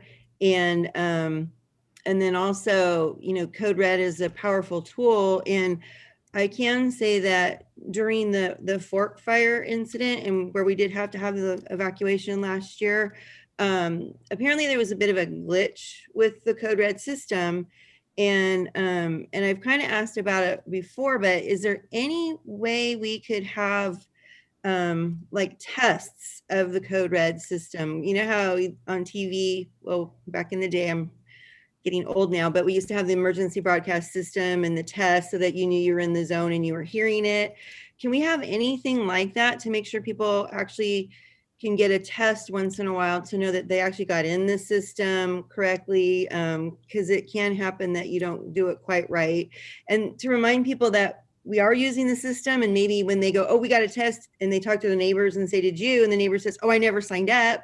That would kind of increase awareness, because I know I send out once or twice a year reminders to get signed up for Code Red, but a lot of times we just don't do it until we need to. That's human nature. So I just thought maybe getting that Code Red testing out there might be a nice thing to do. And then with the fire safe councils, of course, that communication is just so powerful. So thank you for that.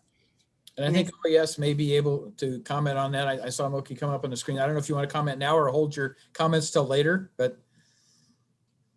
That's up to you, Supervisor. If you want me to provide an answer now, I absolutely can. Why don't you? Because I think it's interactive, and why not? Yes, please. So, Supervisor Parlin, we are planning a system-wide test of the Code Red system, and going forward, it'll be our intention is to make it an annual test. But there's a lot of logistical considerations that have to be considered. We don't want to create a Hawaiian missile warning problem. So we're just trying to be thoughtful. And then COVID's been a giant wrench in our planning for this last 12-month period. So I hope that answers your question. If not, please let me know how else I can answer. No, that's great to hear. Because like I said, sometimes, we did have the one issue last year with the fork fire evacuation in the Code Red. So I think it would just help reassure folks if we tested it once in a while. So I'm really glad to hear that. And yeah, we don't want to create a crisis, but getting a very clear test message should be a good thing. Certainly, and just to expand on the fork fire problem, it was, I don't want to impugn the Code Red system. There was a number of problems. We did a comprehensive analysis of that particular use of Code Red. And what we found is the vast majority of the problems or the failure to notify were a combination of infrastructure being the power out, a lack of understanding of what the system would or would not do. And there was some miscommunication between the fire service and OES as to what areas needed to be notified and how that impacted the rest of the community. So there were a lot of lessons learned. We did do a comprehensive analysis, and we learned some lessons. Very good. Thank you. Wendy. I'd just like to say thank you for this report.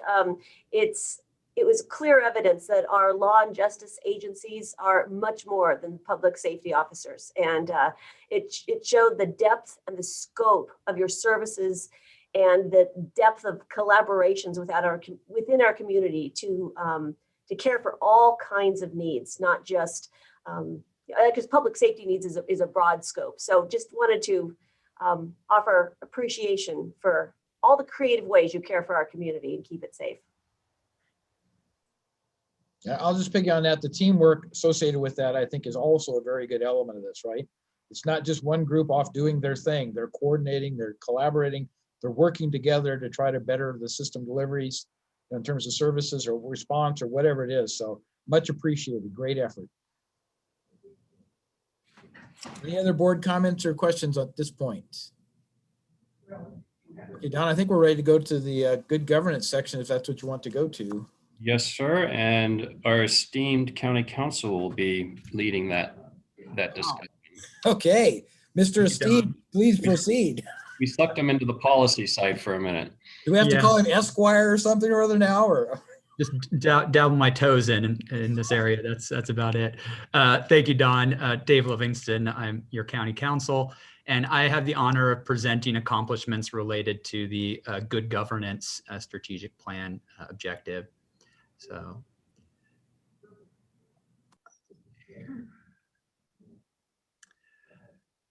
So one thing that I hope that you see after kind of going through this presentation is the way in which good governance tends to weave its way through the activities of various county departments.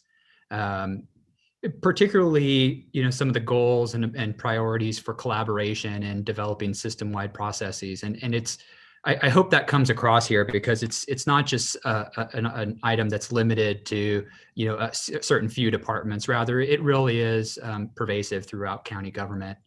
I also just want to share how much I enjoyed getting to put this together, because I think what's the benefit of this entire presentation from all of the objectives and all the departments is just an opportunity to really dig in and see all of the accomplishments that your departments have made over the past year.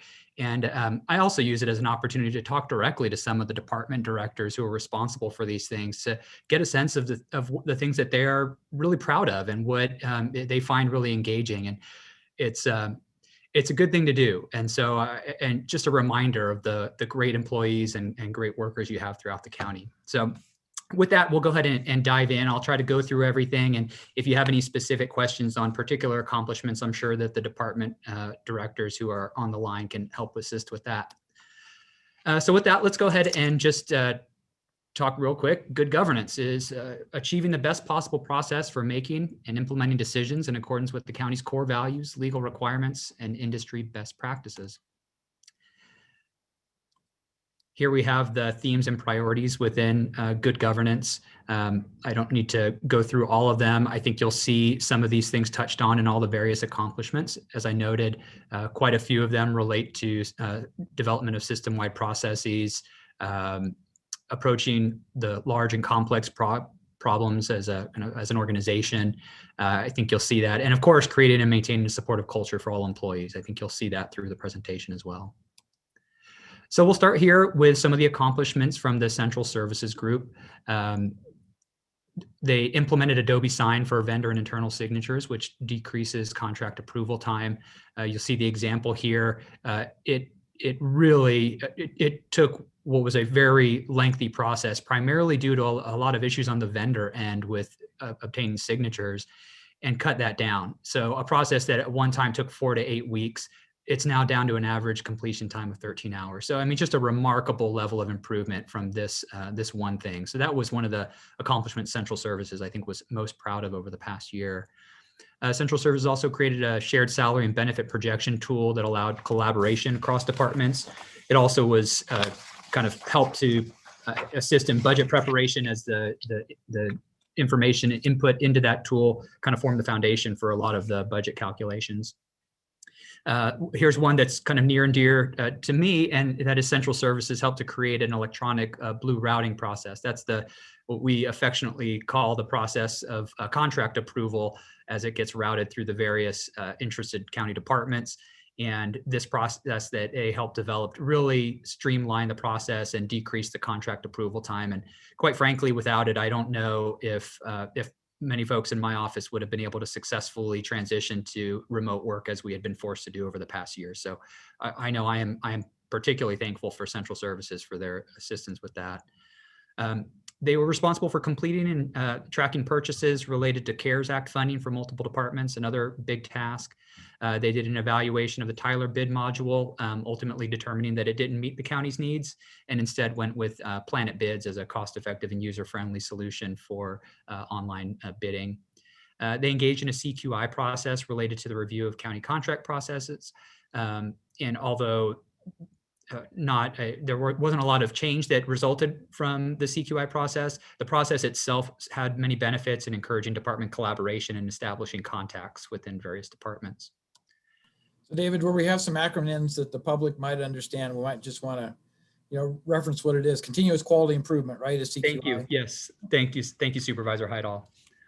All right, so my office. So we led a multi-department effort with planning and building, sheriff, district attorney to amend the medicinal use cannabis cultivation ordinance.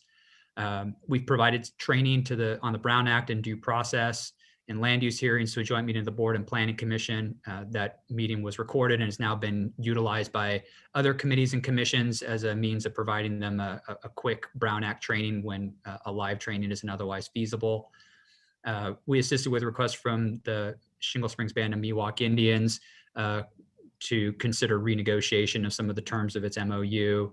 And we successfully defended the sheriff's office in litigation related to employment records and some of the laws regarding law enforcement records that took quite a bit of effort, but I think we were really happy about the partnership with the sheriff's office and their willingness to work with the requesting parties to ensure that that everything they do is transparent. So it was a really good thing. Elections, I think, you'll hear about elections quite a bit because they were busy over the last year. They worked with IT to adjust vote center connectivity and technology to ensure the election went smoothly and without issue. Secured election-specific CARES Act funding and PPE and equipment to aid with COVID mitigation measures. Human Resources implemented a county-wide automated performance evaluation system. I know I'm very thankful for that. I think that's a great step to modernize our performance evaluation process, and I think it's going to work out really well. I know that was a big effort from Human Resources. I'll just comment that I think the credit Human Resources is taking for all of the work that they've done is understated.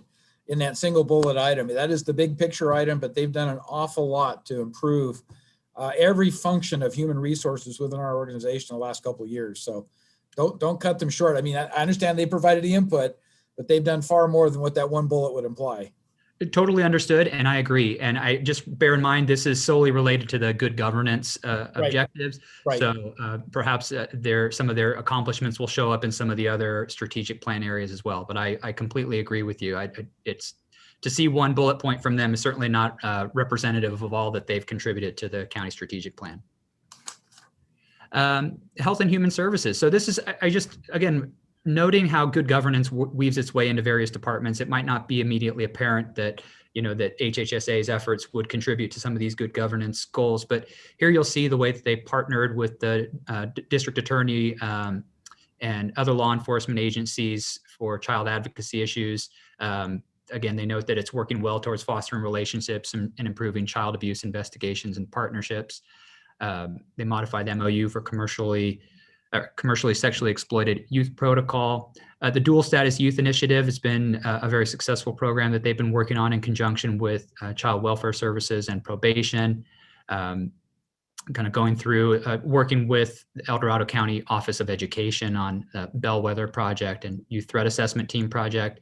This, I think you're all aware of the Youth and Families Commission that has now resulted from this. And it's, again, just demonstrating the collaboration and partnership that is encouraged by our good governance goal. Continuing on with Health and Human Services, within the Finance and Admin Division, they added a senior analyst to help with obtaining grants. That is finding additional monetary resources is included within good governance. The Behavioral Health Division within Health and Human Services, I think you've heard a little bit about the Stepping Up initiative. They're actively engaged in that. And the Mental Health Services Act, Office of Statewide Health Planning and Development grant that they've been working on is also another kind of collaborative project that they've been engaged in. Library. So I'm just gonna, I know, a parent shouldn't have their favorite child, and I hate to admit this, but I'm just super excited about all the things that the library division has accomplished. I had a chance to chat briefly with Carolyn about it, and it just struck me that, through her leadership and also just through the circumstances that they've had to endure over the past year, it's really put libraries back at the forefront of a community in a way that perhaps hadn't been the case in years prior. And so, just kind of going through this, I think you'll see just the accomplishments of the library division and their collaboration with other departments are just truly impressive. They collaborated with elections and public health to get ballot boxes in the libraries and the vote centers. I mean, a huge, huge endeavor. Working with senior services and public health, they and the EOC provided assistance to seniors with the COVID-19 vaccine appointments. I think we're all aware about how cumbersome that was, and so the library department was able to really assist with that. Just generally, collaborating with public health and procurement to kind of get libraries safely reopened. Recognizing that libraries, they're not just about books. There is so much more that the library can provide.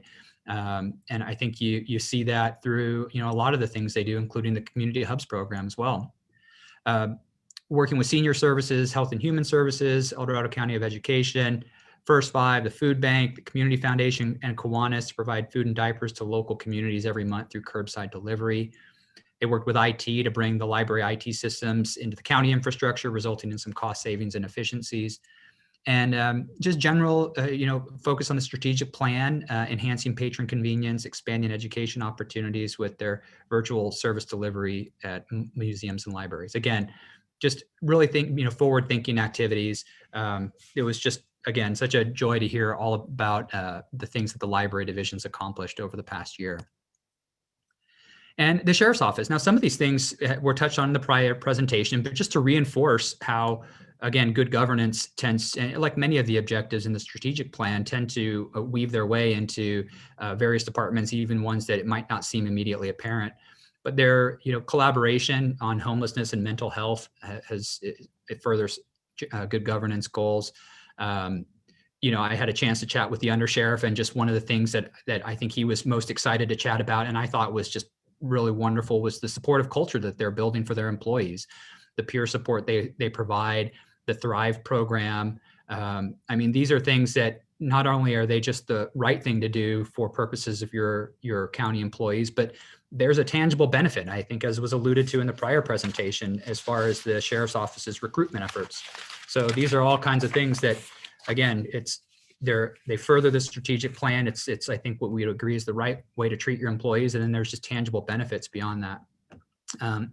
Also, just the way that they engage their staff in policy and process decisions, just really trying to ensure that they are providing a voice to all who want to have input and taking that into consideration. So it's a real kind of bottom up, philosophy on it. And I thought that was just wonderful to hear. And I think you did already hear a little bit about their record management information system, which my understanding is going to have a tremendous impact on their ability to collaborate with other agencies outside of the county, as well as other departments within the county, particularly the district attorney's office, as their records management system will interface with the one from the sheriff's office.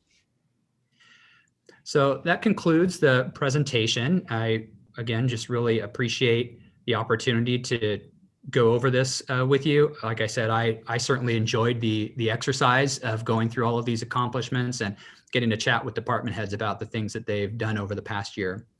With that, I'll try to answer any questions, though. If they're specific to a department's activities, I may have to defer to that department for more specific information. Board members, questions or comments? Just real quick comment, Dave, you got the good presentation, huh? That was a fun one. So, like I said, it was fun because I had fun doing it. Again, This is part of this. This is an opportunity to really, let the county shine. And it was apparent in talking to everybody how all the wonderful things that we've been able to do over the last year. Very nice. And I'll show my bias. Go libraries. Yay. Sue. Well, and I just want to tag along on that. The libraries, the biggest issue has been relevance and, and responsibilities within our county. And, I have to say, and that's my bias, being on the First Five Commission and working so directly with the community hubs. They're great programs. And, the idea that each of us have a hub within our supervisory district, I think that's worked out really great. We actually have room for increased programs in other areas, and I'm very excited. We just need to make sure we keep our funding priorities set for our libraries and our hubs, because it's always an issue, and that's a topic of conversation right now, certainly within that program. So I just hope we all see it as such a great program that we can keep that as a priority. Thank you. That might be a consideration for redistricting too, is to make sure that we maintain a library in each one of our districts. So food for thought, doesn't have to be, but yeah. Wendy. Just a quick comment that to think that all of this was accomplished in the midst of a pandemic, which could have brought us to our knees. So once again, it shows the resiliency of our county staff and their creativity and their love for our community. So thanks for sharing all that. I just want to say I congratulate all the county staff and the hard work that they put in over this last year, especially when we're dealing with this coronavirus. So thank you. Thank you, everyone. Thank you.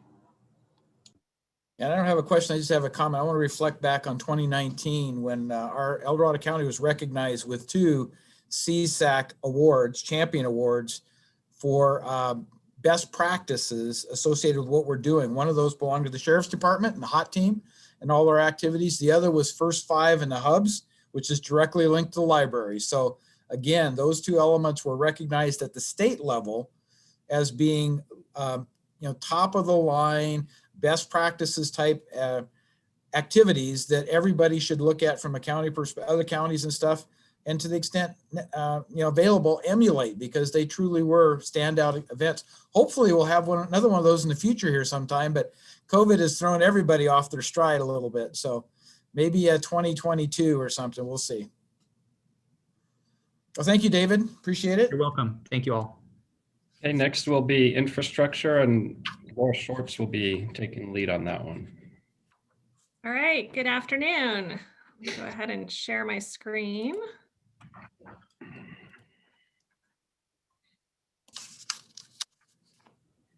All right, so it's my pleasure to present our infrastructure goal.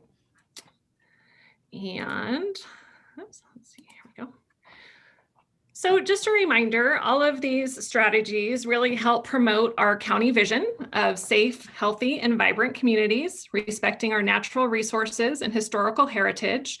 All 5 of these goals really promote collaboration between the departments, and there are components of all of these accomplishments that actually kind of fall within all of the strategic goals.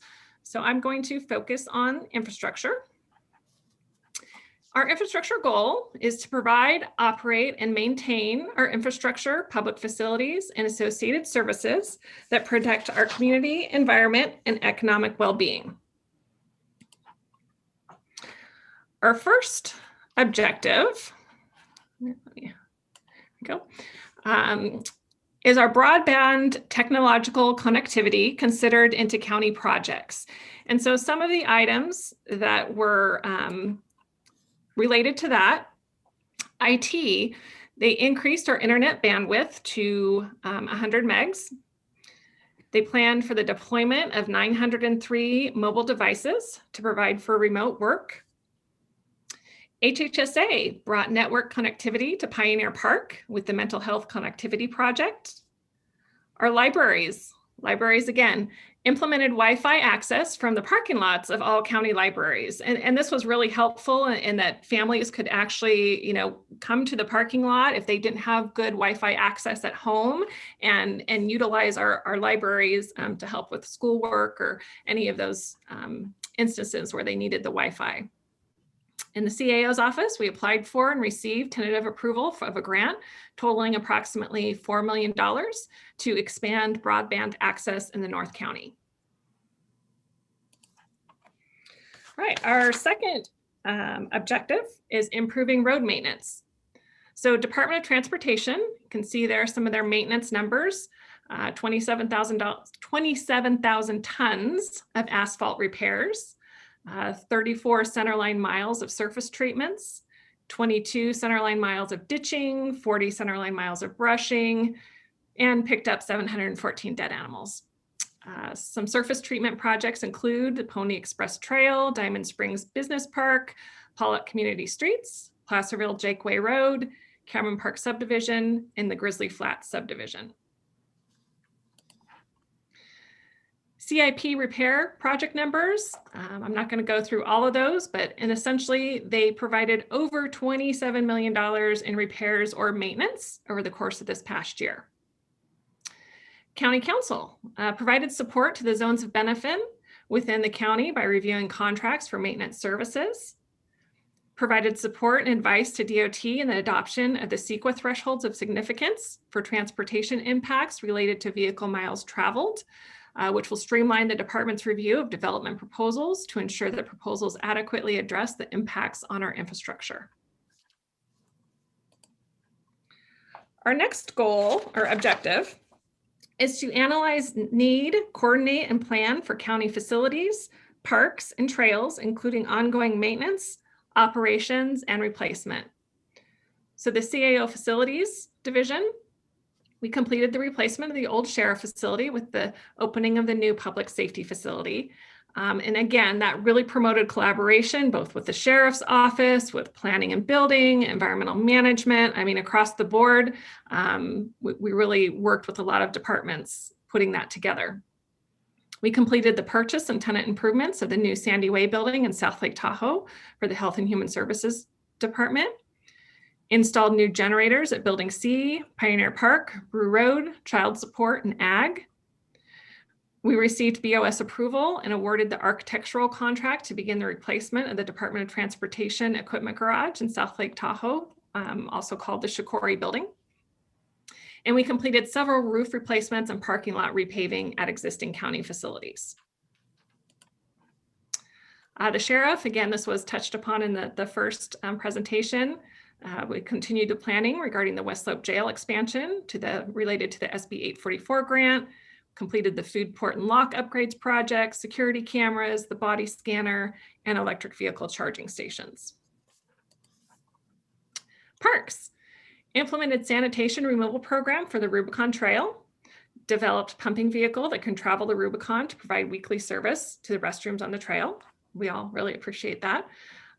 entered into a memorandum of understanding with Placer County and the Forest Service for the Rubicon Trail, provided 2 helicopter projects on the Rubicon Trail to provide maintenance activities to protect water quality improvement projects, started a study on the Chili Bar property regarding the site structure, public needs, and the feasibility on this property.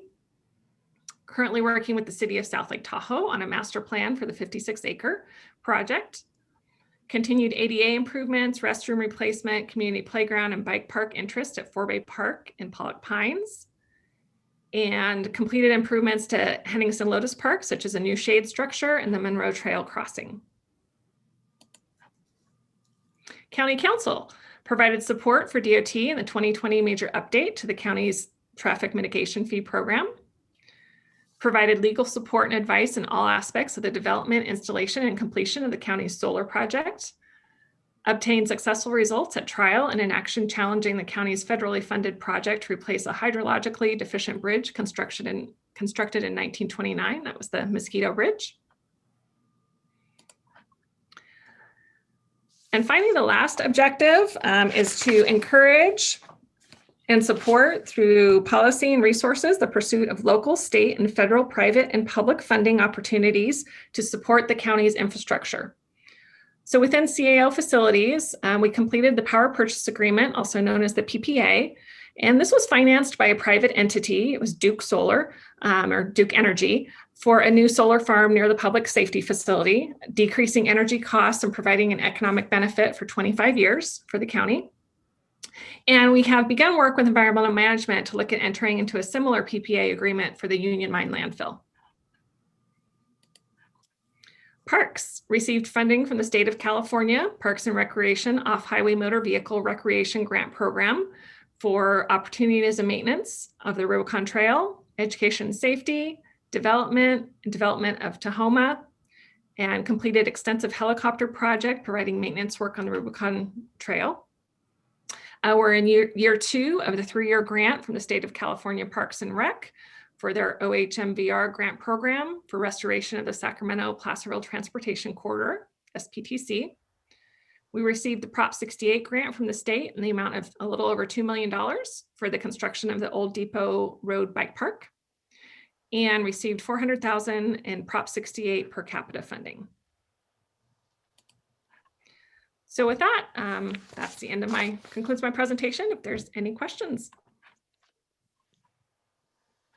Questions from the board, comments? I just have to give a shout out to our Parks and Trails Department. My goodness, that is a lot of grant funding that was awarded this year on a very limited staff. And that's just amazing. So thank you for all your work you do for all of our diverse facilities across our county, which is no easy task. And so you had a comment, is that correct? Yeah, well, I had a question. The development Tahoma for $625,000. What exactly is that? I'm not sure I'm aware of that. And I would ask Vicki to comment on that. Okay. Vicki Sanders, Parks Manager. That is a grant that we did in collaboration with the Lake Tahoe Basin Management Unit to pave the parking lot at the Tahoma staging area. Got it. Yep. I remember hearing about the paving. I just didn't realize that's what the name was. Couldn't figure that out. All right. Thank you. Mm-hmm. All good stuff. Thanks. Yeah. Outstanding accomplishment. Yeah. I just wish there were more resources to get more of those things done, because I know there's a long list of infrastructure things to deal with. So, but thank you for the presentation. Very, very good. Very good. Thank you. Okay, Kyle Zimbelman will present economic development. Hello, I will share my screen real fast. One sec.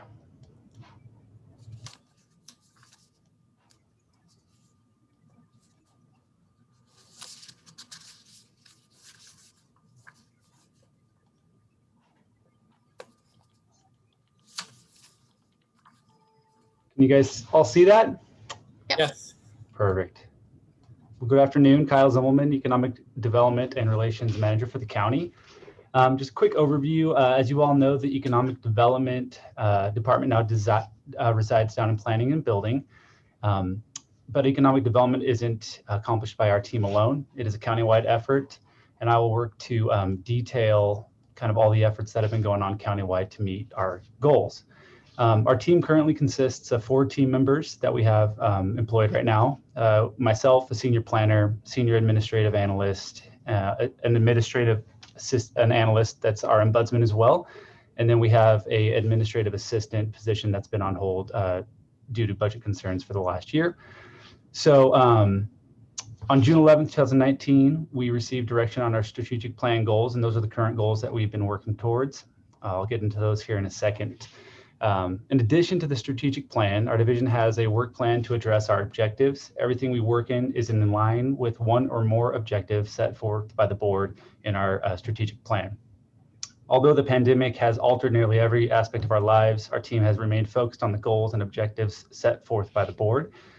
So in the last year, with the addition of our senior planner position to economic development, some high-level accomplishments that we've had, that we brought 5 discretionary projects to public hearing and got them approved, assisted on several others, brought an outdoor dining and tolling ordinance to the board for approval, assisted with several director determinations for the department, which provide clarity on zoning ordinance interpretations, performed dozens of site reviews to determine the level of review needed for incoming projects.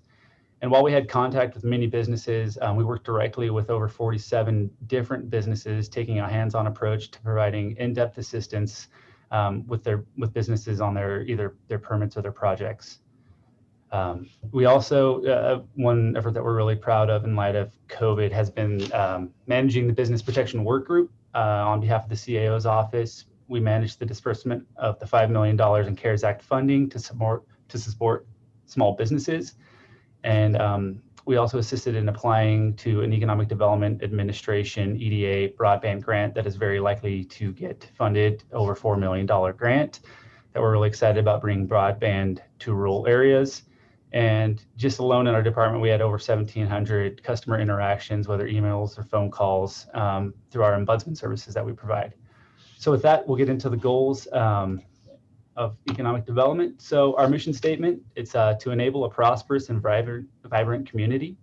Our themes are to retain, develop, and attract businesses that provide economic sustainability and quality job creation, increase employment opportunities by improving workforce development skills, invest in infrastructure needs to improve and maintain competitiveness, nurture the county and community's business-friendly environment, and provide attainable housing options, balancing those jobs with housing, which is a big topic.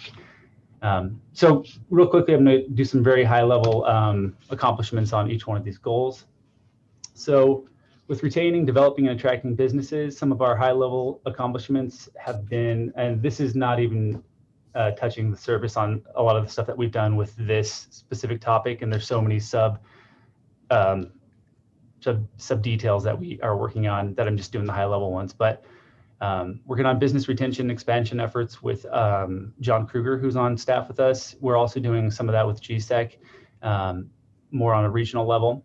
We've updated our economic development policies. We're working on getting J7 back to the board. J8 which is our incentive policy, has been worked on and presented to some potential projects. Researching incentive plans to help businesses expand or locate here. As I mentioned, we completed the outdoor dining ordinance, tolling ordinance for building permits, which extended the expiration dates on building permits and projects so that folks could get through those quicker. We're working with El Dorado County Transportation Commission on the El Dorado Hills Business Park Transportation Study, which will be coming to your board shortly. The Business Protection Work Group, we worked closely with agritourism groups, Apple Hill and the wine associations, getting PPE into the hands of those companies and also working with their reopening plans when COVID was closing everything down for the harvest season. And then just working on increasing retail opportunities, working with commercial projects that have already been approved and helping them get their storefronts filled with clients, Prospectors Plaza, the Crossings, which is coming, and Barnett and El Dorado Hills Business Parks. Working to increase employment opportunities. There's been a lot of efforts going on with that. So just identifying workforce resources. So HHSA, this kind of exemplifies the collaborative effort, has a one-stop job-centered Golden Sierra workforce. We work with them very closely in Tahoe Prosperity up in the basin. HHSA also has employment services in SLT and works with the Advanced Network for Job Readiness programs. Conduct surveys with, so the white items here, I failed to mention, are specific board directed tasks that have been incorporated in the strategic plan, and the subpoints are what we've been working on to meet those. Conduct a survey with business community to determine labor skills gap. Doing work with our BRE program, working on a larger effort with Rancho, Cordova, and Folsom, which is going to be called the area group. And I think I've briefed most everyone on that effort, but it's working with Rancho and Folsom, all the chambers of each community and the economic development directors to kind of advance the region as a whole and make all three of us more attractive to development, or to just have resources to help our businesses expand and thrive during these times. The bullet point that addresses the same work effort we're doing for that. Identify skills in the county's workforce in which we have abundance for. So we use Mr. Kruger, GSEC, Golden Sierra, and that coalition of the area group to identify where we are lacking in certain workforce markets to try to attract either companies or work with the schools to increase those skills. Collaborating with the local school systems, the libraries use CARES Act funding to create communication centers. They have a career online high school certification programs for adults as well. And then another bullet that we haven't got to yet is to start workforce roundtable with business community, education partners, and local governments. And that is a potential item for CDAC to work on. Infrastructure needs to improve and maintain competitiveness. And as you'll notice, infrastructure is a part of ours, which just kind of speaks to all these strategic goals kind of merging together. Conduct a comprehensive land use, water, sewer, gas, multimodal transportation study to identify economic development zones or clusters. As I mentioned, Transportation Commission's working on the El Dorado Hills Business Park. They're also working on the Highway 50 study to address areas of constrained traffic down in the Placerville area, and where we can target growth where it's supposed to go. Explore community choice aggregation. That is complete. We are part of that JPA. I believe Supervisor Heidel has been appointed as a member of that. So that is nice to have something completed off that slide. Encourage the development of high-speed internet broadband service. As I mentioned, we have that grant application, which is very likely to get funded and will lead into an infrastructure project for transportation. And then also transportation has installed or relocated conduit for broadband in the areas of Saratoga, Bass Lake, and Greenstone. Explore the use of special financing districts such as BIDs, tourism improvement districts, ag improvement districts, or tax increment financing districts. We've had several conversations on this, and we actually used our Coloma Lotus study, which we're doing an economic impact study out in that region this year per board direction. And we actually had a presentation on from John Kruger on how to form those types of districts and if it would be the proper use. And it's been coming up in more and more discussions with more of our members. So we're looking forward to exploring that more and looking forward to getting that. Hopefully there's enough tourists out there to give us a good impact study this year in that region. Nurture the county and community's business-friendly environment. I feel like we've taken huge strides in this specific slide in the last couple of years, but we continue to evaluate opportunities to improve processes that are identified as onerous for the business sector.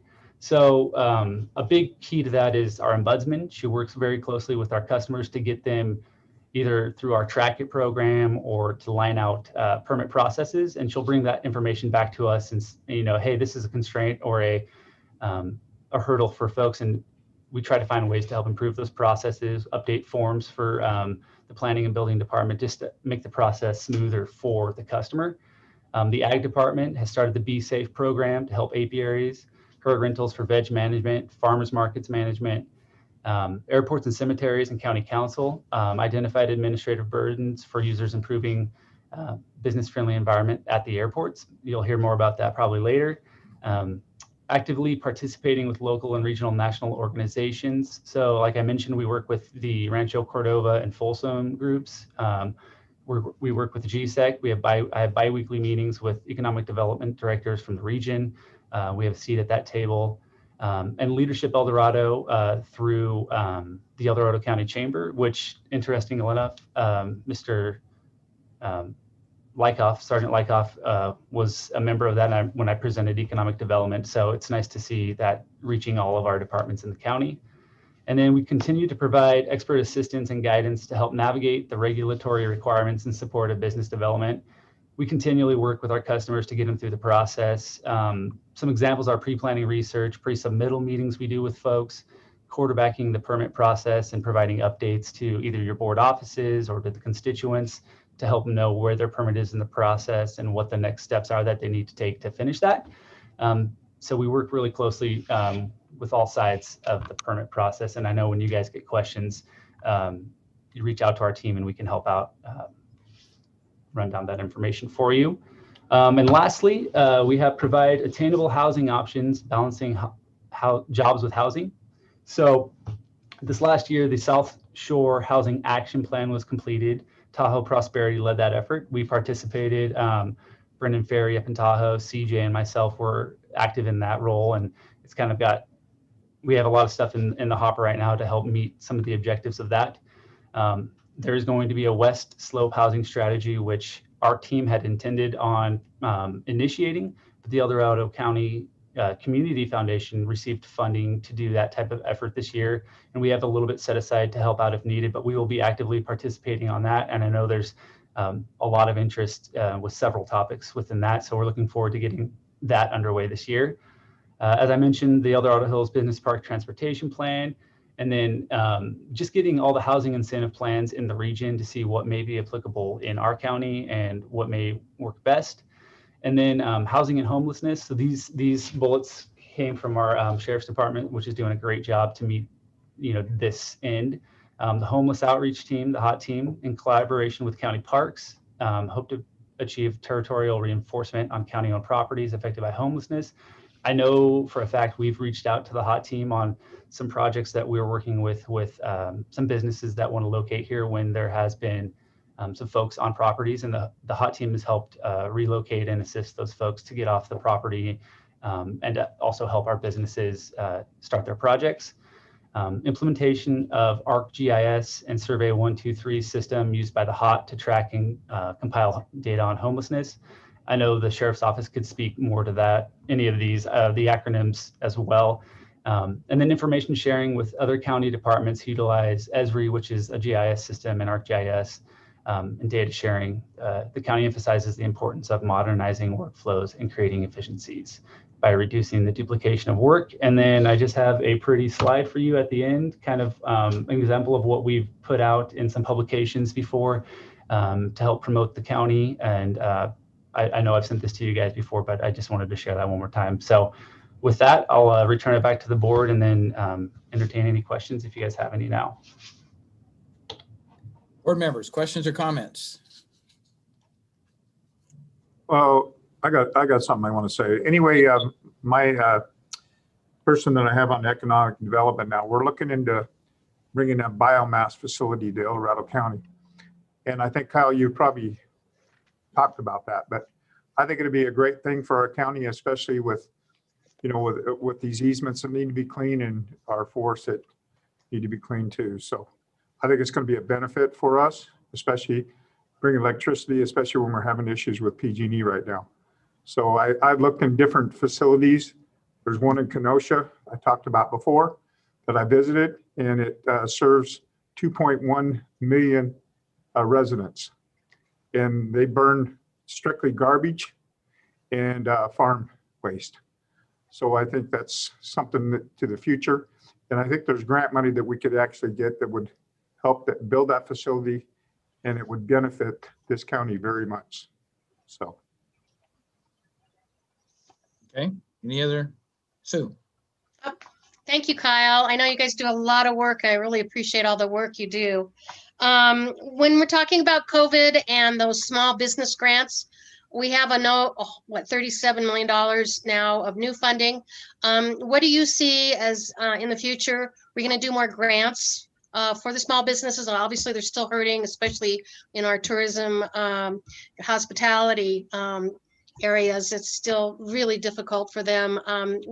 What kind of plans do you have for the future?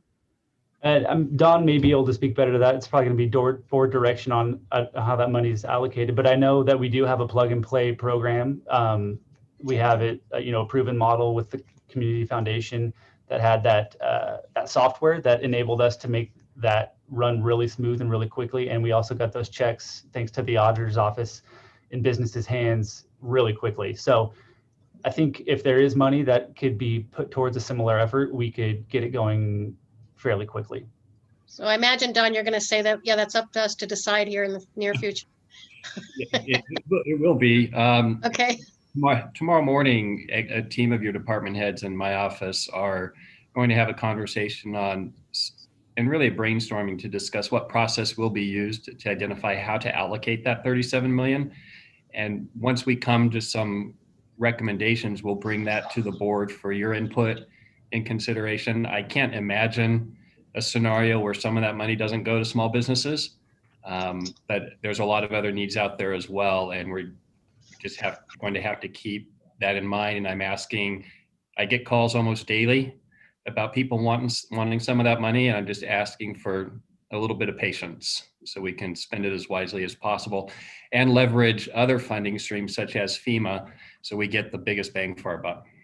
Okay, great. Couple other questions, Kyle, real quick. The Dig Once policy that we enacted for our county, how are we doing on that? Do you have any report on that as far as, has that increased our chances with broadband as far as trying to get this one pilot program going?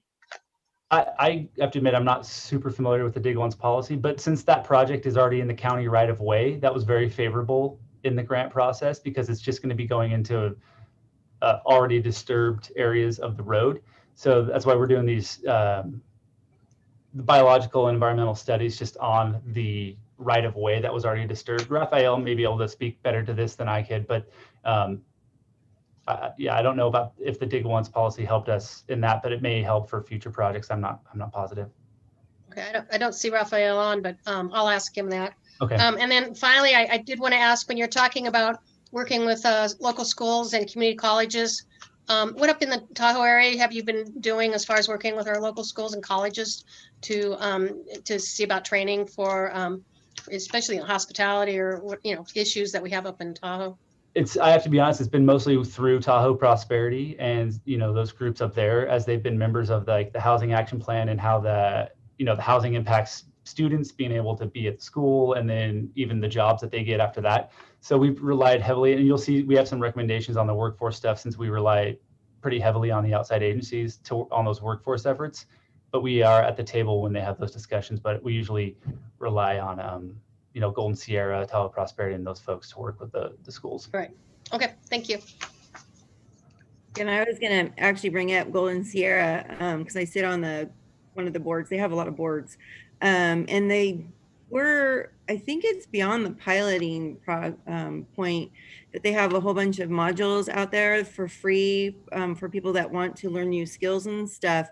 And so that might be something that we want to kind of promote in the county. I haven't seen it promoted. I'd be happy to help promote it, but they're out there, and my recollection is they're free. So as people are, looking maybe to change job opportunities or things like that, that's something that, anything free that we can share with our community would be awesome. And then I just wanted to say the ombuds person, I have just really appreciated having that point person in the department, because before that there would be times where I would struggle. Shelly and I weren't sure where to send somebody, and oh man, Katie, she's awesome. She sends us in the right direction if we can't figure it out. So that's just really helpful, and that was a good move. I can't remember when that was created, but yeah, thank you for having that and all the other good things you guys do. Thank you, I appreciate it. Yeah, I was the first ombudsman, actually. Fun fact. Yes. So there it is. I was trying to remember. I'm like, what was that history? So there you go. Lived the life for a while. So that's such an important service in our community. So yeah, it's wonderful. Okay, I do have one, Kyle, and that's based upon inputs I received from a lot of people. And I'm hoping that we're looking at trying to define a metric that does a comparative analysis of how successful we are with our economic development activities as opposed to other similar agencies, whether that be Placer County, the city of Folsom, Rancho Cordova, whatever, because we're doing a lot of great things. And I think we're showing the improvements in that. But people always want to grab something that they can compare. How are we doing? Are we doing the right things? I believe we are, but I would just ask you and encourage you to continue to look for some high-level metric that's a comparative type of metric that we can start, determining, are we doing the optimum, that we can do given resource constraints, and are we somewhat emulating and matching what other people are doing? And that's a huge question because we got chambers and all kinds of things going on, right?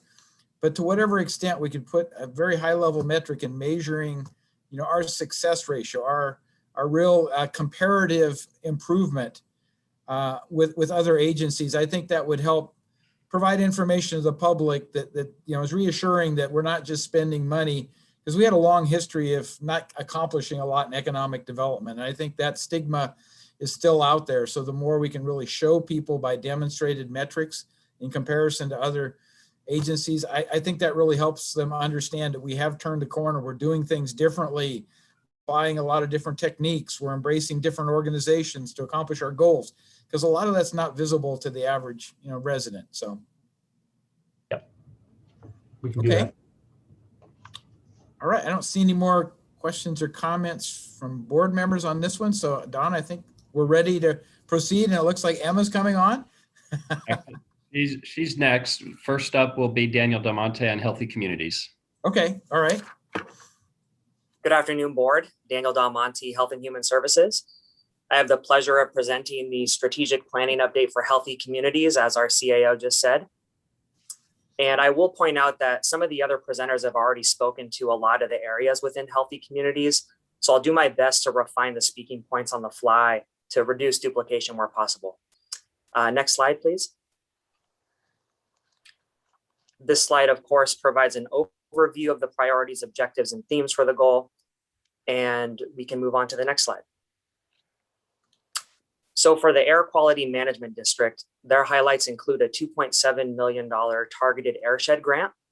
$1.7 million of the grant is used for replacing wood-burning stoves for both Placer and El Dorado residents. And the percentage expended in each county will be based upon participation rates.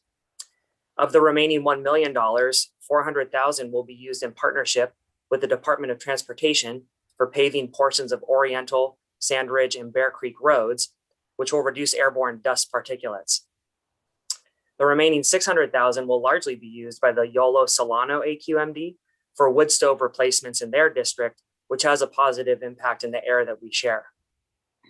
Now, in regards to the EV charging stations, AQMD's placed over 60 of these in total throughout the county, and they plan to place 2 upcoming charging stations at the Georgetown Library, which will be the first ones available to residents in the Divide area.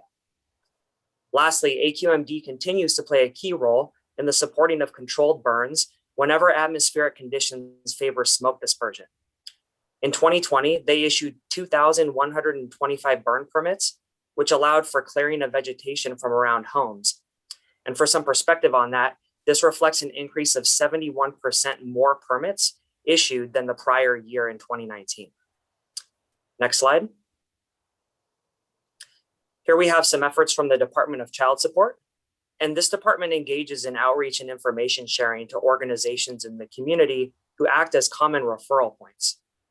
One of those outreach efforts was to the Center for Violence-Free Relationships, where they educated 10 case managers and other staff involved with the center. These efforts are geared toward creating more seamless referrals to improve how efficiently folks can connect with child support for assistance. Next, to ensure continuity of services through power outages, the department successfully received funding from the State Department of Child Support Services for a generator, which will ensure that services can remain intact during outages. And lastly, as we're all aware, the unique geography and distance between services centers and particular areas of El Dorado can create challenges for some clients to access assistance. To help bring services to meet residents where they are, Child Support was proactive and successfully received additional funding that's supporting 2 outreach vehicles. Next slide. Yes, even our county council is getting in the action on healthy communities. And in fact, county council has helped lead some of our critical work in this area. For example, facilitating key legal components to maximize partnerships with our public guardian and adult protective services. This important work also helped to establish protocols for information sharing and joint efforts for elder and dependent adults that require forms of service intervention or preventative services. The council's leadership supports your program's ability to more effectively and holistically serve residents in need, including those in crisis, and to support their path to living as self-sufficiently as possible. Another example of their great work is they're working closely with the courts, the DA, public defender, and HHSA to address the role of mental health and homelessness, as was referenced in detail by prior presenters. Next slide. Environmental management. Some of their highlights include successfully receiving a tire recycling grant, which provides free and proper disposal of waste tires, decreasing the likelihood of illegal dumping throughout the county. The removal of waste tires also decreases mosquito breeding sources and reduces West Nile virus activity. They also have the used oil recycling grant, which provides funding for public education and outreach in general to support the proper disposal of used motor oil, helping protect the environment from illegal improper disposal. Another impactful program, the Food Rescue and Recovery Grant, which provides for the expansion of food rescue and recovery services provided by the Food Bank of El Dorado County. This effort increases the ability to feed those in need in our community and reduce the amount of food wasted and sent to the landfill, which both helps residents and helps conserve landfill space while reducing greenhouse gas emissions. Next slide. So these next two slides cover HHSA activities. First, we have the Senior Nutrition Innovation Project, which is an effort to reach homebound seniors that may be in need of mental health services. It's a 2-year project with behavioral health staff partnering closely with senior nutrition staff, and they engage individuals who participate in the home delivered meals program. Behavioral health purchased a mobility van, and that van's been retrofitted to resemble an office and will be used by a contracted provider to connect with interested individuals where they live, bringing a confidential space to them to provide services. Next is the Senior Peer Counseling Program, which provides free confidential counseling for adults aged 55 and older. This project is used to help ease isolation and depression while building resiliency in our older adult community. As a complementary program, the Friendly Visitor Program is a relatively new MHSA project that began in July of 2020. This project is intended to be for older adults whose needs do not rise to the level of counseling intervention. Trained volunteers provide weekly phone calls with the goal of preventing mental health risks associated with isolation. In regards to homeless efforts, there are many, and I won't go into further detail as all of these efforts had already been discussed in prior presentations. Next slide. The Public Housing Authority successfully received 30 VASH vouchers. And those are Veterans Assistance Vouchers for residents who are veterans and currently experiencing homelessness. HHSA also implements the CalWorks HSP program, which provides housing support and rental assistance to families with children experiencing homelessness. As mentioned in previous presentations, HHSA continues to seek numerous grant opportunities to bring outside funding to support these efforts and more. Next slide. For the library department, the Mental Health Staff Training Grant provides updated resources on mental health, as well as a 4-month online course for 4 of the library's on-site supervisors. That course supports an education on trauma, mental health, and how folks can serve residents inside the libraries. As you can imagine, this training has been invaluable this past year. In regards to crisis collection online materials, the library received online resources from the state, which have allowed the ability to offer ebooks on mental health and live tutors, providing over 250 topics, providing assistance for veterans and job seekers and more. For the climate change grant piece, the American Library Association Public Programs Office selected Georgetown Library as one of the 25 libraries to participate in a program called Resilient Communities: Libraries Respond to Climate Change. The Georgetown community has been closely engaged in a lot of community discussion around weather, climate change, and resiliency, which has led to further conversations such as Bridging the Divide community conversation on bringing us together. Next slide. This is the final slide, and it's representing the Sheriff's Department. And our sheriff manages a number of initiatives for healthy communities. In fact, you listen to me talk about some of those key collaborative work with our departments on prior slides.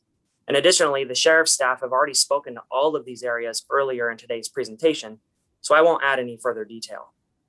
But in closing, I recently started in my new position back with HHSA about 6 weeks ago. And before that, as most of you are aware, I was with the agency for 3 years. So I participated in the county's process for developing this plan. And it's just been incredible to be a part of that process in the past, being gone for 1 year and coming back now and seeing all the progress that's been made. It's very impressive, and this board should be very proud of that. I'm personally proud to represent this goal today, and these areas truly reflect some great examples of many as to why I personally value working for El Dorado County. That concludes my presentation. Thank you. Thank you, Daniel. Questions or comments for Daniel? I just have to say, Daniel, that your expertise helped set us up for a lot of these successes. And we're just so glad you're back. You're such a valuable part of this agency and this county. So welcome back. Thank you. Good job, Daniel, putting this presentation together. Thank you. Yeah, and I'm going to ditto that also and say I'm really happy to hear about climate change and adaptation. We need to talk about that more at some point, but glad to see it as a part of the presentation. Thank you, Daniel. Yep. Thank you, Daniel. Running out of steam here with my comments, huh? Okay, so one thing I'd just like to reflect back on is the Venn diagram that Laura had in her chart, all the overlapping influences of these things, because this presentation clearly showed the diversity, the overlap.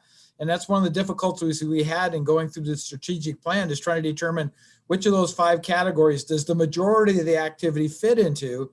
Recognize most of them are highly interrelated. And so I think that's just a reflection. That is the right image to show, is that Venn diagram, overlapping circles of activity, because that's exactly what we had in this presentation. So I want to thank Laura for including that visual, because I think that helps explain why these seem to be so many different things all over the place, right? So it kind of ties it together, at least from a visual perspective. So thanks again for that. Seeing no other comments or questions from the board, I assume, Don, you want to do the kind of the finale and then open up for public inputs? Yes, sir. So now Emma will lead us through some recommendations to either keep the priorities and goals the same or make some additions or changes based on the direction of the board. Hello, Emma Owens from the Chief Administrative Office. I'm going to go through each goal and discuss the changes that we're proposing. And this is after conversations with different staff, partners, and individual board members that these changes have been proposed. So first, if I can get my slide to advance. For public safety, in talking with all of the different stakeholders, we're not recommending any changes to the public safety goals at this time. Any comments or feedback on leaving this the same? I think it's appropriate. I think that we're doing an incredible amount now. So, yeah. So works for me. Okay, good. Moving on, same theme here. We have the good governance goals and all the priorities, and we're not recommending any changes at this time as well. Yeah, I would agree. Go ahead in the right direction on that. Okay, now we're moving into the content here on infrastructure. We're recommending that the 4 current priorities and objectives stay the same, but then based on talking with different partners and stakeholders, we're proposing this one additional area, and that's work collaboratively with the El Dorado County Transportation Commission, City of Placerville, City of South Lake Tahoe, Caltrans, and other stakeholders as necessary to develop short, intermediate, and long-term plans to address traffic concerns and issues and concerns due to the volume of traffic that travels to and from Apple Hill and the Tahoe Basin. Thank you. Yep, I think this is an important addition. We've been doing a lot of this already. We are. It makes it very clear this is one of our strategic goals. and I think it needs to be elevated to this. So I totally agree with the addition of that number 5. Yeah. Right. I have a question.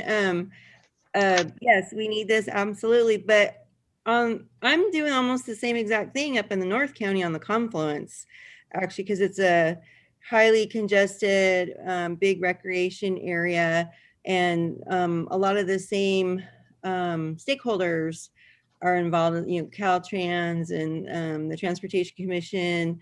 In this case, though, it's the city of Auburn's engaged in that kind of thing. So I'm just wondering if we should have a similar one for the north entrance to our county that's being impacted by recreation and tourism too.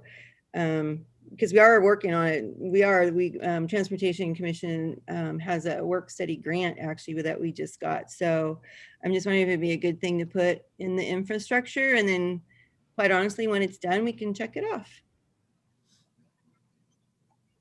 I think that's the good suggestion. We could either make a separate item, or we could probably tie both objectives into one item here to just broaden the generality of how it gets applied and not have it limited to traffic travels to an Apple Hill, Tahoe Bay. But Don, what are your thoughts on that? Thank you, Mr. Chair. I mean, I drive through that confluence on the weekends. I think it should be a separate one than Apple Hill and Tahoe Basin. The problems are, there is traffic there. I think it's caused by a different type of, I think it's different issues than what is happening coming down from Tahoe all the way down through Apple Hill and into Placerville. It's no less important, but I think the issues are a little different. So a number 6 would be my suggestion. Okay. Yeah, I like that. That's a good idea. Any other board thoughts on that? Because I'm fully supportive of that. I think it's an important. I think it's a good idea, especially with all the traffic issues, people coming from Amador County even just to come up to Sly Park or Jacobson. So, I mean, that impacts a lot of, our roads too. So I think it'd be a great thing. So Yeah, maybe the wording needs to be rural parts of the county where we have state highways, or something general enough that we know what the focus is, but not necessarily only Highway 49 and the Coloma Lotus. I don't know. I'm just asking, do we want to include a broader because we're really focusing on Highway 50 with number 5, the way I read it, right? If I might add, I would have liked to probably keep number 5 the way it is. It is a very targeted project and a need that we're addressing there. And I think to bring other things into it will take the focus off, because this is going to be an immense lift. And we certainly need to address other traffic congestion throughout the state, but I'm sorry, county, but let's keep this focused on what this is. I agree. I think after the word concerns on Highway 50, due to then we're really specific about what we're talking. Is that too narrow? Well, it makes sense to keep it kind of area geographic, because that's like a project kind of thing. If we lump them all together, there will be no end to it. So I think we have a 5 and 6. I'm just asking, do we want more clarification on 5 that it really is Highway 50 that's the focus? Is it bigger? Oh, update number 5. Well, I'm adding the third sentence where it says term plans to address traffic issues, concerns. I would add on Highway 50 due to the volume of traffic that travels to and from Apple Hill and the Tahoe Basin. If the real focus is on Highway 50, we could add that, or we could leave it out. I'm just wondering if that would be too specific, because Wendy, aren't arterial roads and other things part of that project too? They are impacted, especially as you come into the Tahoe Basin. Other areas might need to be addressed too. That's not Highway 50 for us. It's actually the county road. Okay, then let's leave it the way it is. Agreed. Let's leave it the way it is. All right. Good. I think consensus is we need to add a number 6. And the question is, how is that worded? Is it specific to an area? Is it specific to highways that are state highways? I mean, how do we do it? Well, one of the things I want to bring up is, you got Highway 16, and it impacts a lot of the wineries and all those roads out there, especially when people are, wine tasting and stuff and visiting all the vineyards. But like I say, also Sly Park, there's a lot of different impacts that, especially in that area that I have in, South County. So you get a lot of congestion complaints in those areas though, George? Oh, yeah, yeah, definitely. Yeah, there is. Okay. Because I've never heard that brought up as a congestion complaint. Yeah, there is congestion complaints, and so. Okay. So maybe we just leave it up to staff to suggest the wording for number 6 to encompass those areas, unless we want to be very specific. This is the Coloma Lotus Cool Corridor, whatever you want to call it. It's the confluence, actually. Confluence, okay. Yeah. If we want to make one specific to the confluence, we can, but then I don't think we're addressing the other area, the rural areas of the county that have similar impacts. So Well, I'm sorry, and I think we just need to keep in mind this is meant to be very strategic discussions. Yep. And focus staff resources in areas where the board wants, recognizing we can't address all the issues now. Right.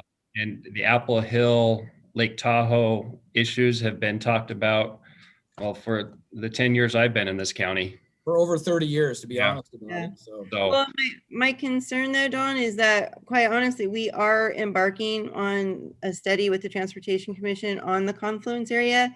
And if it's not listed here, I might get blowback from not having it in our strategic plan. And that's my concern. We are working on it. And I don't want anybody to say, well, it's not in the plan, we can't work on it. That's my big concern right now. No, and I totally recognize from applying for grants, it helps to have those things documented in the countywide strategic plan. So I think Raphael's on the line. Perhaps he can help us come up with some wording if the board will be acceptable with that. We will address that point offline, but ensure that it gets added into the themes and goals if the board's okay with that. I came up with something very quickly in Word. If you want me to bring it up, it's very similar to the past one. Thank you, Emma. Thanks, Emma. So here is the number 5. And so I use the same wording. I took out the city of Placerville and the city of South Lake Tahoe as necessary. And I took out the larger plans to address traffic issues and concerns due to travel to the confluence. Perfect. Yeah, my only question is, does everybody understand what the confluence is? I mean, is that the Y at Highway in Tahoe? What is the confluence? Do people generally accept that and understand that term? So, Emma, how about Supervisor Haddle? That's a good point. Us North County folks know what it is, and Auburn folks know what it is. But how about we add to the confluence at the El Dorado County, Placer County line? Perfect. I think that's clear then. So, yeah, thank you. Perfect. And will you capitalize confluence? It's actually like a thing. Thank you. Looks good. Thank you. I appreciate that. Any other board comment? Everybody basically in agreement with number 6? I like Yeah, it. it looks good. I like that. I like I that. like it. Perfect. And then I don't think we're overextending. So I appreciate that comment, Don. And so I think that's the recommendation there. Good. And thank you, Emma, for being creative in real time. Moving on to healthy communities. We're recommending that all of the existing priorities stay the same. And then based on input, we've developed a 6th one, which is develop a climate sustainability plan with an emphasis on forest health and sustainability. And Emma, can you share that screen again, please? Oh, sorry, is that one not showing? Yeah.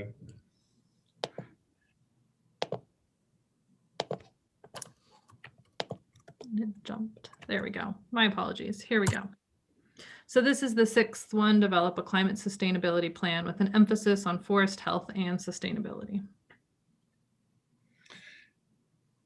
So for some background on this one, Supervisor Novosel and I were talking about a year ago, and this concept of a climate sustainability plan or environmental sustainability plan came up, and I'll speak from what I know of it, and then Supervisor Novosel can chime in. I think it came up because Placer County adopted a climate sustainability plan about a year ago. For the board's information, it took them about 2.5 years to develop. It's close to a 400-page document. They hired a consultant to come in and do this. It was a huge lift. In talking to their CEO, it was a huge lift. Well worth, in their opinions, well worth the effort, but it did cost them close to $200,000 to do that. And then in relationship to the climate sustainability plan, we've had a lot of conversation on forest health and sustainability, and that's where I believe biomass and those types of things come into the conversation.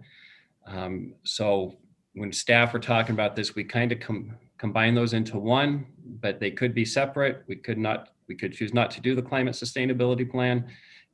Want some conversation around that. Supervisor Novosel, could you share your perspective? Yeah, and I'll just chime in because, a lot of this has been what's been happening to our communities. CSAC has been acknowledging it. A lot of our regions coming up and down California with our fire hazards, our fuel reductions, our vegetation management. It all comes into play. I know it sounds like a fancy word, but the bottom line is we're talking about, our increase for very large fires and how we protect our communities. And then how we emphasize the fact that climate change is going to somehow, whether you believe it or not, there is going to be an effect in the future here of increased fire hazards and issues that we should necessarily be talking about because there's huge impacts here. In Lake Tahoe, we've been talking about it with the Tahoe Regional Planning Agency. The city of South Lake Tahoe has a plan or has started a plan similar in just addressing the issues that we have in front of us. So I think it's important that we discuss it at the very least. I think it's important to discuss, but I'm concerned with the word climate sustainability and the response that some people might have to those terms, not knowing what it means. I would be much more favorable if we were going to develop a forest health and sustainability plan initially to get that done, because I think that's the one everybody clearly understands, and we would have time then to talk about the other things associated with climate sustainability. Because my personal perspective is when I hear those words, Mother Nature is going to do to our climate what she's going to do. We need to find a way to be resilient to whatever those changes are, but it gets tied up with what do you read into the term climate sustainability? I guess that's my concern. I think you're right, John. I said, especially when we're talking about our forests and they haven't been managed for a lot of years. So I think that should be implemented in somewhere, a good forest management. So Sue, you said that the city of South Lake Tahoe is embarking on a climate sustainability plan right now, as well as the Tahoe Basin, your partners up there? Yeah, they have, and so maybe you can take a look at some of that and look at some of their terminology, because it goes beyond just the fire aspect of it, but certainly there's because we're protecting one of our natural wonders of the world. Sure. Everyone has a lot of concerns of what's going on. So, but I don't have a problem with it. I just want to make sure we go beyond fire, and when we're talking about climate, adaptation, whatever you want to call it, adaptation, that it is an issue, and we do need to confront that sooner than later. Well, perhaps it might make sense for us in this interim stage to perhaps just kind of watch and follow what the city of Lake Tahoe and the Tahoe Basin does with that, and just kind of be aware of it. You could report back to this board on that. That may be a good start. Yeah. Yeah. Okay. And then I know that a lot of our collaborative partners, like So Far, is working on forest sustainability plans. So rather than the county kind of taking that on and developing our own, maybe language could be written in here that says, work with collaborative partners to develop a forest health sustainability plan, which would then encompass, the forest management that we're all talking about, and helping create resilient fire adapted communities. So that's perhaps a suggestion and a way forward. And we could even add the words as the first phase of a climate sustainability plan or something, but I don't want to lose the climate sustainability, but I think we need to have a lot more discussions before I'm willing to accept those terms. Because again, I think people reading that are going to totally interpret it differently depending upon your personal perspective of climate change and all the other things that are out there in the national news. So I don't have a problem with that, John. I think it's a good first step. It would be to talk about looking at, rather than developing. We can just put it in there as a study the climate sustainability plans that are out there somehow. Put that in there if you're okay with that. Well, and I wanted to point out too that, well, and I liked how Wendy just took out the "and," so it's forest health sustainability plan. Mm-hmm. That just makes more sense without the and in the middle of it, just Forest Health Sustainability Plan. But then we also have a climate change webpage on our county website, which links to a lot of, it's actually on one of the AQMD pages. So we might want to start looking at that first and seeing if there's anything that we want to update. And it does link to SACOG, because they have a committee, and the state of California, because a lot of things that we have to follow are directed by the state. So maybe we want to start off by just looking at the page that we have and updating some of the links and resources for people. And it actually at the very bottom has, you know, a what can you do as a concerned citizen, which is a nice thing to have for a lot of people that, you know, are concerned, but they don't even know where to start. And it's just a nice list of like 10 or 12 things. So maybe rework this page too to make it more relevant and updated. Or if it is relevant and updated, I hope I didn't offend Dave Johnston. I'm sorry. I didn't check that part, Dave. I just was looking at the page. So if he's out there listening, oh, he is on here. Darn it. He's gonna but I think that would be a great place to start, since we already have some resources right there. So Emma, do you have some suggested wording that would start with work in collaboration with to develop a, because I don't think the county should be I agree with Wendy. I don't think we want to be taking that on by ourselves. We really need to work with other organizations already engaged in that, but to emphasize the Forest Health Sustainability Plan. And then, you know, as the first phase, and then we can look at a climate sustainability plan at some point in the future when we've had a chance to really better, you know, discuss what that entails. What is it? Because I would like to understand what Placer County did, for instance, at 400 pages. Yeah. Similar documents on various things, like our oak tree ordinance, it's like way overdone. And what does it mean? And how do we ever enforce it? And does anybody really understand it? And so I want to be cautious that we don't create a plan that we then don't understand, number one, and maybe don't know how to enforce, number two, if that's what it comes down to. John, that's why I like the list of 12 things of what you can do instead of a 400-page document, just a nice list of, hey, this is what you can do to help out. So. But I like what Emma's got here. I think it captures a lot of the conversation we had. We're not taking this on singular, it's a collaboration, but forest health sustainability is the first emphasis. And then we can talk more about the follow-on. I would be tempted to put a period after Forest Health Sustainability Plan. You know, if we're just talking about kind of monitoring what Tahoe's doing, if I was looking at this, I would look at this as a kind of a promise to develop a further plan. And I don't think we're there yet. But I'm okay either way. I kind of like the way it's written out here, because it is, you know, I do think it's important to at least take a look at what the world is saying, that we need to take a look at climate sustainability and you know, look at that, developing it. And if we can always change it back and decide we don't want to do it. But, you know, if we can bring that in as a study, I think that is, to me, it's an important first step, is to look at the overall and narrow it down to the forest, of course, but understand that that's a part of a bigger picture. What if we put my 2 cents that after the comma, something more like and look at other jurisdictions for potential models of climate sustainability plans, so that we're saying that we want to look at it, like you're saying, we want to look at it and do what we just, you know, said, is look at what other jurisdictions are doing for models, so that, you know, we don't want to recreate the wheel necessarily. I think that's a good idea, you know, because basically you can look at these other counties and what they've implemented into their plan. So. Yeah, I like that. I'm okay with that. I like it too. I think it's the right kind of scope. So yeah, I'm glad we were having the discussion, and I think consensus says that's a good capture.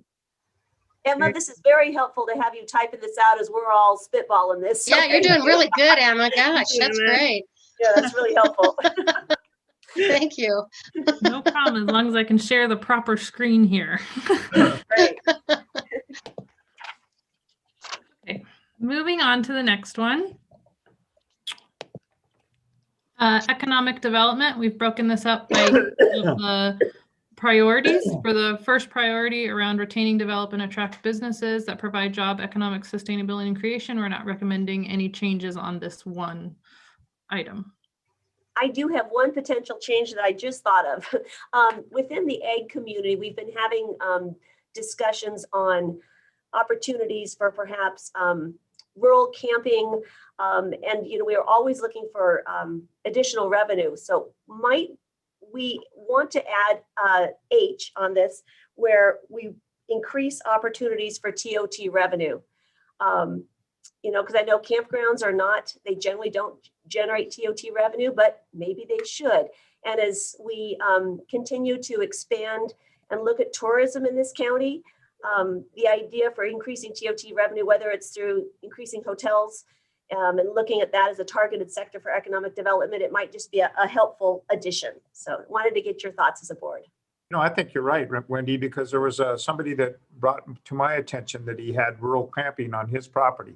Okay. He had like 100 acres or something like that. And the county went in there and basically shut him down. But look at the revenue that we could generate from that. There could be some opportunities. Yes, exactly. So All right, so I'm just going to throw it out there that I've been asking for TOT on campgrounds for a long time. Yeah. And is that about? This board had a lot of discussion. There you go. We've had a lot of discussion. It was a bridge too far, but maybe Don't now try the it's new time to kids. fix the bridge. Like it. I think that's a good ad, personally. I think Yeah. they do need You to guys, focus- will that take a ballot measure though to get that? I just want to, I mean, we can have it as a strategic goal, of course, but is that a ballot measure to do that? So the way I'm understanding the comments is increased TOT revenue can happen in any number of ways. Absolutely. It can- Yes, broad. Hotels, it can increase the percentage of TOT, and it can add campgrounds. And yes, Supervisor Parlin, it would require a ballot measure to add campgrounds. Okay. I'm not saying we do that here. I mean, I'm saying, you know, we look at that at another time, Right. but let's just add TOT generation, revenue generation as a strategic goal. It's very good. I think that's a good idea. And I think economic development can look into that to see what they can help us with that too. Yeah, because I agree. There's a lot of different ways we can move around that. And certainly we haven't had a huge discussion on that for a while. I appreciate that. Okay, I've come up with this wording. Okay, good. Increase opportunities for transient occupancy tax revenue generation. Perfect. You're good. Perfect. I like it. So do I. Awesome. Okay. Again, I have to figure out how to share the right screen here. Okay, moving on to the next one. For the next economic development priority is increased employment opportunities. And Kyle discussed how much we lean on Golden Sierra, HHSA, and other partners. So we're recommending that we delete these sub goals on this and leave just the general priority, similar to how some of the other areas are listed. Good. I'm okay with that. Yeah, I think we've almost can say those are complete for the most part, right? I mean, we've done a lot of these, so yeah, I'm good with that. Just simplify it. Anybody else? Not hearing any exceptions. I think you've got agreement on that one. And for the next one, we have just a small change, and that's remove the community choice aggregation item because we accomplished that task. Absolutely. One we can take off the list cleanly with a demonstrated accomplishment, right?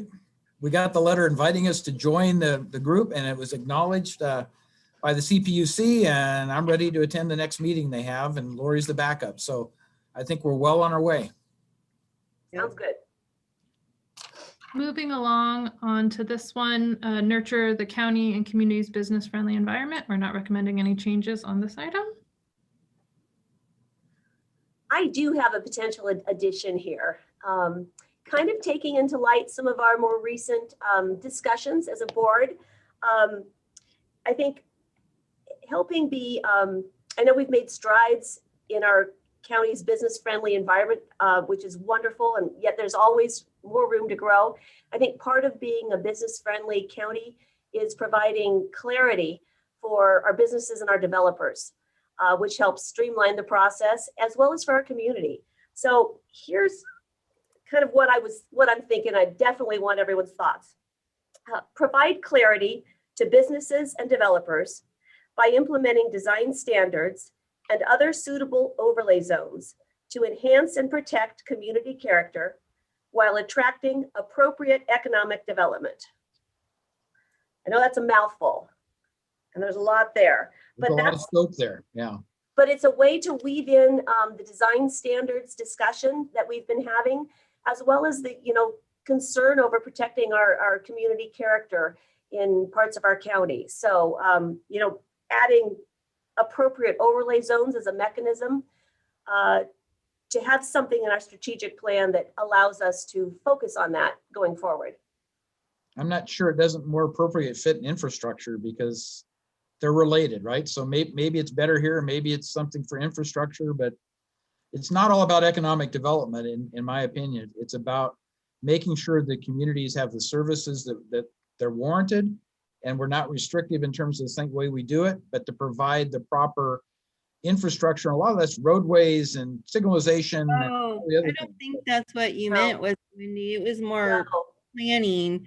So remember, John, this was a big Use the word clarity. So well, it in the planning, remember in Lupu, that was the big drive with the at the time it was EDAC, but now it's CDAC group, and they were always talking about, and matter of fact, when I was digging a little bit more the other day or last night maybe, I actually found a CDAC recommendation from 2017 that goes along with what Wendy's saying. Is it says CDAC believes that one aspect of enhancing and promoting economic growth in El Dorado County is the development of specific community plans that align with the county's general plan goal 2.4, planning at a local level. CDAC is requesting, and then they went on beyond that, but that's what we were told during LUPU, TGPA ZOU, was that having these planning efforts, that it eliminates that vagueness of a developer coming in and not knowing what a community wants. And it's supposed, and then that way the community feels like they've been heard and it's their plan for their community. And then supposedly a developer can just come in and say, oh, this is what this community wants. I don't have to figure it out. It's right here in a plan or an overlay or something. And that should generate a cohesiveness for a community, help economic growth, because there won't be, for lack of a better word, there won't be so many battles. Right, exactly. Because we're pretty good about talking about what we don't want. I don't think we haven't gotten to the point where we clarify what we do want, which then can help spur economic development, like you say, by reducing those battles. And I did give a heads up to our planning staff on this. I didn't just spring it on them. And there's so many words. To me, that's a domain of the planning staff to clarify those things, and we're putting it under economic development because of EDAC's recommendation before it was CDAC, if I recall. Okay, well, maybe this is not the right economic development. So they were putting out a lot of things in that regard, and they are bridged. They're tied together. But is so when to post economic development? Sorry, I have a quick question. So when you talk to the planning department, were they okay with this? Because my concern is that when we were talking about area plans and community plans, as we have been through the last week, that's a huge lift on our planning department when they said that they were going to have a difficult time trying to do. The idea of doing overlays, I don't know how difficult that is, but that made more sense to me, of just saying it's a historic district, boom, and would that be easy just to put an overlay on? I don't know how hard that is. You've got to do CEQA on that or whatever, but all that comes into play with things like CEQA and takes a lot of time. What exactly did they say when you proposed this? Well, I don't want to speak for our planning staff. I'll let them spill. Okay. Okay. But a lot of this is already in the works, and of course we would need to prioritize it and provide, resources if appropriate. But just having a mechanism as some of our stated strategic goals, I think could help with some of these issues that have been surfacing. So that was the intent of this. Yeah, and my only concern is that if we put it in as a strategic goal, then it becomes a priority. Then we have to have the funding for that priority. And the planning department had just told us that this was going to be a very heavy lift just to even do one plan, let alone a plan for every community. And I know from working on the Myers community plan, it took us 4 years. A lot of time and money and a lot of time. If there was some way to, like I said, do like maybe an overlay, if you can add that wording, if that might help. Yeah, I did have overlay zones in here. I did hear that. Suitable overlay zones. And I'm not saying we do area plans for every area right now, but just having some mechanisms. So love to have our staff weigh in. Area plans is an outdated term that was prior to the general plan being enacted. We do community plans, but I don't want to refer to them as area plans because that's a historical predecessor to a general plan that was edicted by the state that we had to have a county general plan and not a series of area plans. So We have an area plan right now, John, so Yeah. I don't. It's terminology. it's a misnomer, but I'll leave it at that. I know, I'm just saying, we have one. They're required in Lake Tahoe. They're called area plans. They were community plans, and then they changed them to area plans, and now they have town center / area plans. So it just kind of depends on where you're at. Yeah. The plan for your communities. I think we can call it anything we want. That's cool. A vision, community vision, something. Right. So I want to ask Dawn and Kyle if they their response to this idea. Where does this fit appropriately? Is it a reasonable strategic goal to set? Kyle, you want me to go first? Sure, and then I can get Tiffany's on the line too. She may have some insight on this. Well, I'll speak obviously from the CAO perspective, and I agree with Supervisor Novostel's point. If you put it in the strategic plan, you are going to get recommendations in the budget to staff it appropriately so that the department can be successful. And that's additional resources is what it comes down to. Tiffany was very clear last week that she can't pull this off with the resources she has. And that's the board's decision to set those priorities, and that's where your budget recommendations come from. But to put a resource there, it's coming from somewhere else, and that would be the next conversation with the board. Thank you, Don. So Kyle, any comments on at this point? Or Tiffany? Or Tiffany, either one. Well, Tiffany Schmid, Director of Planning and Building. So I heard a couple of things, and I want to make sure that I understand. So one of them was to Supervisor Thomas's point, where she wanted to add something to the business-friendly reputation by providing clarity to businesses and developers by implementing design standards and overlays. But then the conversation kind of morphed into area plans and community plans. And those are significantly different efforts. So first, I think I need to understand which way the board is going in that regard before I can completely answer the question. But what I can say is with regard to the community design standards for the community regions, that is an effort that is on the long-range planning matrix that I referred to last week. It's one of the, there was 14 number one priorities. It is one of those 14. So that is already on it's already in process. I know it's not going as quickly as everyone wants, but that effort's underway. But then there's also the desire, and this is a result of our conversations last week, to then perhaps place either historic overlays or take a look at each of those community, our rural centers, of which there's 20 or so. It's a big effort, but that would absolutely require additional resources and or reprioritization of our current priorities. And then if the board wanted to do the area plans, I mean, those are significant undertakings. So it just depends how you want to frame it, I guess, how I would answer it. Whether it lives in the Econ Dev strategic plan, at least with reference to the design standards, I don't have an issue with that because that is something that's already on our long-range planning matrix. So if the board wants to further solidify that direction and the importance of that by putting it in our strategic plan, staff do not have an issue with that. Hey, Tiffany, is there something that's easily attainable as far as just putting an overlay in? Is there such a thing as being able to put, say, a historic overlay into a community and get that done quickly? Because I know that's the biggest issue is, people are nervous about, allowing certain things in their community and, and if it takes years, then, that's just too long for them. So is there, I think maybe that's what we're looking at, is trying to find a condensed way to help these communities decide what kind of design they want and what they want in their area. Well, so we have a bunch of different communities. So some of our communities are quite far along in their community identity and identifying what they want and what they want to be. And Supervisor Parlin will certainly point to Shingle Springs and the effort that the Shingle Springs community has taken in that regard.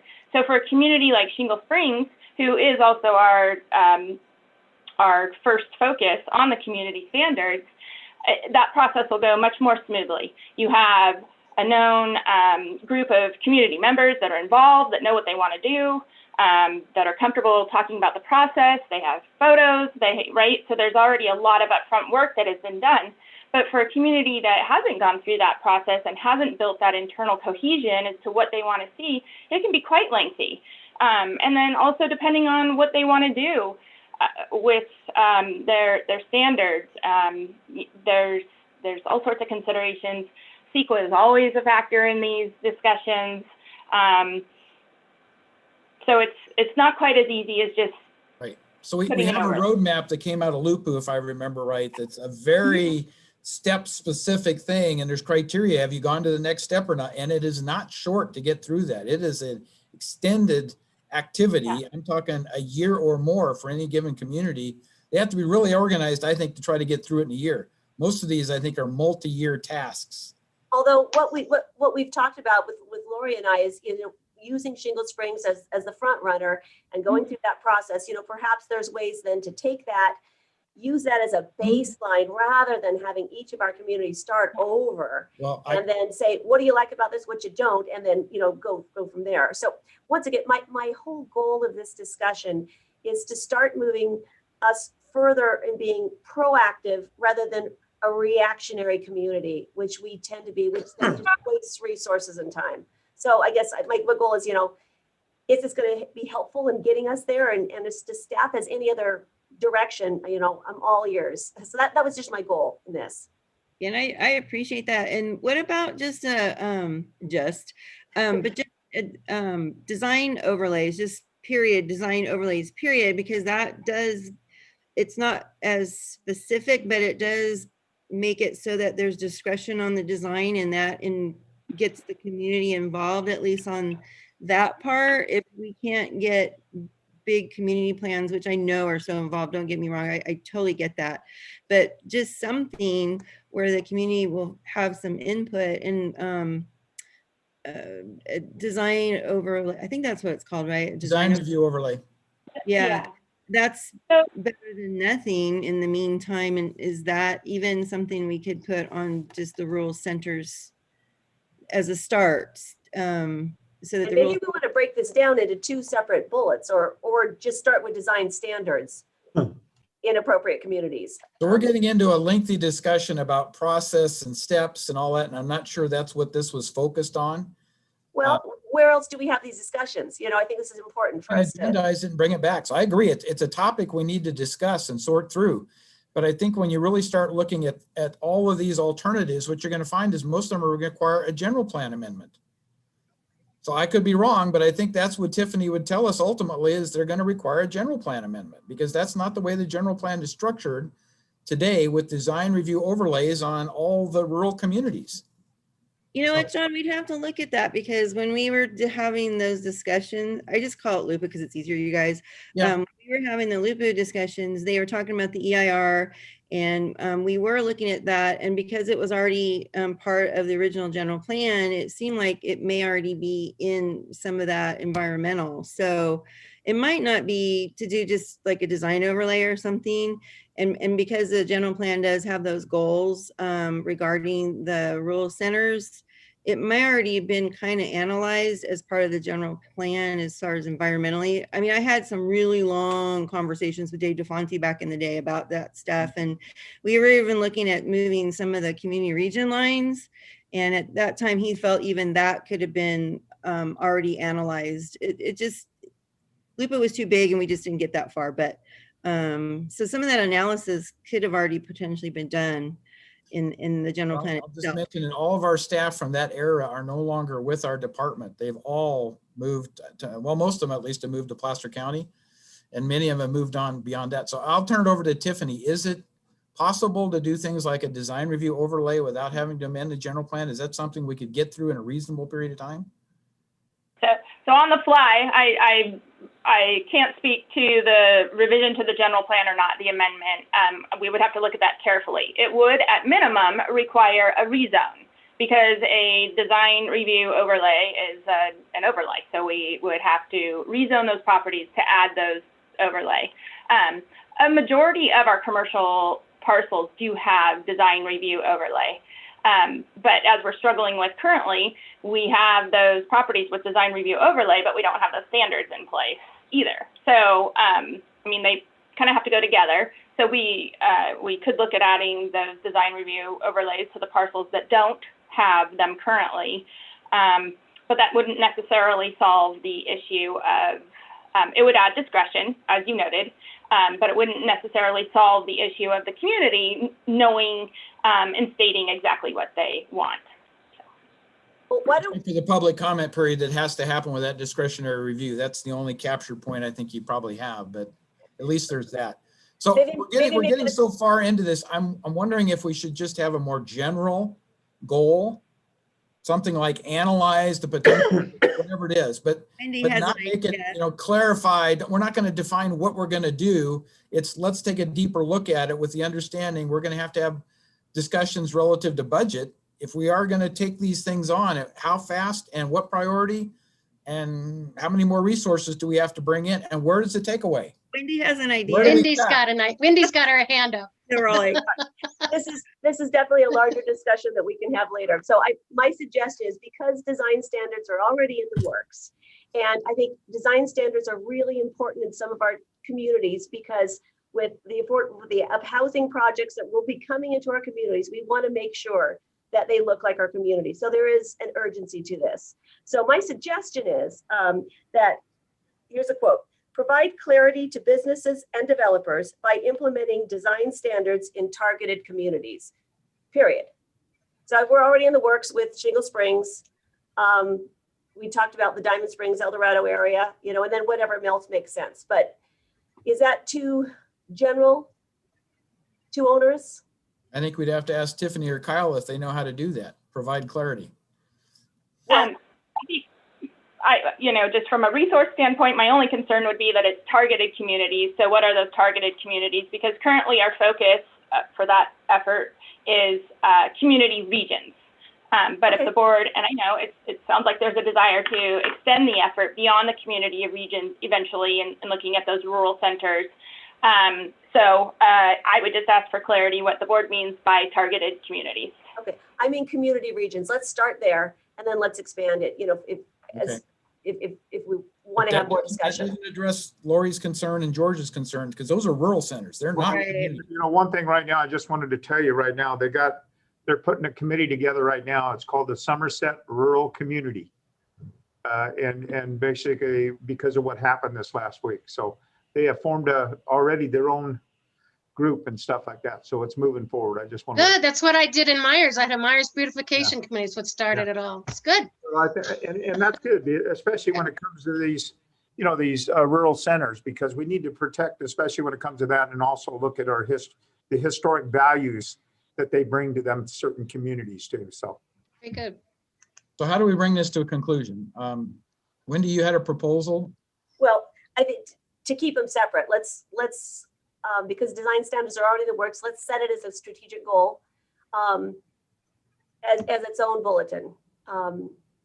And then how do you want to word it relative to design standards? Because provide clarification, well, I don't think fits directly with design standards. So well, we could just say implement design standards in community regions. But my goal was by saying provide clarity to businesses and developers by implementing design standards in community regions was tying it to a business friendly environment. But we could just be very clear and say implement design standards.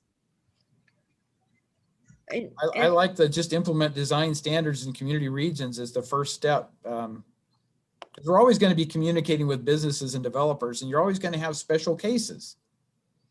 I can't see a simple thing that they could do to try to provide clarity other than a conversation that's going to get into what's the current zoning and are there overlays in place and all of those details. Design standards provide clarity. That's the clarity, is the design standards. So developers know what we want our communities to look like. I agree with the idea. I'm worried about the process of it taking away from required processes that long range has already told us we need to do. You know, is there any way to stop it and say, you know, work, you know, with developing design standards? I mean, I worry if we require it from our long range, it's just not going to happen. And Wendy, I would reverse it. I would say implement design standards in community regions to provide clarity to businesses and developers. Perfect. I love that. You want to implement design standards, right? That should be the front of the sentence, in my opinion. I like it. I like it. And honestly, the only problem with this is that this is already being done and it's in the works, and it's not going to help our rural centers, who are actually the ones that are right. So while I appreciate this, it's still not getting to the heart of where our issues are. Well, yeah. maybe we just need to have some more discussions with staff on what they might recommend as mechanisms, you know, at another time to, you know, to get us there. Why can't we just add it to protect our rural centers? How do you do that? What does that look like? Well, I mean, you design standards in community regions to provide. Wait a minute, go back to that again. Can you do that? Yeah, I think Emma has to bring it back. Bring it back, Emma. Sorry. Okay, you implement design standards in community regions to provide clarity to business and developers. And you were talking about reversing that, but also making sure that we have, you know, like Sue was saying, you know, an overlay to, you know, to make sure that we protect, you know, these, I think these rural centers. Why can't we add something like that? Can we do that, or does I think the simplest addition, if you really want to go there, is to implement design standards in community regions and rural centers to provide clarity, because I think it's the rural centers is the next major increment. Okay, there you go. Regions, but you want to bridge across both of those because they're substantially different. And what would that take? I think what you just said, John, was perfect. Well, you know, maybe when we get the Shingle Springs one done, we'll go, here's our model, and let's see if we can just take it and tweak it to get some others done quickly, perhaps.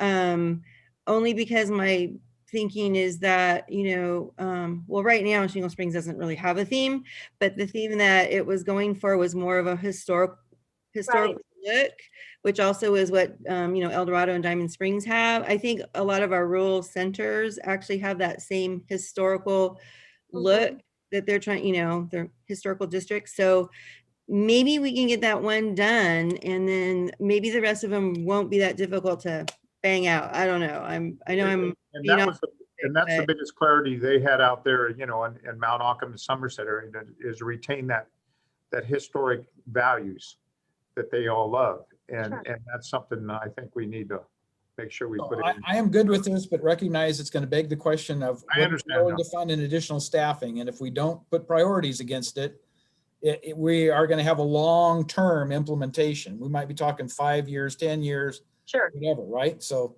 but if we don't have it a goal, we won't get there. Yeah, right. I agree. Yeah, I agree, Wendy. If we don't have it listed, we'll never get there, because I just don't want to kick this down the, you know, the road another 4 or 5 or 10 or 15 years. Okay. And I think we all need to recognize on that wording. I'm sorry, Wendy. No. I think we all need to recognize that, you know, we'll put this in here now. We'll get to the budget discussions and we'll talk about resources, and we can always tweak it there. And Tiffany, do recognize we're not expecting you to do this with the resources that you have. So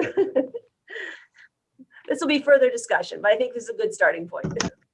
So Don, are you okay with that conclusion? Does that make sense to you? Okay. Makes sense to me. All right. So thanks again, Emma, for the wordsmithing and helping with that. I think we got to that point. And all right, so I think we're good there. Okay, moving on to the next one. This one is provide attainable housing options, balance jobs with housing. And it says here, no changes recommended, but actually we listed it as number 7. And that's actually in addition to those 5 that we have here. So this would be a 6th sub bullet for provide attainable housing options. And we've, through input, developed, analyze if mobile home rental costs are impacting the availability of sufficient and attainable housing for El Dorado County residents. I think it's good. And I think that number 8 is especially that biomass and cogeneration plants, because it's going to bring, it's going to be high paying jobs to that facility too. So it's going to benefit our county. And with housing issues too, especially if this plant gets built in a certain area. So, the only limitation in the past has been the economics. It hasn't penciled at all. I know. You got to throw funding at it. Oh, I know. I mean, there's grant money, especially now. Yeah. So that's what we're looking at right now, John. We're looking again. Yep. so I would like to propose a 7B that we look at missing middle projects. We've tried to throw it in there a couple times. We haven't had that discussion. I agree with that. In fact, I was thinking that we could say identify missing middle infill housing opportunities and incentives in appropriate commercial corridors, or just identify missing middle housing opportunities. Yeah, I would leave out the infill. Keep it simple. Okay, great. I agree with that. All right, sorry. Yeah, no, very good. No, that's good. Thank you. All right. Did you get that, Emma? Sorry about that. I'm not that quick. Sorry. Yeah. So that'd be 7B, identify missing middle. Did you say options or what Housing was it? opportunities? Housing opportunities. Thank you. Perfect. I like that. Okay. I think we're going to do that with our arena, but I think it's good to have it here too, because it's how many resources do we want to put against it, right? And missing middle is its own thing. Activity, in my opinion. So I have a book on missing middle. I'll get It's it to so everybody. good. It's so good. 7B, identify missing middle housing opportunities. Perfect. Yep, I like it. Any other comment? All right, I think we're good with that. Great discussion. I just wanted to thank everyone. This was really, really good. I appreciated the back and forth on exploring all these ideas. Yeah, me too. Thank you. We have a couple more on this last slide We're here. not quite there. So in addition, under the retain, develop, and attract businesses, there's a suggestion to add develop guiding economic principles to leverage the county's airports and their ability to become an economic driver for small businesses and tourism. Oops. I think that needs to be part of this. Absolutely. I think it needs to be one of the goals. I don't think we're maximizing our airports, which are a real asset. Okay, and then Supervisor Turnbull discussed the last one, which is explore the feasibility of biomass and cogeneration plants, which would be its own new bullet point on economic development. I'm good with that. The word explore is appropriate. We need to take another look. But yeah, I don't think we're ready to implement anything, because I really want to see the cost benefit analysis, and that's been the big constraint in the past. So maybe it's changed. Well, the biggest thing is, John, is we're looking at grant money, because there's, especially with everything that's going on and everything that's green, they talk about. So that's going to be a perfect thing if we can implement this and we can get grant funding for this particular plant. Yeah, there may be new grant monies coming available. Oh, it's there. Yes. It's moving forward right now. So, Mr. Chair, can I comment on that, please? Please. Yeah, Don. Just so the board is aware, last week, the CAO for Placer County called and asked if El Dorado County would be interested in exploring biomass as a regional partnership with them and the town of Truckee. And I said, absolutely. I hope I didn't get too far out in front of that, but this helps give some authority behind that as well, to partner with other regions. I think it's a great idea. And I would think Pioneer Community Energy needs to be part of that conversation at some point as well, because they should be hopefully the purchaser of that power generation at some point. But yes, so there's a linkage. Yep. And then the SOFAR group, I don't know if that's got on, but the SOFAR group has revived their biomass subcommittee. So want to make sure we pull them into the mix too. There's a lot going on, a lot of opportunities, and yes, grant money, yes. So I'm also on that committee, so. Yes. We could add the word collaboration behind explore, but I think we're fine the way it is. Emma, was there anything, was that it, Emma? Yes, ma'am. Yes, All so right. that is it. There were a couple changes that I am trying to organize. All right. So Mr. Chair, it's up to you if you want to do more discussion or questions or turn it over to public comment. I think we're ready to go to public comment as long as Emma feels like she's captured all the things that we discussed without any board review of the wordsmithing or anything. I think we got there, but okay, as long as Emma is satisfied that we've captured it, I'm good with it. So I think we're ready to go to public comment. Kim, please. Now taking public comment on item number 24. Please make sure you unmute yourself when called upon. Individuals will have 3 minutes to address the board. It is at the discretion of the chair to allow for additional time. If you're joining the meeting by phone, press *9 to indicate a desire to comment. If you're joining by Zoom, press the raise hand button. Please voluntarily state your name for the record. Now taking public comment from LMM. Good afternoon, board. I am calling, actually, what I'm going to comment on was at the beginning of this Voluntarily identify meeting. yourself. The word voluntary always seems to come up, Mr. Heidel. If you choose not to, that's So if we can, then please stop asking. okay. So what I would like to comment on is initially the Sheriff's Department. I do want to comment and say that Lori, your cat joining the meeting was the best part of the last 2.5 hours.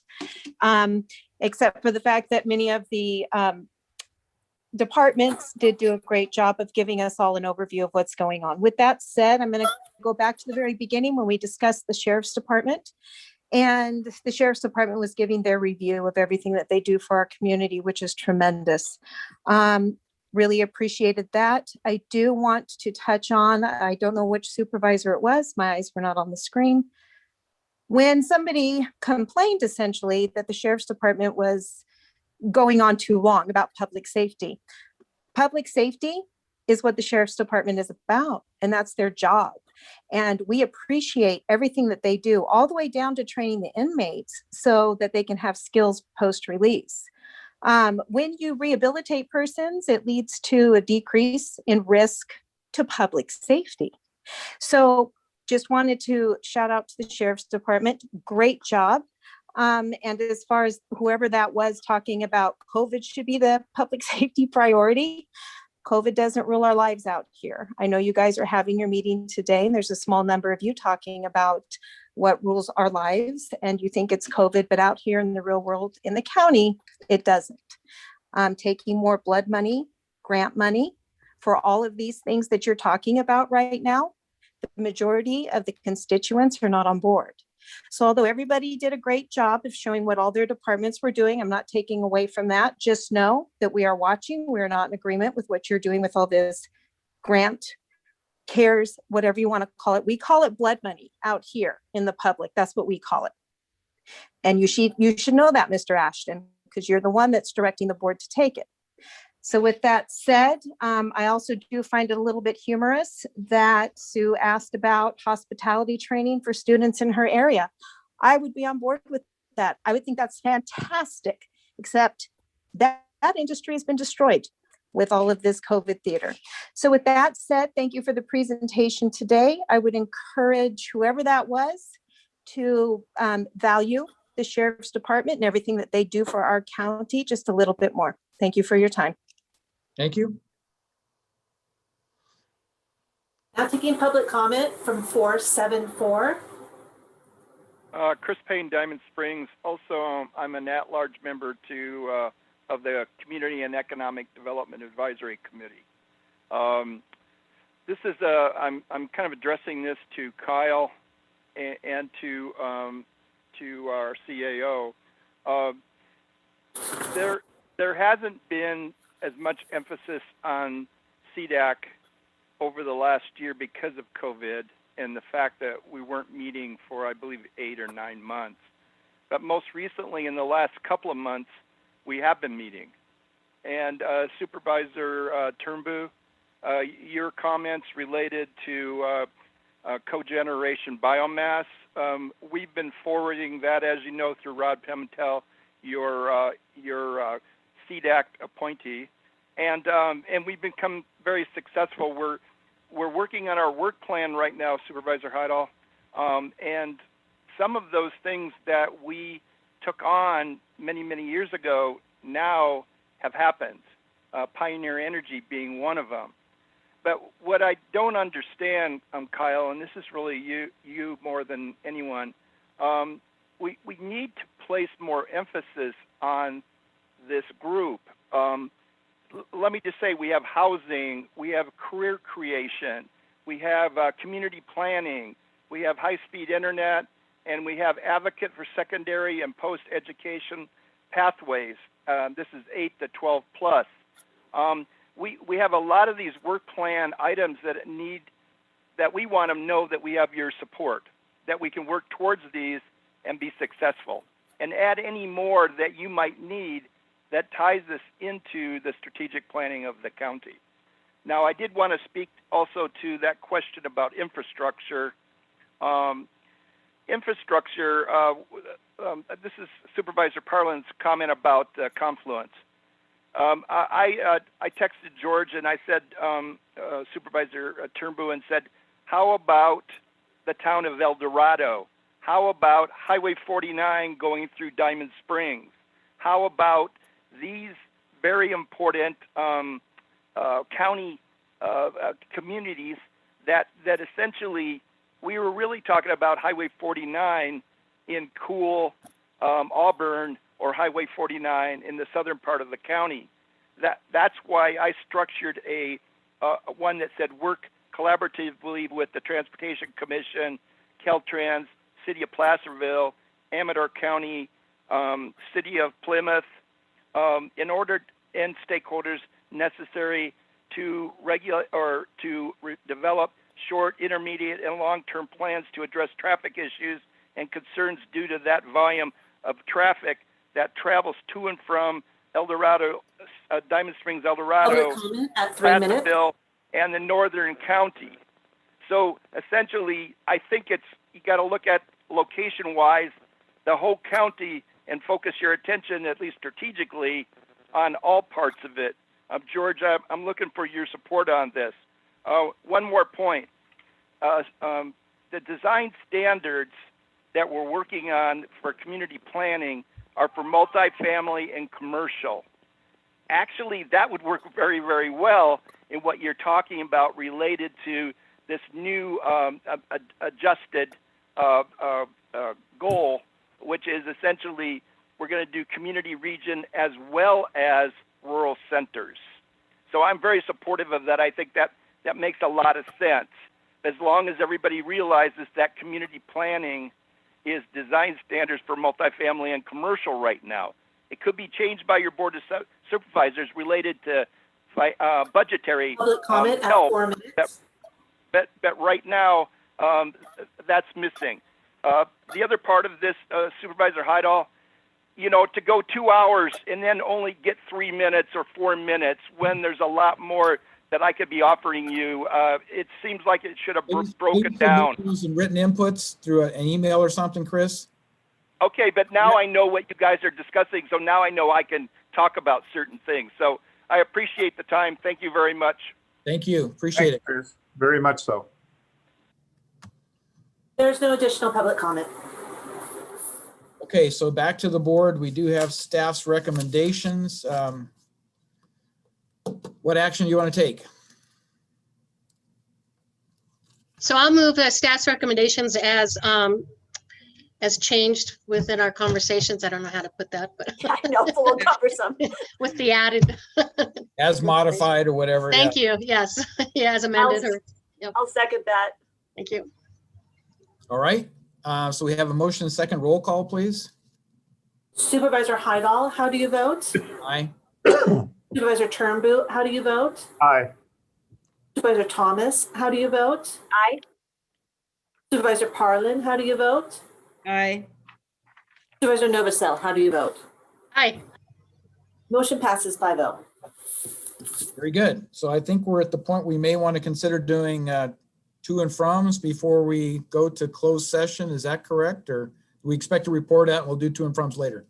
Mr. Chair, yes, I would like to ask, you may not like this request, but let's ask the board to consider continuing the 56 acres to next week, and for a couple reasons. One, it's been a long day already. Two, earlier today, staff received an update from the city with revisions to their plan of the layout of everything. and that we need to look at. And 3, the Commission on Aging is meeting later this week, and this is on their agenda. The 56 acres is on their agenda to discuss, and it might be helpful for the board to have at least some of their inputs before we continue the discussion too far. That's my recommendation, but if you want to have it tonight, we're ready to talk about what we know, but that is new information.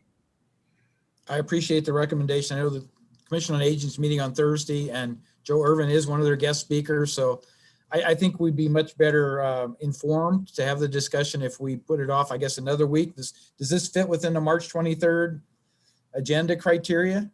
Yeah, the March 23rd meeting is lighter. There's really only one multi-hour conversation. And then I think we're caught up from playing catch up a little bit.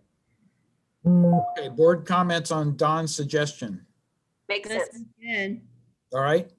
So yes, let's continue that item to the March 23rd closed session that we will obviously agendize and add to the draft that's being circulated right now. So.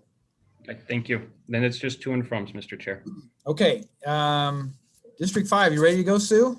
Oh, okay, I'll try. I didn't put it list, but I'll try to just wander through here. Yeah, we had a bicycle advisory committee meeting up here in Tahoe to talk about what's going on with bicycles in Lake Tahoe. It's a very good committee meeting that we have once a month. It is a subcommittee of the Recreation JPA that I sit on. And then let's see what else we had. The webinar on redistricting. Again, that was really a great webinar. I really appreciate CSAC and RCRC coming through on that because super important and a lot of information. And then last week we had the United States Forest Service had a webinar on bikes within the Tahoe Basin, and in particular e-bikes. They are going to be opening up trails to class 1 and 2 e-bikes. Those are the lower, pedal assist and lower speed type of bikes. Class 3 e-bikes will still be prohibited, but it does open up, and they're kind of taking a look at all the bike trails throughout Lake Tahoe and trying to improve those that they can and retire those that are in environmentally sensitive areas that need to be retired. So a lot of conversation there. We had our CSAC executive committee meeting also last week. Very good meeting on a lot of very important information coming through the state, talking about what's going on with the governor and all the COVID testing and vaccines and all. And then I had Tahoe Transportation District Board meeting also, and a CalCog meeting right after that, talking about transportation and the importance of economic development. And then this next week we'll be holding a lot of meetings. Biggest one is going to be the Tahoe Conservancy. I sit as the chair of that, and we're going to be doing our once a year meeting at the state level, where we'll be bringing in the agricultural interior director of interior. Be having conversation with him and his staff about issues that face the Conservancy. That's it for now. Thank you, Sue. District 4. Yeah, I'm just gonna touch on this past week, not go. Right. Yeah, it's like, too much. We had RCRC meeting last Wednesday. Staff is really engaged in all this water, CPUC, forest management, and issues in legislation. There's a lot going on with legislation right now. But one of our bigger discussion topics was, I don't know if you guys have been following it, but the Board of Forestry is currently working on their fire safe regulations update, and it is super controversial. And there's a lot of pushback, especially rural counties, because in essence, it's going to make it almost impossible to build anything in our more rural areas in the WUI and all that. So we were actually asked to send a letter, but we didn't get it till late Friday. I couldn't get it on the agenda for today. So, but it's a huge concern in counties and are planning on attending the next Board of Forestry meeting to actually ask them to slow it down and listen to the input, because here we have the governor saying we need more housing, but yet the Board of Forestry is putting on, proposing such strict regulations that we won't be able to build anything anywhere. So we really have, agencies not talking to each other. So that's one to keep an eye on. And then we had that afternoon, the So Far collaborative meeting, which we mentioned. And I was really happy to get Supervisor Turnbow on that biomass subcommittee. That's going to be a good thing. That group's really going right now. And then on Thursday, we had the Environmental Services JPA meeting. And that big topic was implementing SB 1383, which is the organic waste reduction regulations. And quite honestly, it came up again, unfunded mandate. It is going to be so expensive to try to implement 1383, and the state's not giving us money, and it's going to be even more challenging in the rural communities.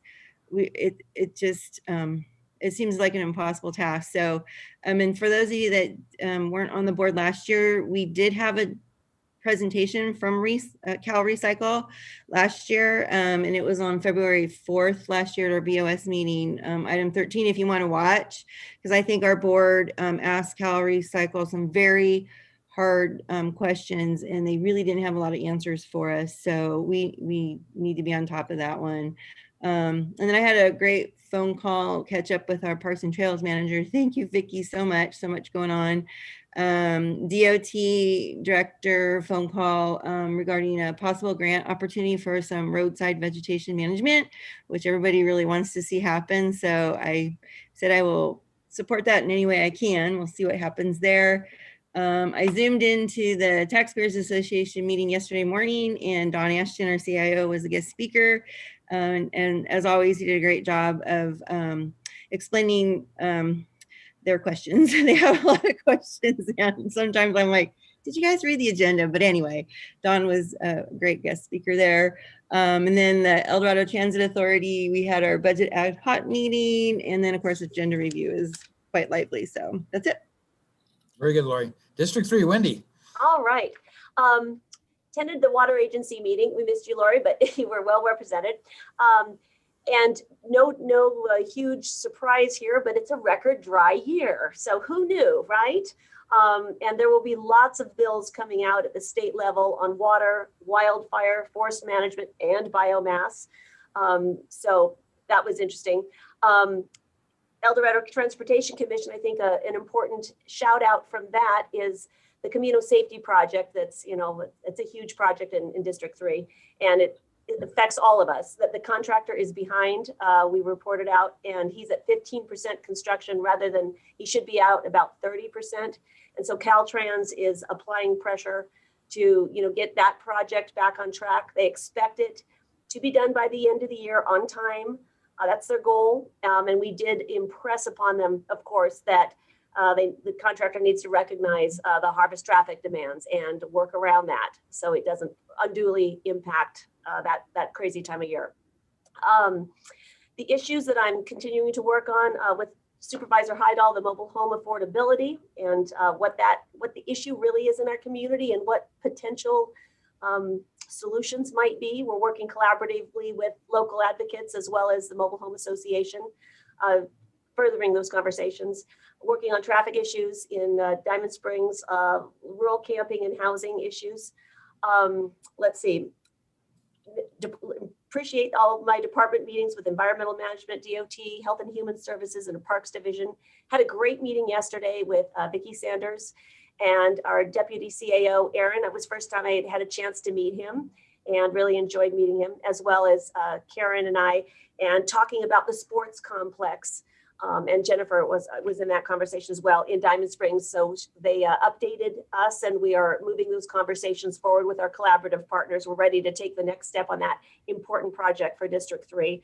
And then once again, the vaccination clinic, which we heard about a little bit. The bottom line is we vaccinated over 250 people and in one day, and not a single dose was wasted. We used every dose, and it was just an amazing event hosted at Rainbow Orchards by Krista Campbell. And everyone left with fully vaccinated and with a warm donut for the road, which was just an amazing thing. So appreciate the allocation from our EOC and all of our partners, Marshall Medical Center, Robinson's Pharmacy, who implemented the vaccine clinic, and the fire department for sending fire personnel to monitor participants after they were done being vaccinated. So it was an amazing day, amazing community effort. So. Thank you, Wendy. George, District 2. We had the water agency meeting, you know, like Wendy and I, some of the stuff that's coming down the pipe and stuff, especially when it comes to water. Also met with Raphael about the grant that we could get to be able to clean our easements and our ditches and our roadways. And also part of the new governance workshop, I mean, we implemented that. I looked at, we had that workshop. I think Wendy was on it. I was on it. Anyway, and anyway, that went real well. Also on the SOFAR, I was, you know, that went real well. I'm glad that they put me on that biomass.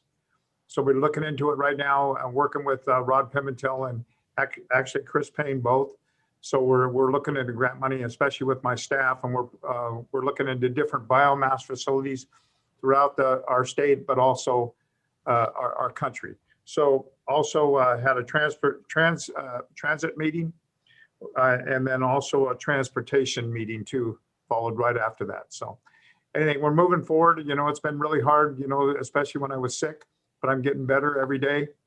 And it's pretty hard to be able to focus what's really going on in our county, but I'm there. I look at all the different things that we're doing right now, and what we had today was awesome.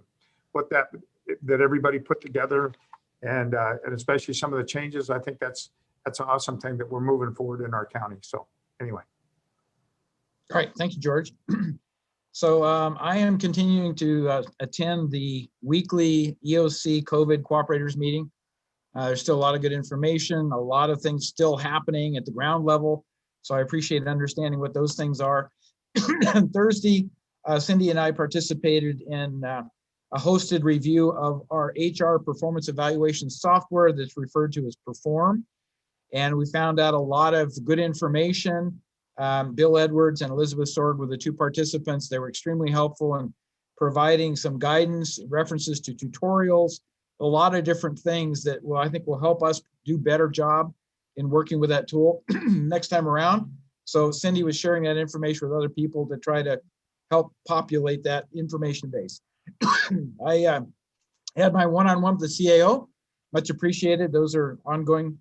I attended a 4-hour statewide planning and housing working group meeting. This was the purpose is to update the state planning commissioner's handbook.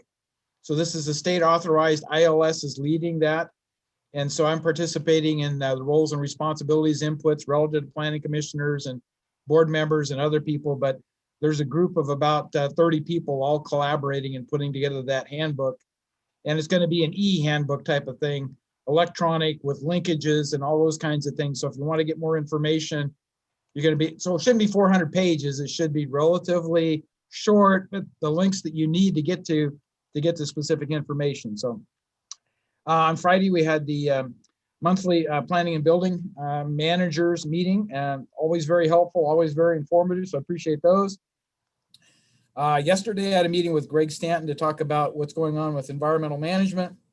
And particularly, I wanted to mention the connectivity he's established with Pioneer Energy on some of the things such as 1383 and some of the creative ways we may be able to get credits for it. He started that discussion and other discussions such as biomass and other things. So I think we're headed in the right direction. I really appreciate Don Eckert's responsiveness, Sam Kang's participation in that. They essentially embraced our inputs and are responding readily. So I think we're on a good track to have more interaction, and we may be able to present some ideas that will help Placer County and other entities with some of these state mandates ultimately. And so that's part of the objective. So I really appreciated Greg's efforts to try to find those solutions and to bring that to Pioneer Energy and collaboratively, hopefully find some things that work for multiple agencies, not just ours. And then lastly, yesterday, we also had the second session of what I'm calling the lean exercise for our planning and building group. They're looking at a value stream map. We're laying that out. I'm assisting them, having had some experience with that, but I think they're making great progress. And this kind of becomes an extension of what we've seen in Health and Human Services on their CQI activities.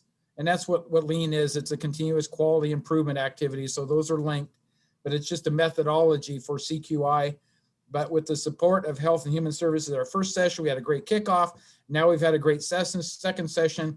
but we're trying to basically just demonstrate the methodology, the tools, and hopefully gender interest for other process improvement activities as we move down the road. So we already have a good start in a number of different areas. This is just an expansion more into the planning and building area. So with that, I'm done, and I'll look to Don Ashton for any other comments he may have. Yeah, thank you, Mr. Chair. Yes, I was the speaker at Taxpayers Association on yesterday, and it was a good conversation. The only other thing I'll update, last Thursday, I went into the vaccine clinic at the Shingle Springs Band of Miwok Indians at the casino, just to see it in action. If you haven't gone and you have a few minutes, go check it out. They have it just dialed in, 4 lines with cars going through, staff from the sheriff's office, public health, volunteers helping. It just really demonstrates how this community has come together to help. And obviously in this instance, it's the tribe that is stepping up to help us, but there's many examples across the county where it's working. And I think that clinic, they were going to vaccinate close to 1,500 people that day. So good work to everyone involved. That's all I have, Mr. Chair. Okay, so not seeing any go backs from anyone. I'm assuming County Council doesn't have any final comments. So I'm going to adjourn the meeting at 4:59 p.m. Thank you for your attendance, your participation, and we'll continue the one item in closed session to March 23rd, as well as a new list of items to cover. So thank you all. Good meeting. Thank you. Good night. Bye. All right.